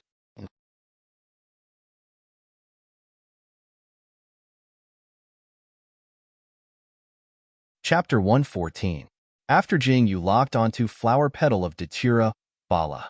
C locked onto Dark Cupid and Sarier. They seem to be the bottom lane duo. They're not going for the jungler? Are they going to choose last? Jingyu guessed. Then should we choose Wanmi Liuhua or Maha? Both shooters were used by Bala. C's Li Yin as junglers. Perhaps Bala. C thought that either one was fine, so he left the jungler spot for last. PG was in a dilemma. The problem wasn't which one to choose, but which one to give to Li Yin. Luo Yiming hesitated. He was about to ask for Maha when Qin Fei interrupted him.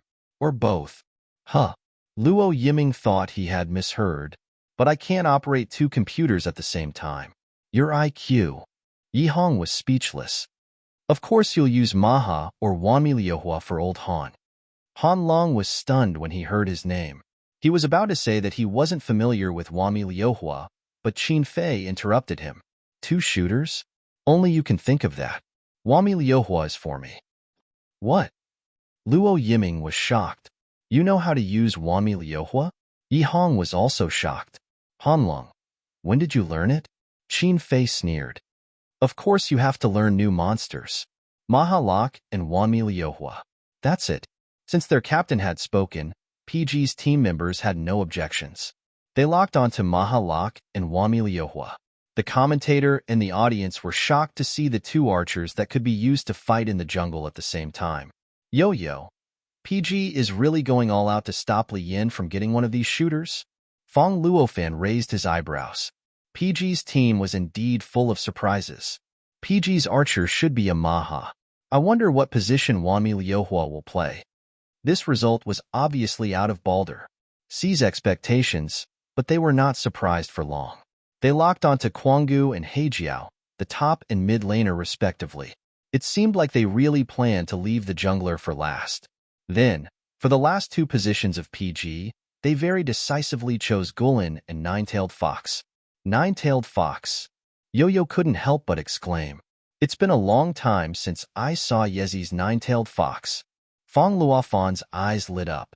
If Yezi takes Nine-Tailed Fox, this match won't be a simple jungler against jungler. Yi Hong's Nine-Tailed Fox would be the #1 player in the country without Jox XD. It's really not easy.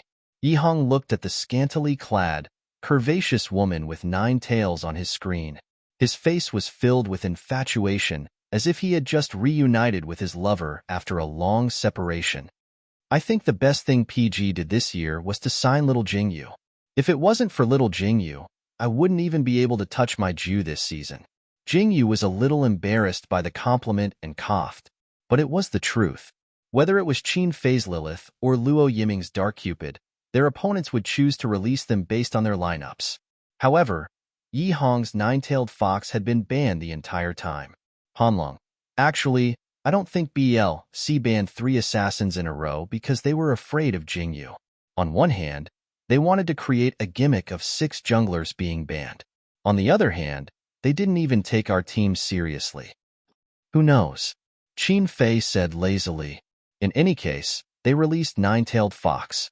If they really don't take us seriously, they will definitely pay the price. Now, BLC's jungler was the only one left. At the competition venue, a tornado suddenly appeared on the huge screen. After it dissipated, a girl with gray pigtails spun around in the air. She faced the screen and opened her blue eyes. Seeing this extremely familiar demon, the crowd was in an uproar. Wendy? Li Yin was going to use the newbie gift pack? Yo-Yo was about to explain when the demon on the screen changed. A handsome half-man half-horse ran over from afar and played with the bow in his hand. Centaur? Yo-Yo. Li Yin chose Centaur. Oh, he changed to Wind of Condensation. HM? Lilith? Fong Luofan looked at the changing demon on the screen and couldn't help but laugh. Haha, BLC is showing everyone a demon that can be used as a jungler. I'm not locking it. I'm just choosing it for you to see. Ha ha ha, how naughty. Finally, the demon on the screen stopped at Kamal. This dark angel was surrounded by green flames, and the magic wand in his hand was filled with a mysterious aura. Yo-Yo said hesitantly, "You're not changing? Are you going to lock it? Kamal jungler?"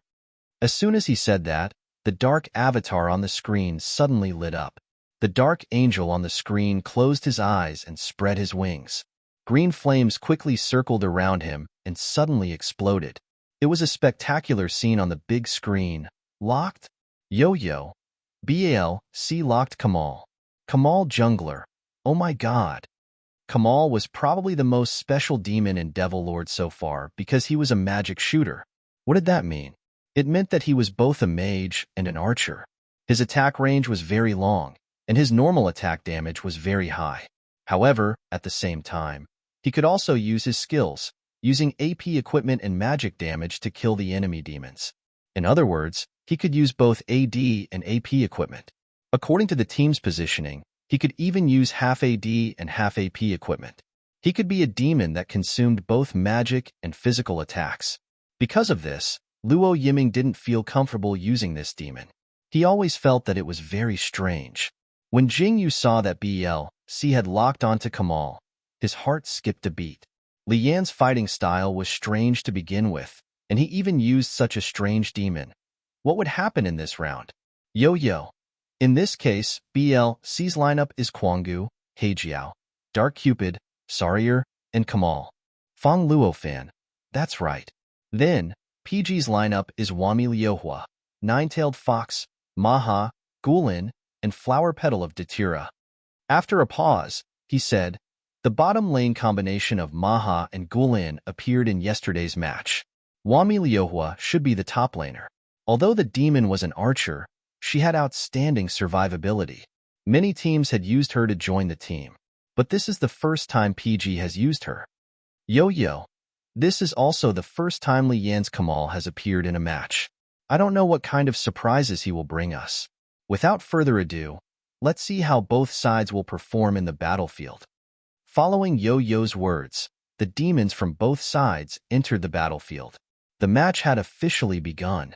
After entering his own jungle, Jingyu's Flower Petal of Datura helped Luo Yiming's Maha get the red, and then began to farm. The blue of the upper jungle was given to Yi Hong's Nine-Tailed Fox.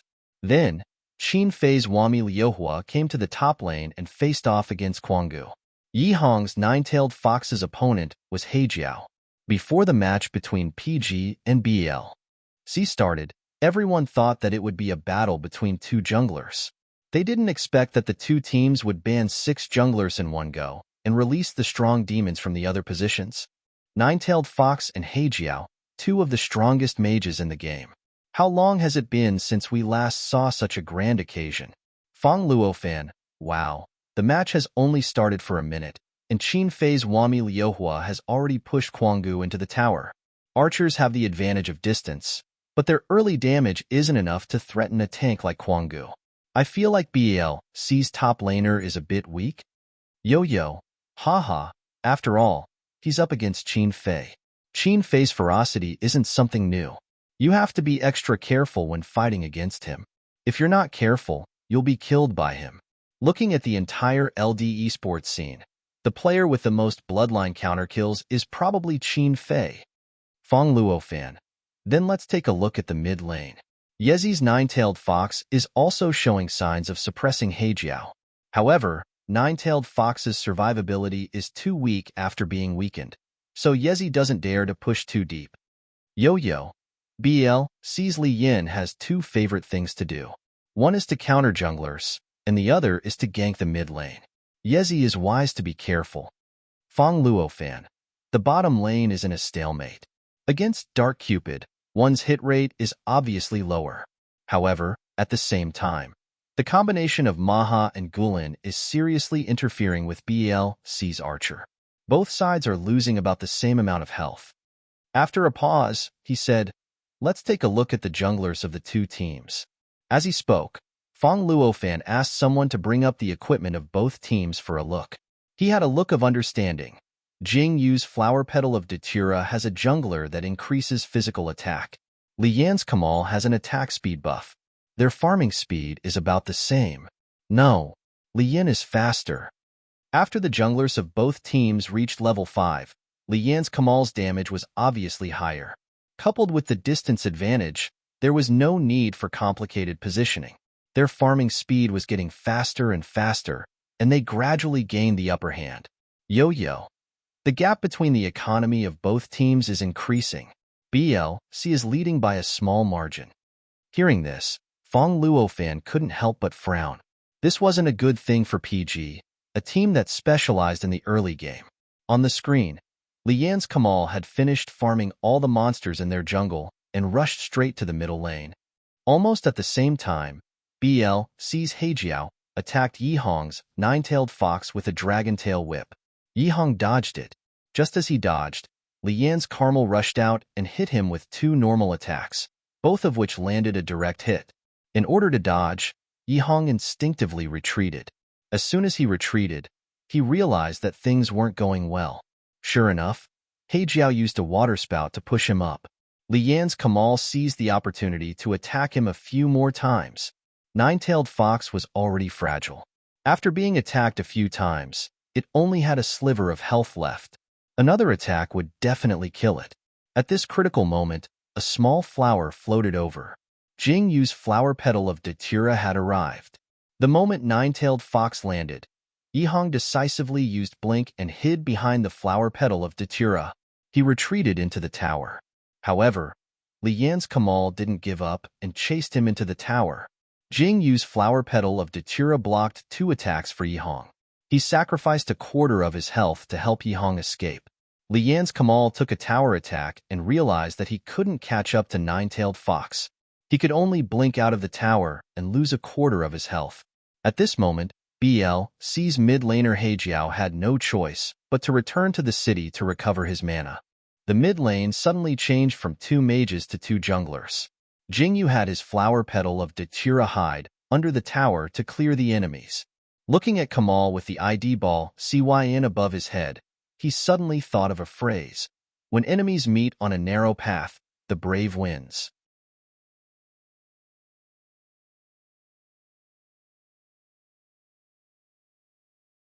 Chapter 115. As Jingyu cleared the minions in the middle lane, he kept an eye on Kamal's movements. He was ready to make a move. As expected of an archer, Kamal's speed of clearing minions was slightly faster than his flower petal of Datura, but only by a little. On Jingyu's side, when the last of the minions' HP was down, he decisively used a displacement skill. The purple flower directly floated over the minions. As it finished off the last of the minions, it appeared in front of Kamal and threw a flower at him, not giving him a chance to react at all. Hit! Jingyu has launched an attack on Li Yin. Fong Luofan exclaimed excitedly. He knew that the audience was looking forward to this scene. They all wanted to know which of the two highly anticipated junglers was more skilled. Kamal retreated into the tower to counterattack. Hit! Jingyu deliberately waited for Kamal to hit him before using his third skill, invisibility. Then, he flashed into the tower and attacked Kamal at close range. He successfully hit Kamal. Kamal's HP dropped rapidly. He decisively used heal and barely managed to raise his HP. Then, he flashed away and threw out a big move as he ran away. Kamal's big move, Death Vortex, kept dragging the flower petal of Datura into the center of the green vortex. Jingyu's flower petal of Datura took a damage from the tower and another big move. Even after using heal, he only had a sliver of HP left. However, he didn't even blink as he calmly used his big move, Sky Blooming Flower. The girl in the purple dress instantly split into countless petals and swept toward Kamal. This big move with displacement skill completely ignored the distance that Kamal flashed away and cleanly took away his remaining HP. System, Flower Petal of Datura, 1 kill. System, Enemy Kamal has been killed. Amazing! Fong Luofan almost blurted out the word amazing, but he swallowed it back down. Jingyu has successfully killed Li Yin. Amazing! Yo-Yo was a little worried, but his position is not good. Can he escape? As soon as he finished speaking, he saw Jingyu's flower petal of Datura use the newly refreshed flying flower. Before the image of him returning to his human form appeared, he directly condensed into a small flower and floated out of the defense tower. He squatted in the bushes and clicked to return to the city. The moment he flew out of the defense tower, his HP dropped to single digits. It was only when he walked back to the city that his HP recovered to double digits. The enemy player Hejiao returned after healing himself. He charged straight into the bushes in the middle lane and decisively cast a skill at the bushes where the flower petal of Datura was. However, almost at the same time as he released the skill, the flower petal of Datura's return to the city ended. She had returned. Fong Luofan's heart almost stopped beating. Let's go back. Jingyu survived. That was too thrilling. Yo-yo. If Hejiao had arrived one step earlier, Jingyu would have been killed. Oh my god, just a little bit more. Let's take a look at the replay just now. Please switch to Li Yan's perspective. Fong Luofan's heart still palpitated as he explained. To be honest, Jingyu had taken too much of a risk by taking this kill. However, it was still considered PG style. Soon, the screen replayed the scene from Li Yan's perspective. First, the flower petal of Datura moved and followed up with a flower strike. Very suddenly, she gave Kamal the first blow. Displacement followed by flower strike. Poison stack 2. Then, Kamal reflexively counterattacked. As a result, the flower petal of Datura's passive flower rage. Poison stack 3. The flower petal of Datura turned invisible and disappeared from Kamal's perspective. Kamal knew that danger was approaching and decisively entered the tower. However, he didn't expect the flower petal of Datura to use blink at this time and chase after him to attack. When the flower petal of Datura attacked the enemy while invisible, the damage and poison stack multiplied. Poison stack 6. Poison stack 6. Yo-Yo couldn't believe her eyes. The match has only been going on for 6 minutes, and poison stack 6 has already appeared. Jingyu is too scary. Fong Luofan. Because the match has only been going on for 6 minutes, the poison stack didn't deal enough damage. Li Yan was able to recover his health with a heal. However, in order to kill him, Jingyu didn't hesitate to take his tower damage and used a big sword to kill him. Yo-Yo. Yuta Silk Blood Kill. As expected of a PG's jungler. At this moment, Jingyu, who had returned to his own territory to recover, felt his heart beating violently. He was both excited and a little scared. At his current level, he was confident that he could kill Kamal. Although the chase seemed thrilling, it was actually all within his calculations.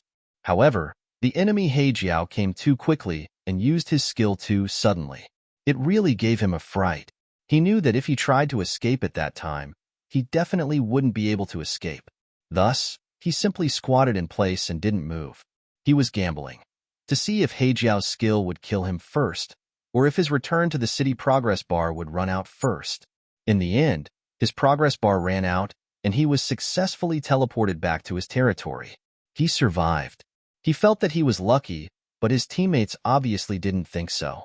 Yihong. Awesome. Little Jingyu, what you did just now will definitely make it onto the official video. Luo Yiming. Fuck, Jingyu. You killed Li Yan. That's Li Yan we're talking about. Hanlong. You're the #1 jungler in the country. Jingyu was a little embarrassed by the praise.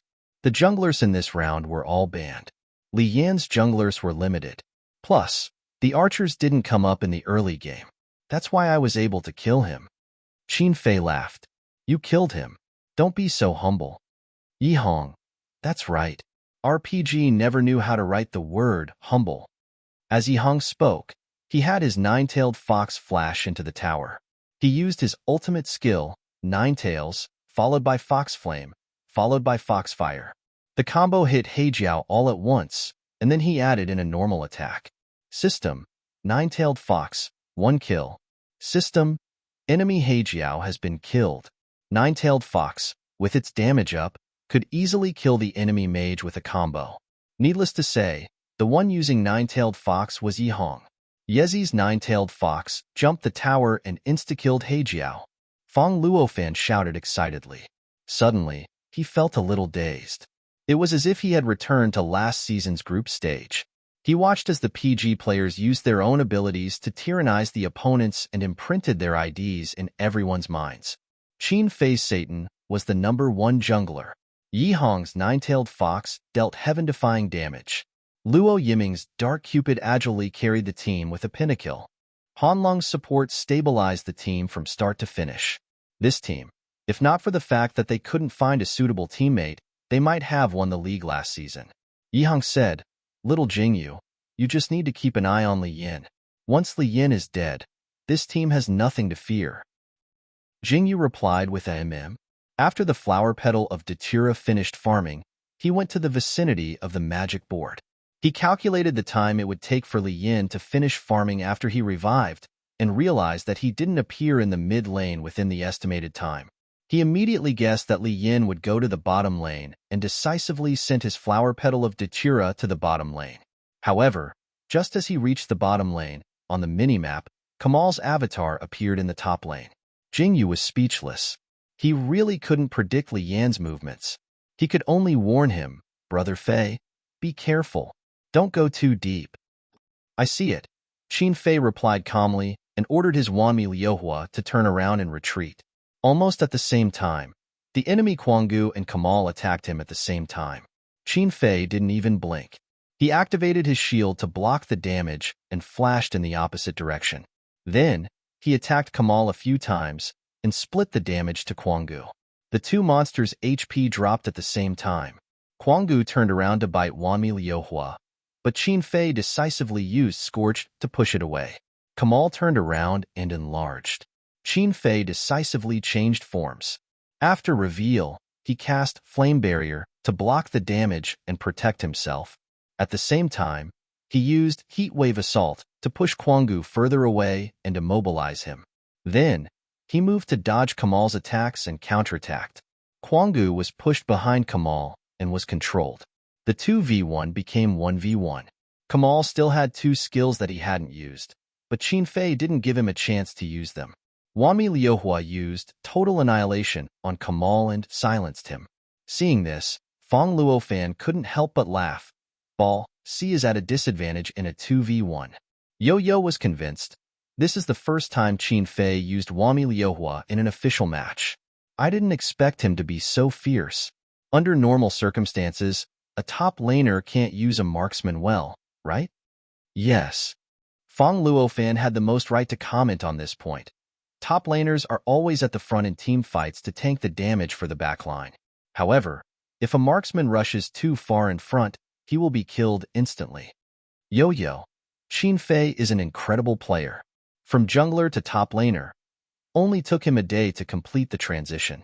Now, he's so good at marksman. Fong Luofan. It's also related to Wanmi Liuhua's skills. If it were any other marksman, such as Maha or Centaur, Qin Fei's strategy would be no different from suicide. Li Yin knew that he had missed the opportunity to kill Wanmi Liuhua. However, with Wanmi Liuhua blocking his escape route, hesitating now would only result in 2 deaths. He could only bite the bullet and rush up to Qin Fei's Wanmi Liuhua. In the end, he was the first to die. However, Qin Fei's Wanmi Liuhua only had a sliver of health left. "Kill him," Li Yin ordered the Kuanggu. The freed Kuanggu rushed towards Wanmi Liuhua and was about to finish him off. However, at that moment, Yi Hong's nine-tailed fox arrived and used a series of skills to kill the Kuanggu almost instantly. Of course, the enemy's Heijiao also chased after them. However, Yi Hong had already bought enough time for Qin Fei. Wanmi Liuhua successfully escaped. After returning to his own turret, he did not hesitate and continued to rush towards his territory. Everything happened in an instant. In the end, PG got 2 kills while BAL-C got nothing. Oh my god. PG traded 0 for 2. Yo-Yo couldn't believe her eyes. BAL-C is one of the teams with the highest chance of winning the championship this season. They haven't even gotten a single kill since the start of the match against PG. This is unbelievable. Fong Luofan felt that PG and BAL-C were in for a good show. His heart was excited, but he could only pretend to be calm. This round, the jungler is completely banned. BAL-C is at a disadvantage. Li Yin locked onto Carmel in the end, but he didn't move. He doesn't have an advantage in either harvesting or escaping. Perhaps he should have taken Wendy. Yo-Yo. However, Wendy is a novice fiend and doesn't have enough damage. If he took Kamal, he would have a better advantage in the later team battle. At 10 minutes, Qin Fei's Wanmi Liuhua successfully killed Kuanggu. He took the lead to BAL-C's first turret. Li Yan's Kamal stared at Yi Hong's nine-tailed fox. With Heijiao's help, he managed to kill him twice. Both times, he managed to escape from Jing Yu's flower petal of Datura. However, He Jiao was not so lucky. He died twice to the poison of the flower petal of Datura. The bottom lane was in a deadlock from the start. At 12 minutes, Luo Yiming lost his patience and let his Maha pass the second turret. Unfortunately, he did not manage to kill the enemy Dark Cupid. He almost died under the turret and was saved by Hanlung's shield. Unlike Luo Yiming, who was getting more and more impatient, Jingyu was getting more and more stable. After facing off against Li Yin a few times, his nervousness before the match had completely disappeared. Now, he only wanted to win. Yiming, stay calm. Just defend the bottom lane. Brother Fei, go to the middle lane. I'll lead the top lane. After Jingyu let his flower petal of Datura kill the minions in the top lane, he rushed to the middle lane. Here I come. Middle lane turret. System. Flower petal of Datura. Destroy the enemy turret. This way, BLC lost vision of the middle lane and PG gained the advantage of stealing the dragon. Stealing the dragon? Jingyu looked at the situation on the minimap. Quangu went to the bottom lane. Let me see where Kamal is. It's also in the bottom lane. I can steal the dragon. Gather in the middle lane and steal the dragon.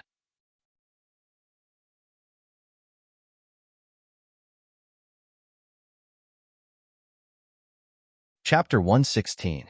Following Jingyu's order, all PG members, except for Luo Yiming, gathered towards the magic dragon. Luo Yiming, I'll guard the tower. Jingyu, no, you just have to attract their attention. Don't die. System Maha, 1 kill. System, enemy Heijiao has died. Jingyu, == alright. He should be worried about Luo Yiming's opponent. Luo Yiming was fighting 1 against 5 in the bottom lane. After taking Heijiao's head, he had no choice but to retreat under the intense attacks. But because of his low health, BLC's members didn't want to give up this opportunity and rushed into the tower, trying to kill him. Luo Yiming could only give up on the tower and retreat, while at the same time counterattacking. System, Kamal, destroy our defense tower. System, Maha, double kill. System, enemy Quangu has died. System, Kamal, 1 kill. System, Maha has died. After taking 2 heads in a 1 against 5 situation, Luo Yiming had done his best, but in the end, he was killed by Kamal's big move. However, he had bought enough time for PG. Don't forget, in this round, Qin Fei took Wami Liuhua. Although Qin Fei's Wami Liuhua dropped a defensive item, he was still an archer, so he killed the dragon quickly. Almost at the same time that Luo Yiming's Maha died, the magic dragon's low health was killed by Jingyu's flower petal of Datura. System, flower petal of Datura, conquer the magic dragon. System, the magic dragon army is about to attack. Yo-Yo. PG left 1 to deal with BLC alone in the bottom lane, while the others took the opportunity to steal the magic dragon. This strategy is too good. One's Maha god is moving. Yes, 1 is very good. Fong Luofan was very pleased. Luo Yiming was someone that he personally poached from Kid. I think BLC's Li Yin should know that PG was stealing the dragon, so he wanted to take down the 3 towers in one go before PG could steal the dragon.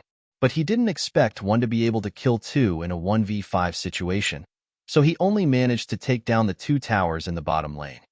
After Jingyu snatched the dragon, he immediately returned to the city and headed straight for the bottom lane. He cleared out the enemy troops and protected the last tower at the bottom lane. Then, it's time to counterattack. Jingyu shouted, hit the magic board. Hit the magic board. Jingyu, push the middle, wave after wave. Jingyu, wave after wave. Under Jingyu's command, PG took down the magic dragon and went to the middle lane. Qin Fei's Wami Liuhua overtook the tower and killed the enemy Dark Cupid. He wanted to continue to kill Kamal, but he escaped with Blink. But it didn't matter. They took down the second tower in the middle lane. Soon, the magic dragon army arrived, and PG pushed forward with the army. Yi Hong's Nine-Tailed Fox's triple kill, Qin Fei's Wami Liuhua, and Luo Yiming's Maha God hit the tower together, and the enemy tower's status bar dropped to the bottom. Then, Qin Fei's Wami Liuhua continued to deal with BLC in the middle lane, and Luo Yiming was called to the bottom lane tower by Jingyu. After 3 waves of Magic Dragon Army, although PG didn't seize the opportunity to win in one wave, BLC only had 1 tower left in the top lane. At this moment, BLC's army split into 3 lanes and cleared out the creeps. Fong Luo fan. PG's economy is in the lead. Yo-yo. BLC is in a passive position. As soon as the 2 casters finished speaking, a system notification flashed on the screen. System, Wanmi Liuhua, destroy the enemy tower. BLC's last tower was finally taken down by Qin Fei, and there was no suspense in the outcome of this match. Sure enough, a few minutes later, PG followed the creeps into BLC's territory, and before they could clear out the creeps, they had successfully destroyed their territory. PG takes the lead and scores 1 point. Seeing this result, Fong Luofan's hanging heart finally settled down. Yo-Yo couldn't help but sigh. The 2 archers are really quick to hit the towers. Once they get the upper hand, the game is simply one-sided. Fong Luofan. The junglers of both sides didn't perform well in this match. On the contrary, Qin Fei's Wami Liuhua made everyone's eyes light up. Yezi's 9-tailed fox is also as strong as ever. Yo-Yo.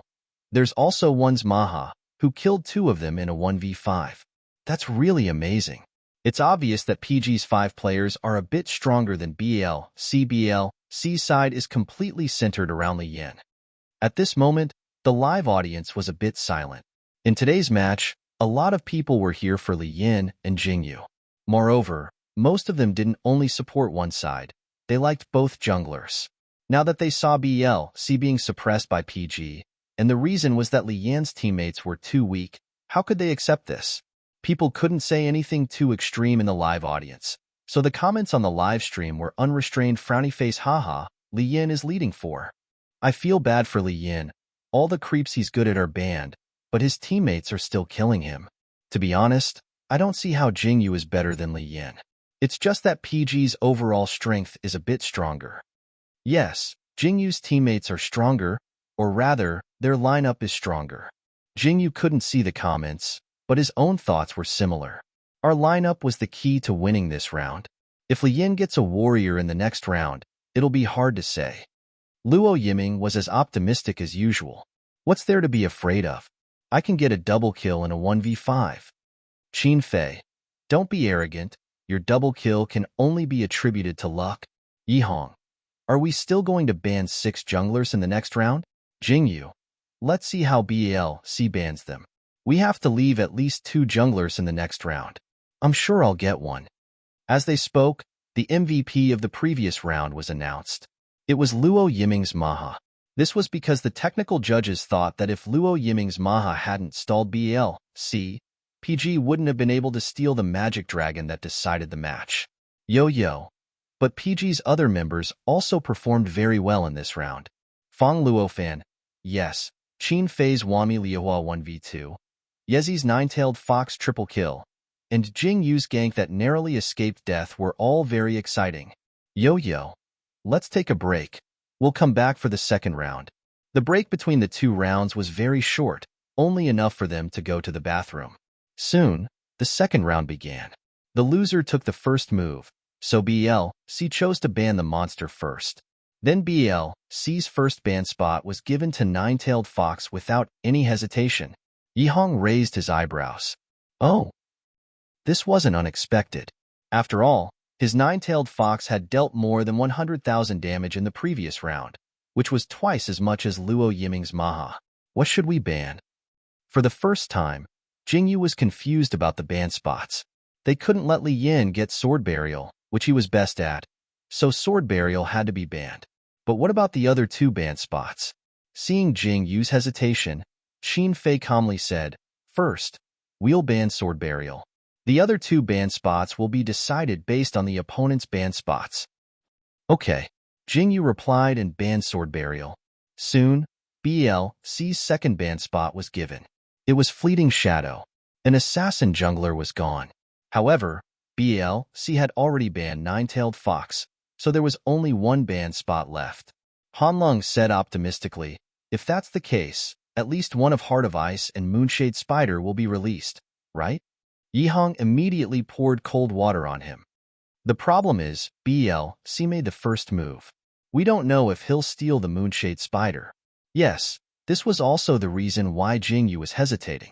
If they didn't ban the Moonshade Spider, what if it was stolen by Li Yin? But if they banned it, what would they use as a jungler? Ban it. In the end, it was Qin Fei who made the decision. Ban the Moonshade Spider. The other party knew how to use both Elemental Soul and Catoptric Deflection. If they really planned on snatching the Moonshadow Spider, no matter which control-type demon they used, they would be able to coordinate with Li Yin. Furthermore, a Moonshadow Spider coordinated with a control-type demon was basically unbeatable. This was true for other teams, and it was also true for their PGs. Therefore, they had to ban the Moonshade Spider if they had a backup. Feng Luo fan. This way, both sides have already banned 3 junglers. I wonder what the last 2 positions will be? Yo-Yo. BLC made the first move this round. If the junglers are banned too thoroughly, it will be disadvantageous for PG's Jingyu. On PG's side, Yi Hong was already teasing Jingyu. If we ban another 5 junglers this round, little Jingyu, you don't have to play anymore. Just send a support to follow behind us and buff us. Luo Yiming. Ha ha ha ha ha. Poor Jingyu. Hanlong.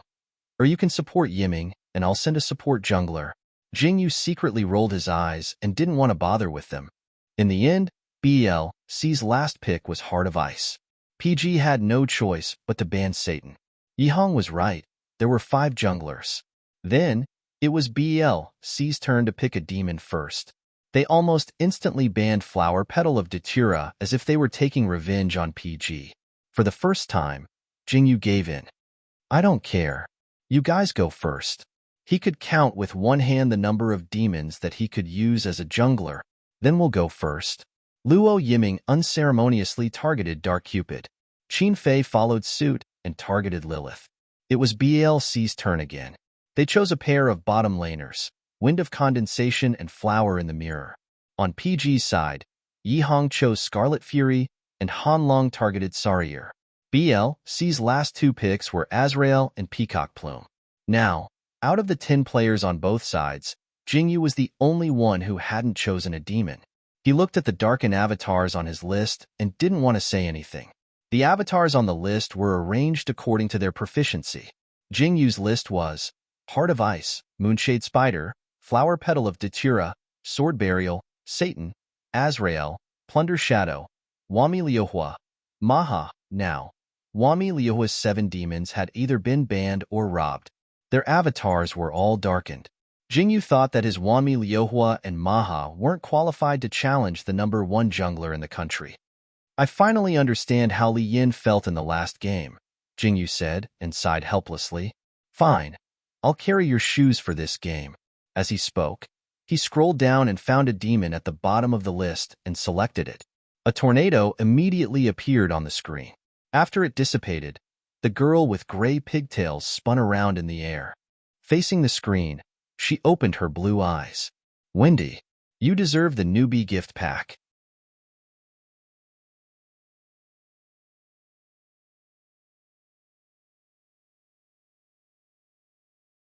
Chapter 117. Yo-Yo. Jingyu has chosen Wendy. Locked. Following the commentator's words, the audience went wild. Wendy. Awesome. Fuck. Wendy. She's going to cause trouble. I'm looking forward to this match. This was the first time Jingyu had used Wendy as a jungler. In addition, this was also the first time Wendy had appeared in an official match. As for whether Jingyu had used Wendy as a monster before, he didn't know. In response to his teammates' questions, he only said, in my previous account, Wendy's proficiency was second only to Sword Burial. Yi Hong was silent for a moment, then he couldn't help but sigh. Little Jingyu, why do you always like to use unpopular monsters? Jingyu hummed and replied uncertainly, probably because it looks good. Wendy was at least the most beautiful monster in the newbie gift pack. She was a little lowly with silver-gray pigtails. Her eyes were as blue as the clear sky. As she flew in the air, her skirt fluttered, revealing her slender legs. However, looking good was one thing, and whether or not she was useful was another. Wendy and Heart of Ice were both flower vases in the eyes of most players, but they were completely different. Heart of Ice was an assassin-type jungler. Her skill tolerance was very low, but her damage was very high. As long as she had enough technical support, she could become very strong. In other words, how effective she could be was completely determined by the player's control. As for Wendy, her HP, defense, and damage were all between a warrior and an assassin. Her skills were easy to understand, her tolerance was high, and she could learn them quickly. This was a common characteristic of newbie monsters, but it was also a fatal flaw of newbie monsters. Their upper limit was too low. The things that Wendy could do and the damage that she could cause were too limited. Ordinary players might be able to use her 10,000 times better than Heart of Ice, but professional players would feel that their abilities were limited. No matter how strong a player was, they could only do so much with Wendy. This was the real reason why Wendy almost never appeared in official matches. However, the commentator and audience were still full of anticipation for Jingyu's Wendy. After all, Jingyu had created too many miracles with different demons. It was as if no matter what kind of demon he played, he could always reach new heights. Why not use Wanmi Liuhua? Luo Yiming asked. Jingyu said, I'm not good at shooting. I need to practice. It would have been fine if his opponent had been someone else, but if his opponent was Li Yin, Jingyu felt that it was no different from sending himself to death. Didn't Li Yin die miserably in the previous round when he had Kamal? What about Quangu? Yihong asked. Jingyu. Too little displacement, not enough damage. After all, the Quangu was a tank, so it was more suitable for them to go up. There are still too few demons in Limited. Han Long couldn't help but complain about the game. After this season, there will be new demons. Jingyu didn't comment. Soon, the two sides finished adjusting, the countdown ended, and they entered the battlefield. In this round, the camera cut to Jingyu's Wendy from the beginning. After all, the other demons had played many times, and only his Wendy was playing for the first time. Yo-Yo. Even a novice fiendish demon is being used. He's really been forced. Fong Luofan laughed helplessly. After all, both teams' junglers are very strong. In this game, both sides chose to target junglers, so Jingyu and Li Yin couldn't get the demons they were good at. They had to find another way. Yo-Yo. Ha ha ha, yes, another way. In the previous round, Li Yin was forced to use Kamal. To be honest, Kamal is very strong in the late game. Unfortunately, Ball C's opponent was PG, and the game ended in the early game. Fong Luofan. Yes, archers are very good in the late game, and PG is more suitable for the early game. This is probably one of the reasons why Jingyu would rather use Wendy than archers. Soon, 5 minutes passed. Jingyu's Wendy reached level 6 and had a big move. He immediately had Wendy rush to the bottom lane and crouch in the grass. In this round, Luo Yiming, who had obtained the life item, was like a fish in water. He suppressed the enemy team's wind of condensation in the tower. The enemy team's flower in the mirror threw out control spells from time to time, and Luo Yiming was able to get Dark Cupid to escape in time. At this moment, Li Yan's flower petal of Datura rushed over. Long before he came over, Jingyu had already warned Luo Yiming.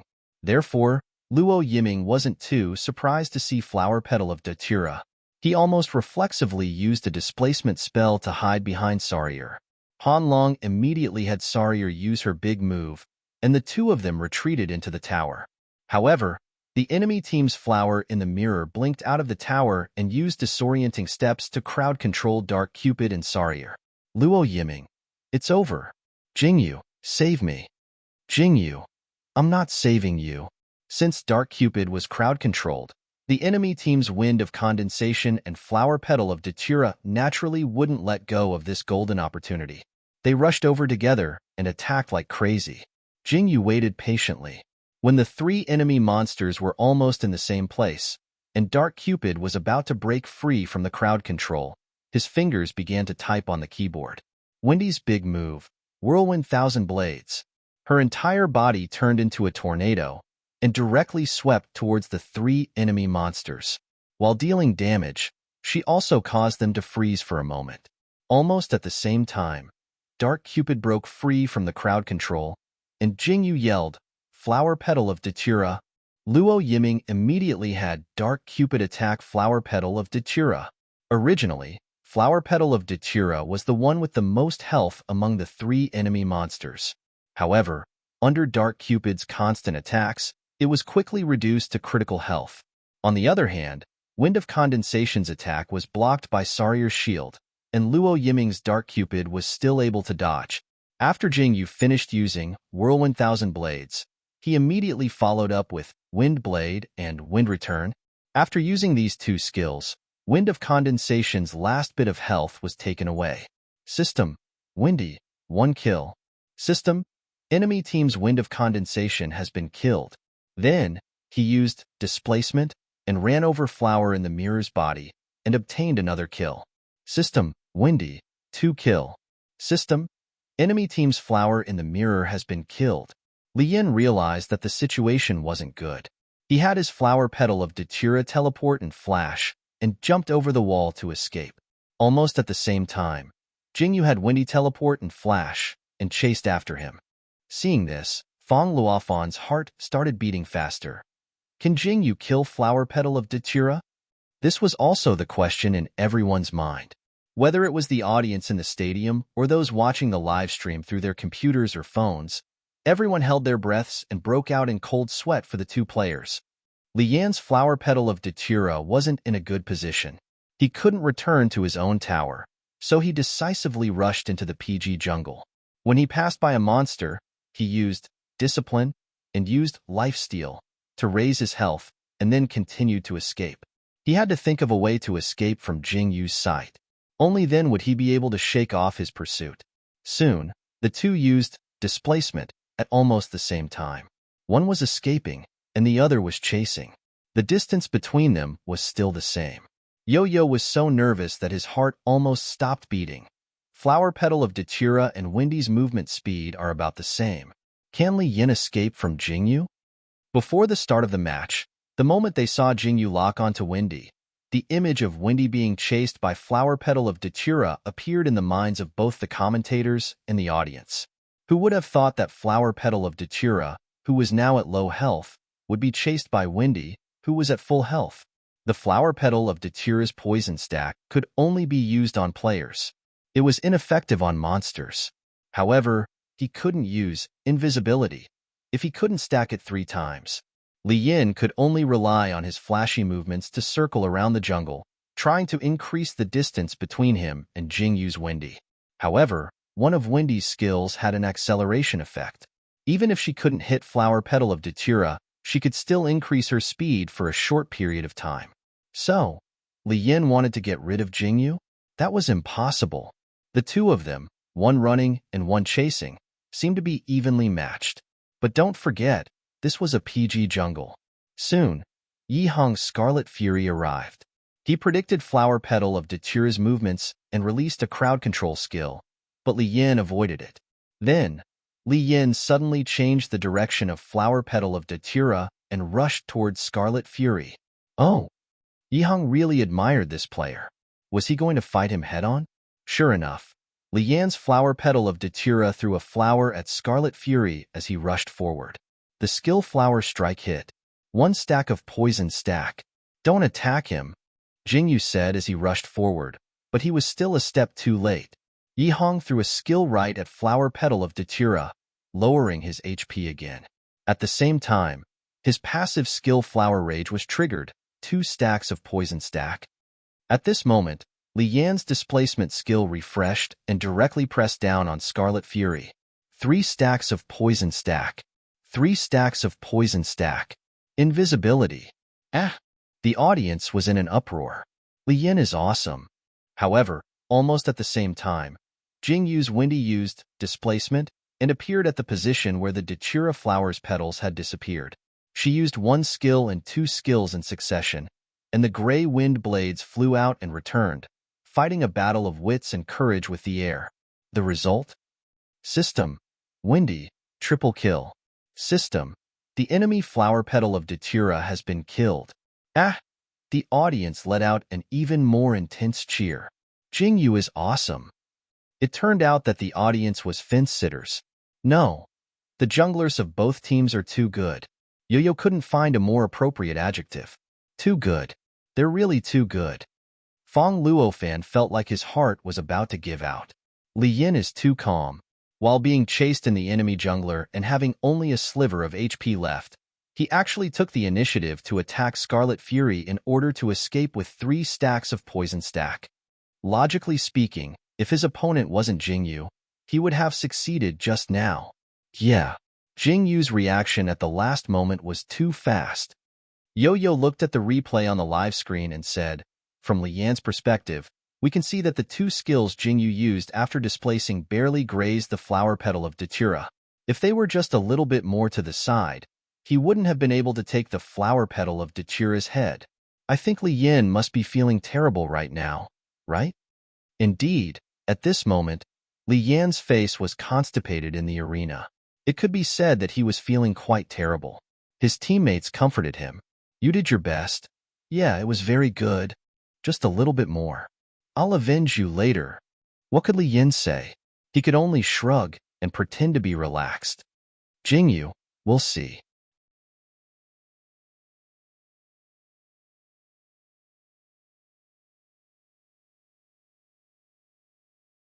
Chapter 118. Although this battle didn't prove that Jingyu was stronger than Li Yan, it at least proved that Jingyu wasn't weaker than Li Yan. In the eyes of ordinary players, Flower Petal of Datura and Windy weren't strong junglers, but they were played so well by the 2 of them. Before the match started, the audience was still teasing them. The junglers of the 2 teams can go back to sleep. They can just be dogs for their teammates. Ha ha ha, from the core of the team to the mascot of the team. What happened? Now that the competition had started, after witnessing such an exciting battle royale, the audience was dumbfounded. Awesome. Your father is still your father. As expected of the number 1 in the country. The commentator was also very excited. Yo-Yo. This battle will be recorded in the history books. Fong Luofan. I don't know if it will be recorded in the history books, but tonight's highlights will definitely include that scene. Soon, Li Yan's flower petal of Datura revived and continued to farm. Ball C's economy was slightly behind, but there was still a chance for them to catch up. What PG needed to do was to seize the advantage and win the match as soon as possible. However, in the next 10 minutes, the 2 teams were in a stalemate. In the top lane, Ball C's Azrael was very strong, with high health, high defense, and high damage. Qin Fei's Lilith could barely suppress him, but he couldn't kill him. The later the game went on, the weaker Lilith's late-game damage wasn't high, so she could only fight in the early game. In the middle lane, Yihang's Scarlet Fury and Peacock Plume were already at a disadvantage. They were also worried that Li Yan would catch them, so they were restricted. It was already good enough that they could protect their own tower. The bottom lane was still okay. Luo Yiming's Dark Cupid almost destroyed Ball C's tower, but Flower in the Mirror's crowd control made him doubt his life. In the end, it was Jingyu's Windy who rushed into the tower and stole it the moment the minions entered the tower. System, Windy. Destroy the enemy's defense tower. However, almost at the same time, Li Yan's flower petal of Datura turned invisible and sneaked into PG's mid-lane tower to kill Scarlet Fury. Then, together with Peacock Plume, they took down the mid-lane tower. System, flower petal of Datura, kill. System, Scarlet Fury has died. System, flower petal of Datura, destroy our defense tower. This game has completely turned into a showdown between the junglers of the 2 teams. Yo-Yo couldn't help but sigh. It wasn't so obvious in the previous game, but in this game, the rhythm of both sides is clearly led by the jungler. That's right, Fong Luofan said. Wherever the jungler goes, there will be a fierce battle. Now that PG's mid lane tower has been destroyed and they have lost vision of the mid lane, BLC has gained the advantage of fighting the dragon. Will they steal the dragon? This was also what Jingyu was worried about, so he immediately ordered the others to rush to the mid lane. After he brought the minions of the bottom lane over, he rushed over as well. The team battle was much faster than expected. The one who started the team battle was BALC's support Flower in the mirror. He blinked and cast a big spell, controlling PG's Lilith, Scarlet Fury, and Sarier. Only Luo Yiming's Dark Cupid was able to escape. Other than Li Yan's flower petal of Datura, the rest of BLC's players all rushed towards PG. Azrael lured Lilith away, leaving PG without the front line. The situation was very dangerous. Fortunately, Sarier cast a big spell in time, and PG seized the opportunity to counterattack. Yihang's Scarlet Fury cast a big spell and hit all the enemy monsters. Qin Fei's Lilith cast a big spell and directly suppressed the enemy's backline, causing Peacock Plume's big spell to miss and only hit Lilith. For a moment, the skills of the two teams flew everywhere, and their health dropped rapidly. At this moment, Li Yan's Flower Petal of Datura joined the battle. He teleported and killed Lilith, then cast a big spell towards PG's backline and took away Scarlet Fury. Then, he teleported again and used a skill on Dark Cupid, stacking 6 stacks of poison on him. After that, he ignored him and chased after Sarier. 1 kill, 2 kills, 3 kills, 4 kills. Almost at the same time, Jingyu's Wendy rushed into the battle from the back and teleported away Peacock Plume, who had the lowest HP. Then, she used 2 skills on Wind of Condensation, teleported away, and teleported again to kill Flower in the mirror. Then, she used her ultimate skill, Whirling Whirlwind Blade, and swept it onto Azrael's head. 1 kill, 2 kills, 3 kills, 4 kills. Luofan was speaking so fast that he couldn't even hear what he was saying. Li Yan's Flower Petal of Datura and Jingyu's Wendy joined the team battle one after another. Li Yan killed PG's Lilith first. Almost at the same time, Jingyu killed BALC's Peacock Plume. Li Yan's Flower Petal of Datura went big. He killed Scarlet Fury. Jingyu killed Wind of Condensation, then killed Flower in the mirror and went big. Li Yan caught up to Sarier and killed him. Dark Cupid died, poisoned to death. Now, only Li Yan's Flower Petal of Datura and Jingyu's Wendy are left on the battlefield. The ground was littered with corpses, and Flower Petal of Datura and Wendy were left with low HP. System notifications kept popping up on the screen, announcing the intensity of the team battle. But it wasn't over yet.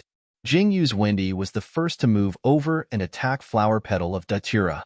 Li Yan immediately had Flower Petal of Datura dodge, but he was still hit by one of Wendy's skills, and his HP dropped to a critical level.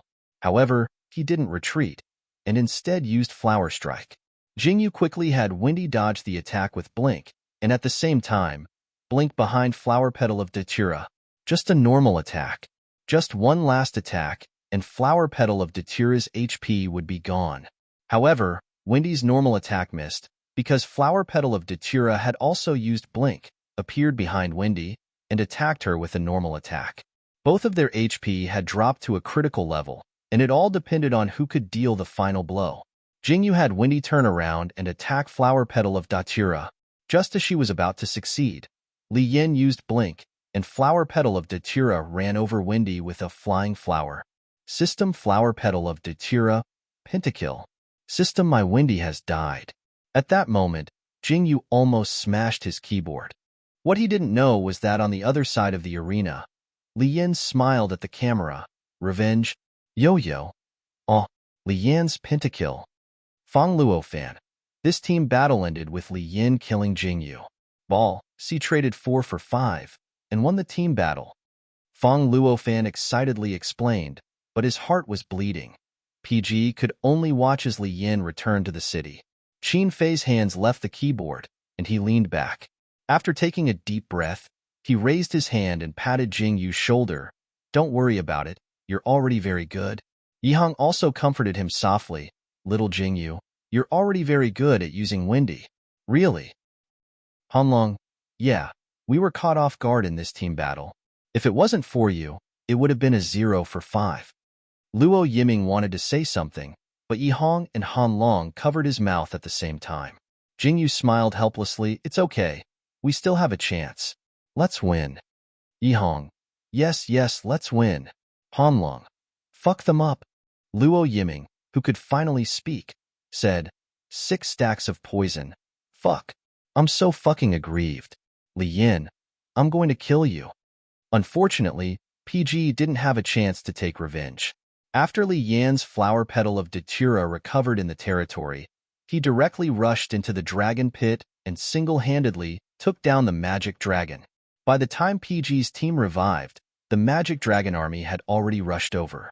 Li Yan's flower petal of Datura led the entire team to follow behind the army. When the enemy entered the tower on time, BLC's entire team was wiped out. Even Jing Yu's Wendy wasn't spared. In the end, BLC pushed down 2 towers in PG's mid lane and forced his way into PG's territory. He destroyed the territory and won the second game. When the 2 golden words victory appeared on the screen, the commentator and the audience were a bit emotional. Yo, what a pity for PG, Feng Luo fan. Yeah, it was so close. If PG had won the previous round, PG might have already won 2-0 against Ball C. However, there are no ifs in esports. The result is 1-1. They still need to fight another game. Yu, I think PG's losing this round has a lot to do with Jing Yu's magical beasts. Wendy is still pushing herself too hard as a professional player. Luckily, PG's went first again in the next round. Feng Luo fan. I wonder which demons will they ban this time? If there are still 6 junglers, Li Yan will have a hard time. On PG's side, Luo Yiming thought the same. We'll go first in the next game. Let's ban all the junglers. However, this time, Jingyu had a different idea. Forget it. Let's ban all of them. Huh. Luo Yiming thought he heard wrong. Ban all of them? Ban all the junglers? Yi Hong didn't quite agree. Little Jingyu, have you lost your mind? It's not that. Jingyu replied calmly. I'm just thinking that if we ban all the junglers, it will make it seem like we're afraid of Li Yan. Hanlong, that seems to be the truth. But I'm not afraid now, Jingyu said. Although his fighting style is hard to predict, after actually fighting him, I think I can. I can handle it. Yi Hong shrugged. Why don't you just say that you want to fight him fair and square? Jingyu, he saw through me. Yi Hong, it's not a good idea to ban junglers all the time. There aren't many demons in LD right now, so we can force him to use other types of demons. What about in the future? Yi Hong, in the future, no one's card pool can be completely banned. If we want to win, we have to fight him fair and square. Qin Fei didn't listen to what Yi Hong said and directly asked Jingyu, what do you want to use? Jingyu, we won't ban junglers. Let's see what the other side bans. Even if they ban all junglers, I still have a lot of choices. I'll use whatever is available. Qin Fei, okay, what's the order? Jingyu, Heart of Ice, Moonshade Spider, Sword Burial. Any one of these 3 is fine. Qin Fei, okay. But I'm guessing that the other side will ban Nine-Tailed Fox, Shadow Skimmer, and Moonshade Spider. It's fine if you take Sword Burial, but if you want to take Heart of Ice, you'll have to ban Sword Burial. Jingyu pondered for a while, imagining the feeling when he fought against Li Yan in the last round. His palms itched, and the blood in his body boiled uncontrollably. Then, he almost subconsciously said, I want to use Heart of Ice to fight against his Sword Burial. The others?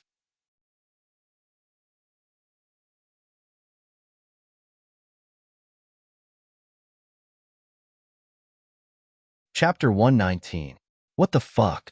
Yi Hong thought he had misheard. Little Jingyu, this is not the right way to fight. Luo Yiming seemed very excited. Jingyu, go. I respect you as a man. Han Lung also disagreed. Don't. Li Yan's Sword Burial is on the same level as Yezi's Nine-Tailed Fox. It's a must ban. Jingyu, calm down. Qin Fei was silent for a moment before he spoke again. How confident are you? Jingyu was also silent for a moment before he calmly said, 50-50. Qin Fei said, all right, let's use it. Yi Hong, Luo Yiming, and Han Long.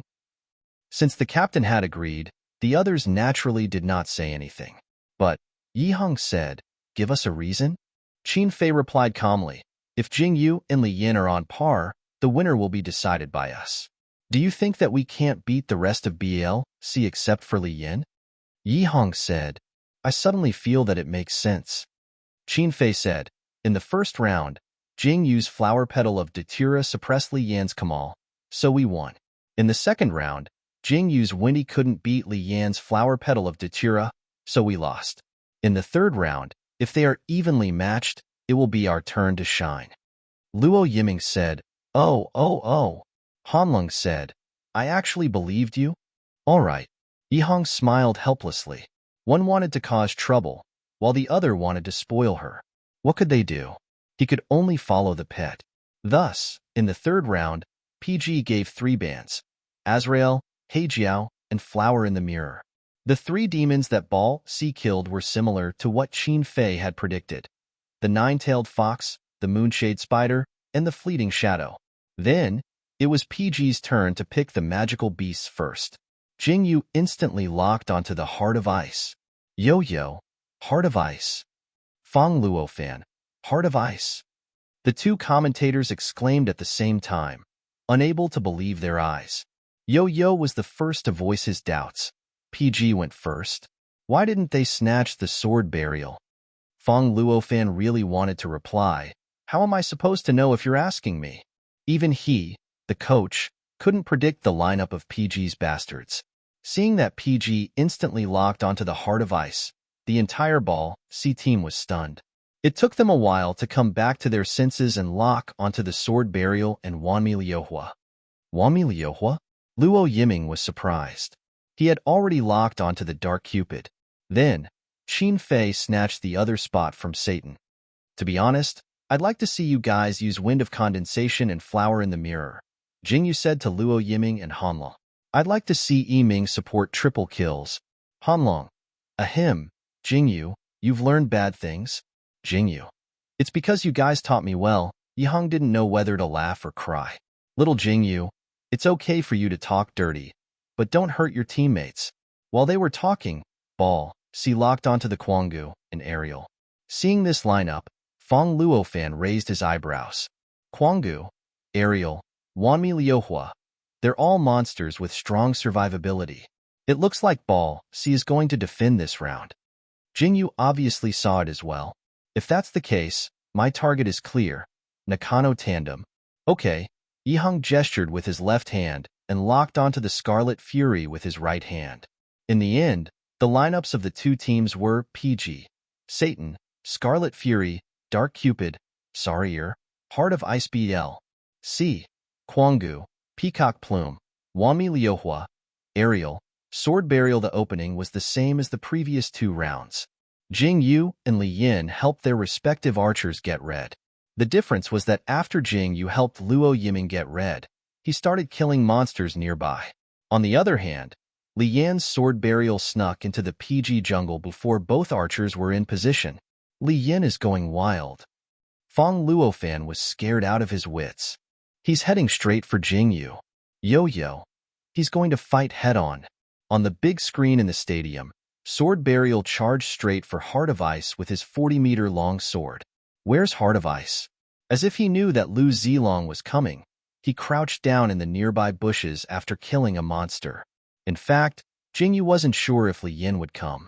However, looking at his previous competition videos, there were situations where he went into the jungle at the beginning of the game when he used Zongjin, especially since Jingyu had picked Heart of Ice. Everyone knew that Heart of Ice was extremely fragile. If it were Jingyu, he would also choose to go against the jungler at the beginning of the game if he had Buried Sword and his opponent was the assassin. Jingyu waited patiently for a while. When he didn't see Sword Burial, he thought that he was overthinking things. Just as he was about to come out and continue fighting, he saw a figure flash in front of him with a whoosh, giving him a fright. In order to find him, Li Yan's Sword Burial had even used his newly spawned displacement skill. What a ruthless person. However, since he had delivered himself to Lu Zilong, it saved him the trouble of looking for him. Jingyu's lips curled up. Heart of Ice released the newly spawned Snow Traction and connected it with Sword Burial, pulling him over. At this level, both of them only had 2 skills to use. Jingyu didn't have to worry about Sword Burial blocking his displacement skill. The battle was about to begin. On the screen, the commentator and the audience could only see the 2 demons entangling crazily in the jungle. They attacked, moved, and dodged. Regardless of whether it was Zongjian or Icy Heart, their health points were decreasing. Neither side had an absolute advantage. They were evenly matched in the truest sense of the word. However, Devil Lord was a 5v5 game. I'm holding him back. Yiming, come and kill him. Jingyu shouted. Almost at the same time, Luo Yiming's Dark Cupid used displacement skill to jump over the wall into the jungle. Then, just as Sword Burial refreshed and wanted to kill Heart of Ice in one go, Heart of Ice connected with Dark Cupid and pulled him over with a whoosh. At the same time, Dark Cupid rushed towards Sword Burial with a clear target. The two arrows he shot both hit their targets. System: Dark Cupid, 1 kill. System: Enemy Sword Burial has died. Enemy: BALCN, Sword Burial, my mouth is smeared with honey. Ally: PGGF, Heart of Ice, hee hee again? Ha ha ha. Seeing the interaction between the two players in the chat, Yo-Yo couldn't help but laugh out loud. It's rare to see players type in public chat during official matches. Li Yin and Jingyu, these two players, are really interesting. Fong Luo fan couldn't help but laugh as well. I think Li Yin wanted to fight Jingyu one-on-one at the beginning of the game, but Jingyu didn't fall for it. Jingyu has always prioritized the final outcome of a match. If I want to win, the one-on-one will wait until after the match. Yo-Yo, haha, you imitated him very well. Fong Luo fan. Speaking of which, Li Yin has always been quite willful. I've heard the recordings of his first few matches. Once he gets high, he completely stops commanding and doesn't care about his teammates.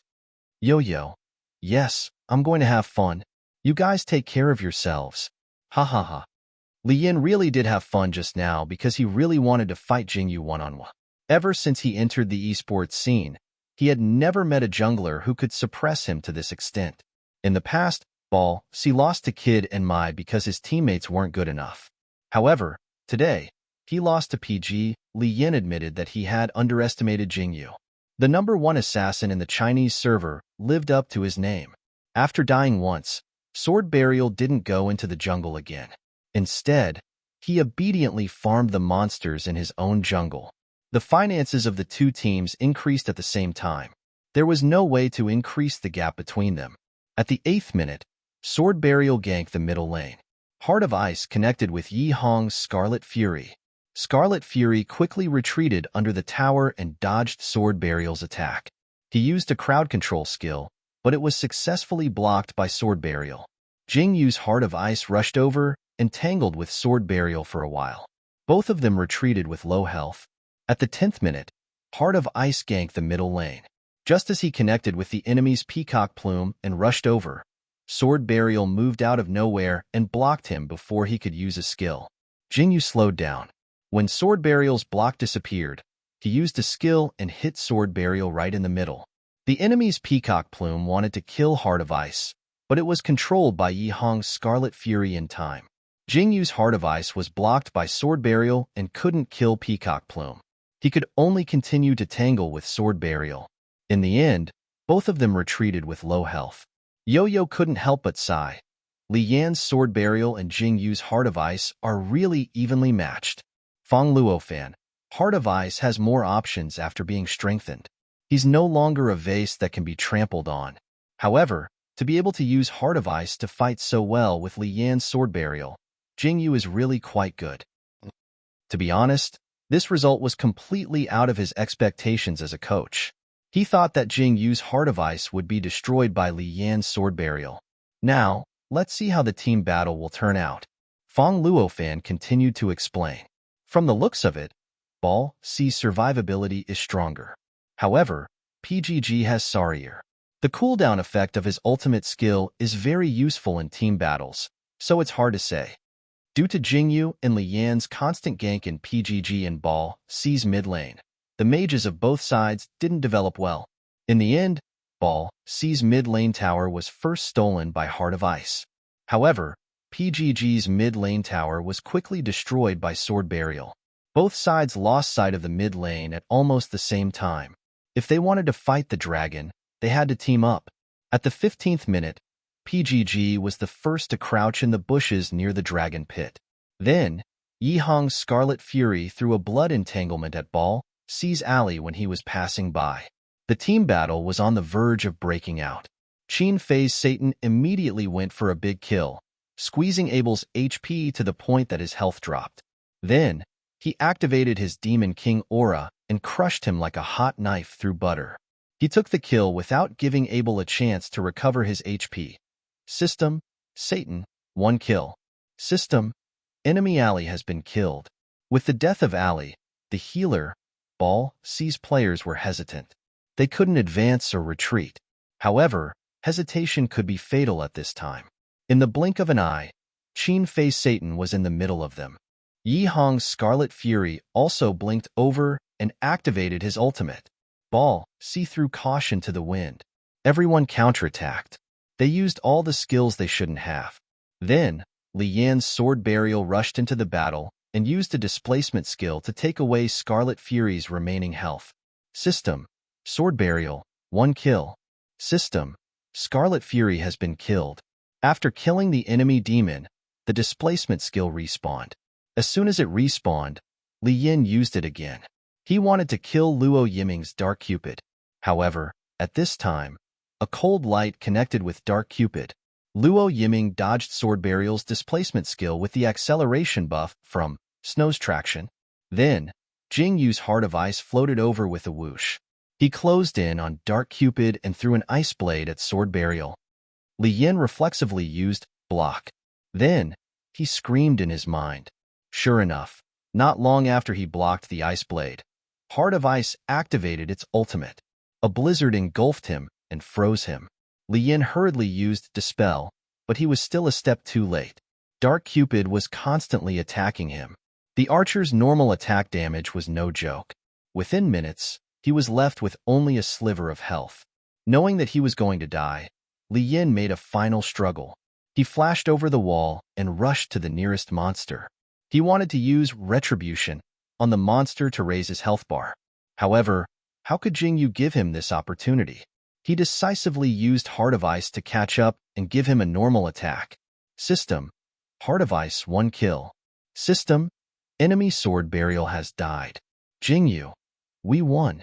As long as Li Yan's sword burial died, there was nothing to be afraid of.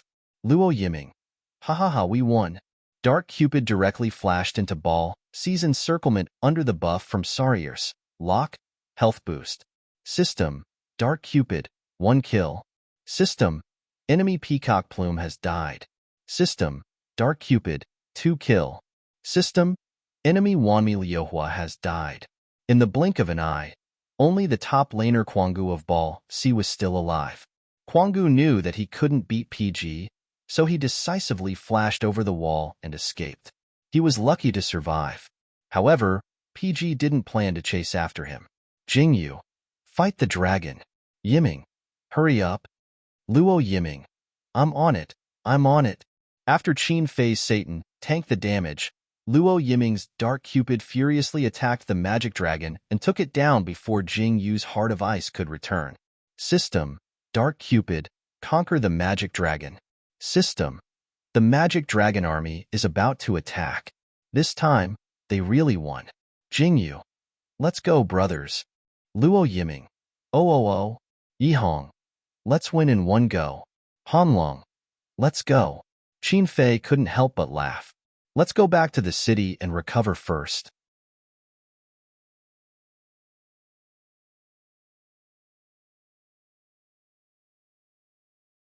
Chapter 120. After returning to the city to recover, they followed the Magic Dragon Army and attacked Ball C, taking down 2 of Ball C's towers. When Ball C revived, Yi Hong's Scarlet Fury revived as well.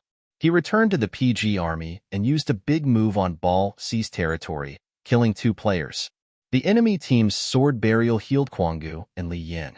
Quangu retreated to a fountain, while Li Yan attacked Heart of Ice. However, Jing Yu ignored him. After dodging his attack, he snuck into Ball C's territory and then snuck out again. Sword burial couldn't kill him, so he could only clear the minions.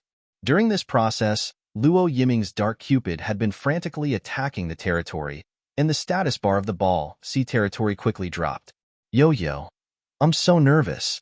Is PG going to destroy Ball C's territory first, or is Li Yan going to clear the minions first? Fang Luo fan, I think PG is going to win. As soon as the 2 commentators finished speaking, the word victory appeared on the big screen in gold. Fang Luo fan was so excited that he almost flipped the table. PG won. PG defeated Ball C 2-1. Yo, Let's congratulate PG for getting another point. Thank you to both teams for giving us such an exciting match. Some of the audience cheered, while others were depressed. Ball C wasn't as popular as Kid and Mai, but Lian had a lot of fans. From their point of view, Lian's loss in this round was entirely due to her teammates dragging her down. When these fans went home that night, they would turn on their computers and go online. So far, Lian's teammates had been the scapegoat for too many things. Almost every time Ball C lost a match, they would be chased and scolded by Lian's fans. They weren't as skilled as Kid. They weren't as skilled as archers. They weren't as skilled as SKR. They weren't as skilled as Rule. They weren't as skilled as archers. They weren't as skilled as SKR. However, they were pro players after all. They weren't at a disadvantage against PGs, which proved that their strength wasn't as bad as others said. But because Li Yin was stronger, the halo above her head was too dazzling, completely overshadowing their brilliance. Sometimes, I really envied PG's players. Everyone had their own unique playstyle. That way, even if their teammates were too strong, their own brilliance wouldn't be completely overshadowed. When the two teams left the competition room and returned to the stage downstairs, the difference in atmosphere was obvious. PG's players were chatting and laughing. On Ball C's side, everyone was depressed. Lian's teammates were even more helpless.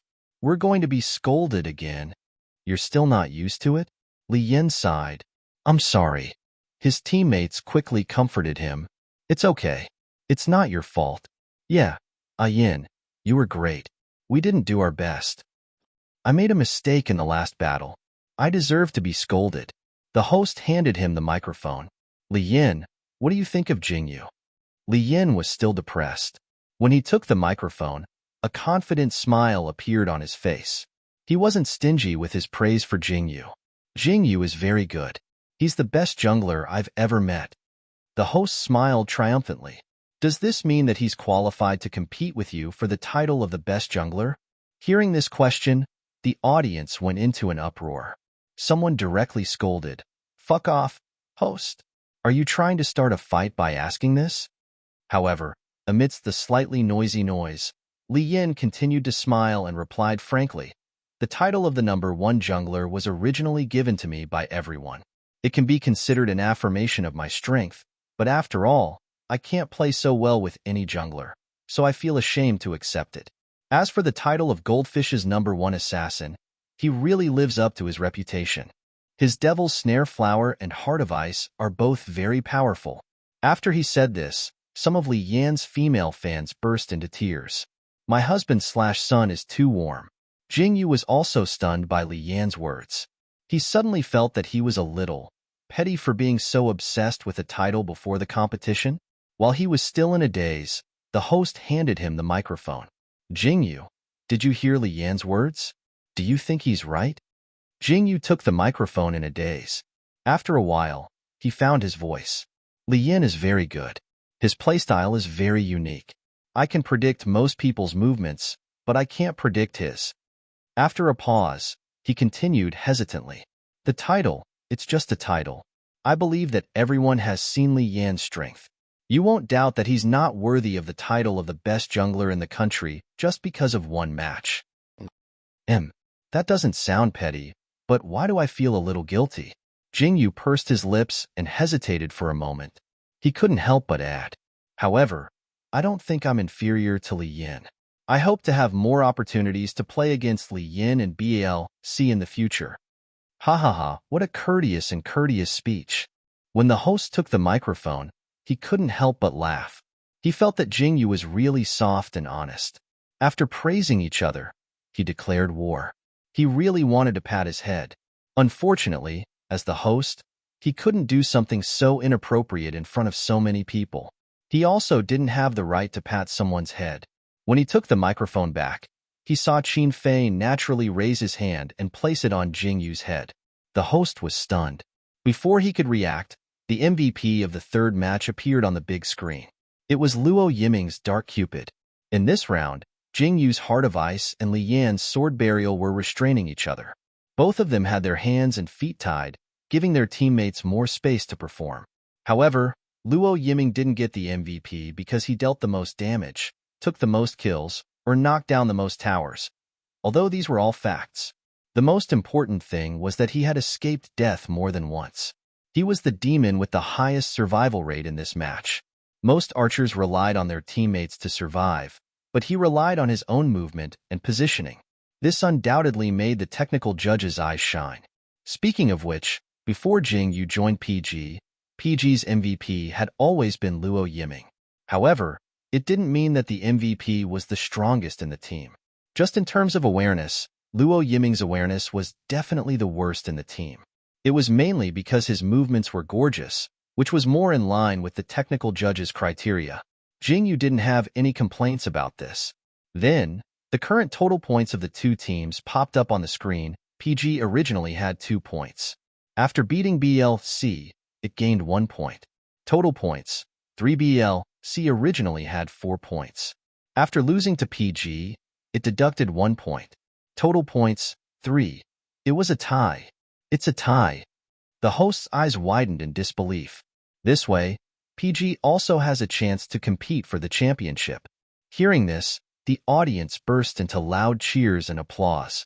It was even louder than when PG beat BLC. Because it was too sudden, PG's entire team was stunned. In the commentary room, Fong Luo fan couldn't help but laugh. If he hadn't just received Xiao Yun's message, he wouldn't have known that PG's popularity had skyrocketed this season. It had already surpassed SKR. Won in rule, and was almost on par with JOK. No idea? It didn't matter. He directly looked at the latest popularity rankings. Number 1, Kid No. 2, My No. 3, BLCNO. 4, Jock No. 5, PG No. 6, SKR. 1 No. 7, A No. 8. Real for the audience, there was nothing more exciting than a team that they supported winning the championship. On the other hand, a team that had the potential to win the championship would have an easier time attracting fans and gaining popularity. The two complemented each other. After the match with BLC, PG's popularity would continue to soar. However, the rise would be accompanied by a fall. This season, Rule's popularity had fallen the most. Especially in yesterday's match, they had lost 1-2 to A&E. It had really shocked everyone. Whether it was in terms of points or popularity, this team was now at the bottom of the top 8. The fall of a god was lamentable, but it wasn't surprising. The strategy of dealing with all changes by remaining unchanged was obviously not suitable for esports. On the way back to the club, Hanlong calculated the current points of the 8 teams and exclaimed in surprise, "We're first." Yihong couldn't help but pour cold water on his excitement. "We're tied with BALC and Kid." He paused before adding, "There are still 3 teams that haven't played against us." Luo Yiming asked, "Which 3?" Jingyu replied, "Jock Mai and Ain." "Oh, Ain." Luo Yiming mocked Ain on a daily basis, but was interrupted by Yihong. "Keep your mocking to yourself. An arrogant army is bound to lose." Luo Yiming pursed his lips and had to change the topic. "Speaking of which, I'm hungry. Should we find a place to eat supper or something?" Jingyu was just about to reply when his phone vibrated. He instinctively took it out of his pocket and lit up the screen. He found that Yihong had added him to a QQ group called LD Pro Circle. Then, he was tagged by someone with the nickname, "Wake up every morning by my own handsomeness." Wake up every morning by my own handsomeness. It's Jingyu, not Salted Fish Solo. Jingyu hesitated for a moment before replying. "Who are you?" "Wake up every morning by my own handsomeness." "Fuck, I forgot to change my name." "Wait a moment. Bal Si Li Yin. I've changed it. Bal Si Li Yin. Jingyu, Solo."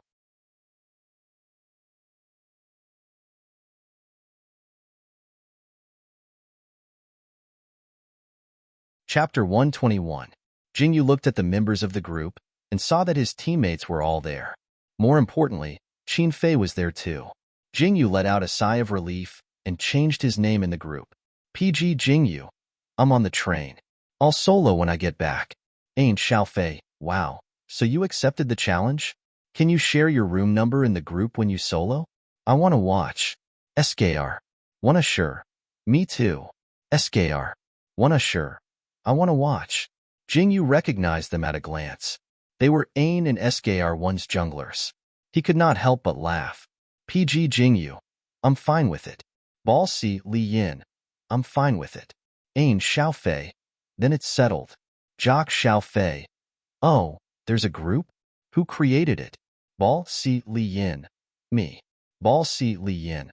Are you surprised? Jock's Captain XD immediately sent 2 fist saluting emojis. Jock Xiaofei. All the top 8 players are here.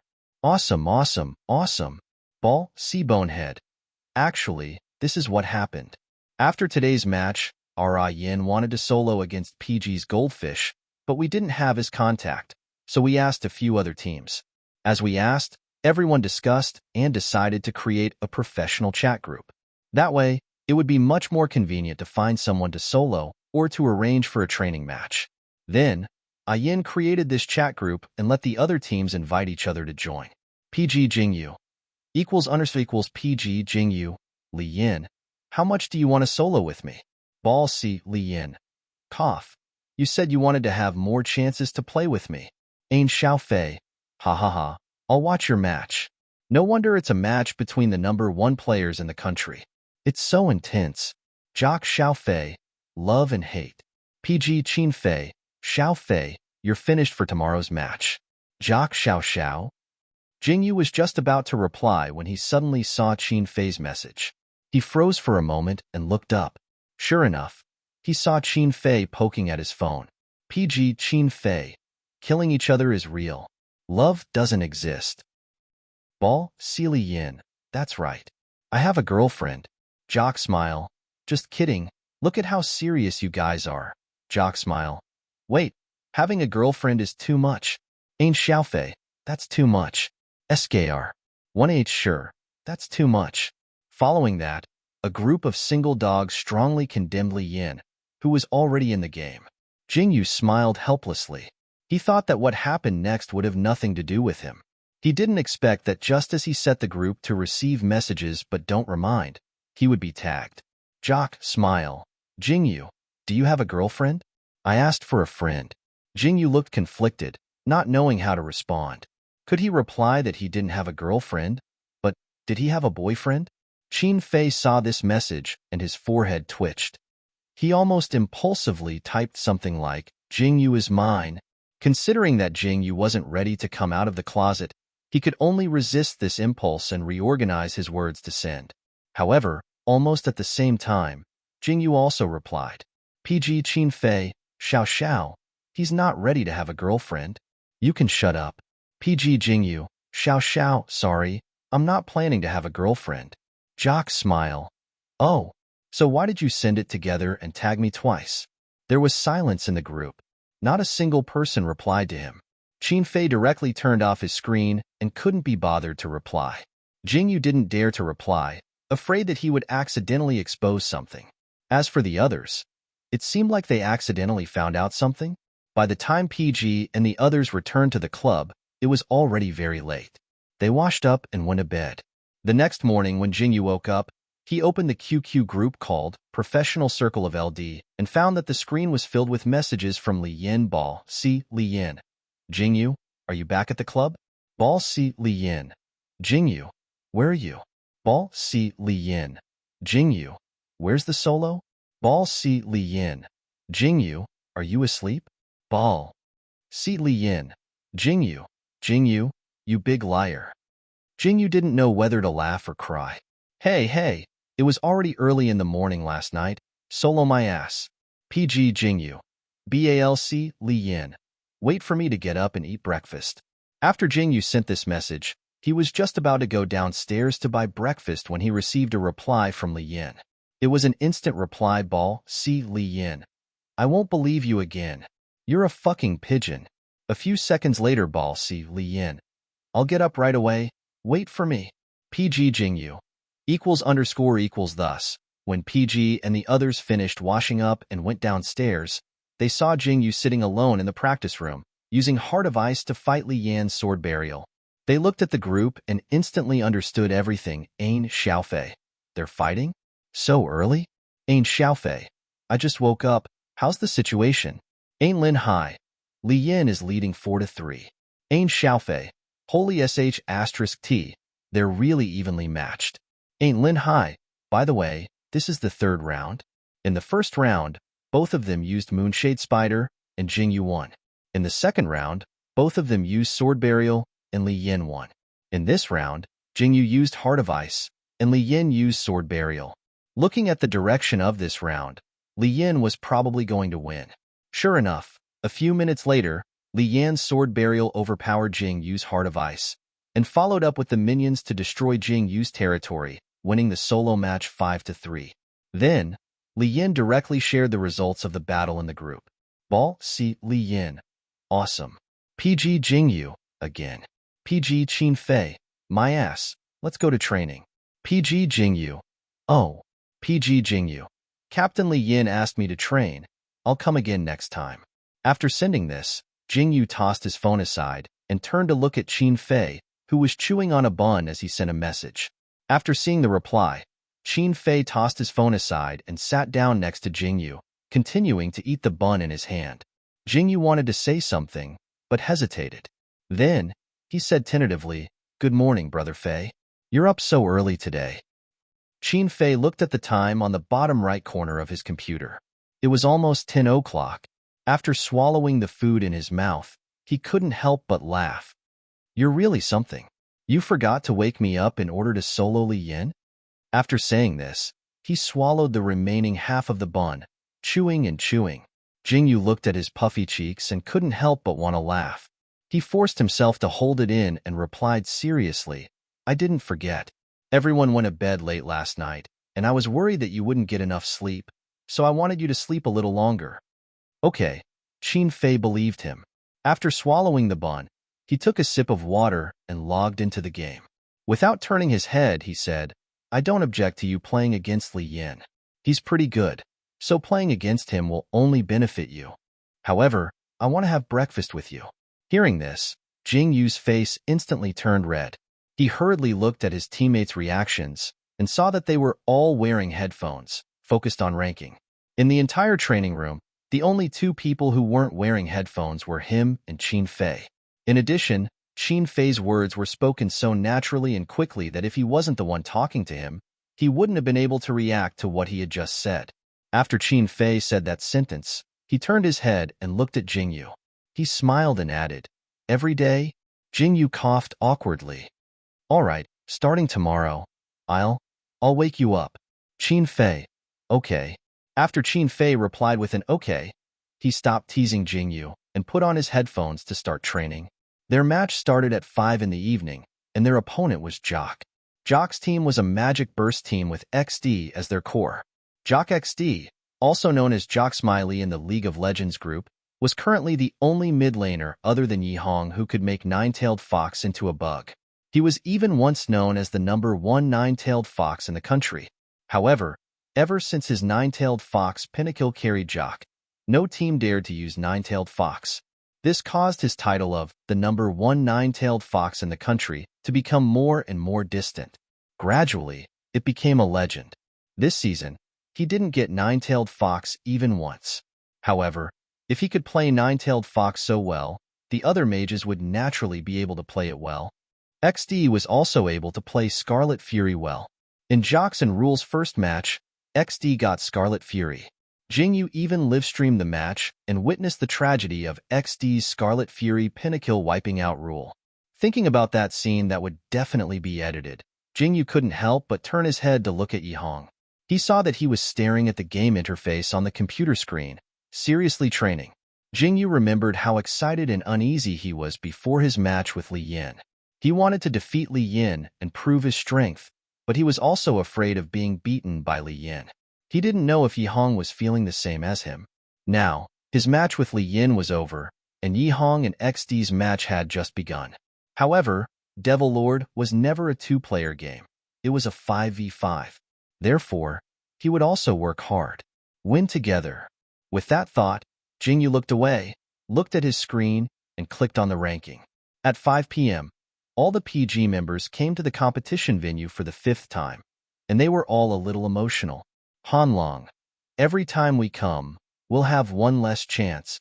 "Yi Hong, What are you talking about? Maybe next season's competition will be held here. Luo Yiming was angry. Kid beat SKR. 1-2-0. He has 5 points. Jingyu. It's okay.